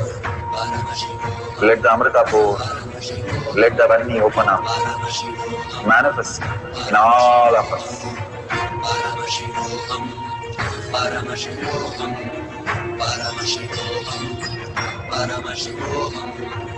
Let Paramashiva overflow, manifest the powers in all our third eyes.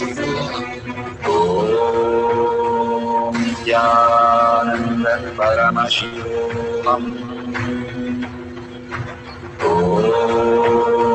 Nithyananda Paramashivoham. Nithyananda Paramashivoham.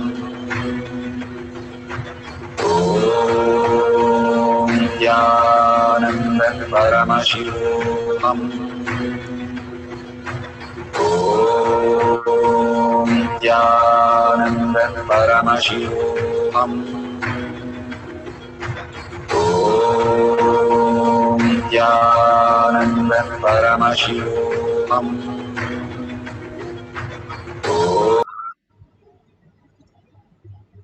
So beautiful. Whatever prasada you have received from Bhagwan, please make a note of that and verify authentically. And make sure there is no external help or you already know about a lot of things. Just make sure all this is only a manifestation. Again and again, let's not fall into the delusion. All our thoughts and our realization is only delusion. If death is a delusion, then what about our life? Bhagavan beautifully says we are just deluded into our thinking continuously and creating our reality from the delusion. It's like a car with a broken brake and a broken steering. That is what we are driving. Let's now, at least for a few minutes, manifest Paramashiva. Only in this session, we sit down and say, Paramashiva manifest through me. In all other things in our life, only we do it and then go and surrender and ask Bhagavan, please help me, please help me. So at least for a few minutes, let's do what Bhagavan is wanting us to do. Manifesting the powers of Paramashiva, each one of us feeling so powerful and so blissful, manifesting all the reality and healing so many people, all of your inner space and inner all that problems and struggles which also get healed. So let's have one more cycle. Surrender everything to Paramashiva's lotus feet. Again and again. When Bhagavan said in 2010 about third eye and download, we didn't understand what is going to come out of third eye. But after that, 2013, we understood. 3 years it took us for the start. But after that, it's been roller coaster ride of the Balasans manifesting so many powers and so many demos. So you can see how beautiful Bhagavan manifests through us once we understand how compassionate and how much he is showering and initiating all of us into. And holding him again and again as our reality is the ultimate space for us, just merging into him and being in the oneness. Parashakti, her smile, her gesture, her beautiful being, her all her jewels and her weapons, everything she is auspiciousness. Holding her again and again in your inner space, you become auspiciousness. It's beautiful space of oneness. Let's get into the meditative space. Let's sit straight with the head, neck and spine in a straight line. Bring Parashakti, Paramashiva in your third eye and chant the Mahavakya. Whatever you're scanning for the second person or the same person, you're going to scan something different. Find the blood group and find anything else you want to share with that person that Bhagavan is showing you. And write down everything. At the end of the session, we will go ahead and we will share with the other person. And please remind them to consult with the doctor with whatever you're saying. And you share everything in the chat also so that everybody can experience that beautiful space of oneness as you manifest the powers. Let's start chanting the Mahavakya intensely, the whole being vibrating with that. Nithyananda Paramashivoham. Om Nithyananda Paramashivoham. Om Nithyananda Paramashivoham. Om Nithyananda Paramashivoham. Om Nithyananda Paramashivoham. Om Nithyananda Paramashivoham. Om Nithyananda Paramashivoham. Om Nithyananda Paramashivoham. Om Nithyananda Paramashivoham. Nithyananda Paramashivoham. Nithyananda Paramashivoham. Nithyananda Paramashivoham. Nithyananda Paramashivoham. Nithyananda Paramashivoham.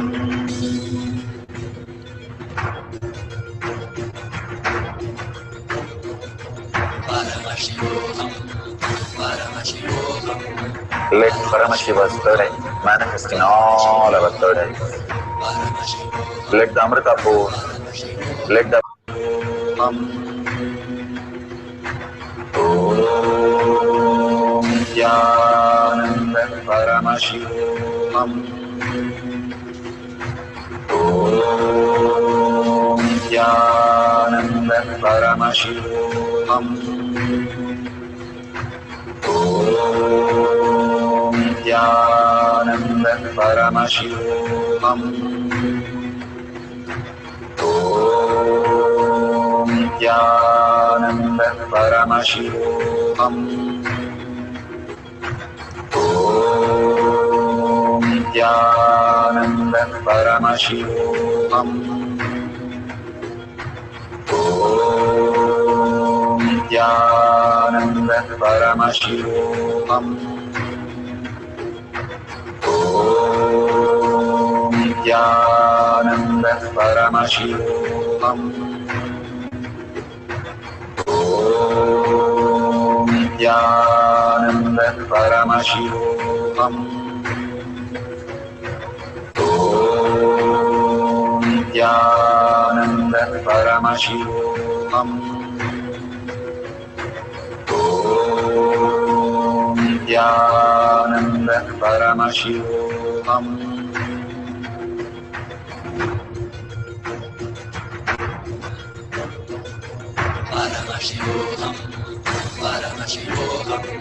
Let Paramashiva's third eye manifest in all our third eyes.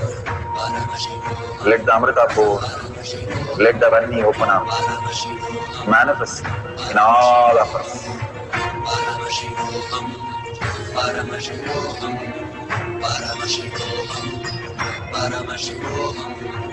Let Paramashiva overflow, manifest the powers in all our third eyes. Om Nithyananda Paramashivoham. Om Nithyananda Paramashivoham.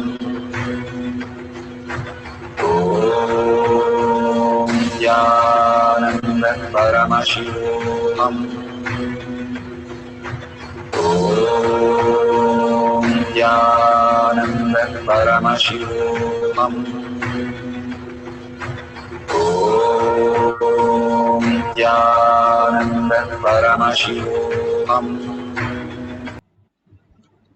So beautiful that we can experience all the oneness with Paramashiva by understanding that how compassionate he is to show all the reality and heal us so beautifully again and again and again.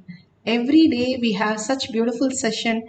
Now in the morning, how delightful and blissful it is for the whole day when we have few minutes of power manifestation every single day. And evening also we have 6 p.m. in Zoom. You can log in through Kailasa and you can chat also in the Zoom session. So you can share your beautiful experience. Just it can be one line, or it can be the picture, or it can be the experience that you had with the whole power manifestation in tinyurl.com/power manifestation. Again and again we ask you to share, because to heal the billions of people on planet Earth, again and again, if they are connected to Bhagavan, they will simply get healed. So please go ahead and share. Bhagavan says extreme manifestation is extreme causing. So please go ahead and share all these great truths. And if you see the $sign at the end of the YouTube, you can offer your contribution. Everyone, when we ought to offer our contribution, it can be as small as 1 unit of your currency. But when you contribute and you ask in humble space, in gratitude, Bhagwan, make my Paramashiva as my reality. Again and again, when we humbly ask, more and more clarity comes and more higher intelligence starts downloading in us as our reality. And the decision we make and the whole space that we have becomes such a healing space for us and everybody around us. So more and more, the space of oneness can be experienced by all of us. Thank each one of you here who have come here to manifest all the powers of Paramashiva. In billions of people, we are the chosen ones to experience this oneness. We have to do just go around ourselves and thank ourselves to be here, to hear these words of Bhagavan. And let's surrender all that we explained or we understood of Paramashiva and the power manifestation at Bhagavan's lotus feet. Again and again, when you surrender, more and more depth happens in your cognition. Now, with the deep gratitude and earning, let's end the session with a Purna mantra. Om Purnamada Purnamidam Purna Purnamudashyate Purnasya Purnamadaya Purnameva Vashishyate. Om Shanti Shanti Shanti. Hari Om Tat Sat Sarvam Bhagavate Sri Nithyananda Paramashivam Padukarpanamastu. Om Nithyanandam. Thank you so much, each and every one of you. See you again after the next satsang, next darshan in Kailash Kotiyar Manifesting Past session. Thank you, Nithyanandam.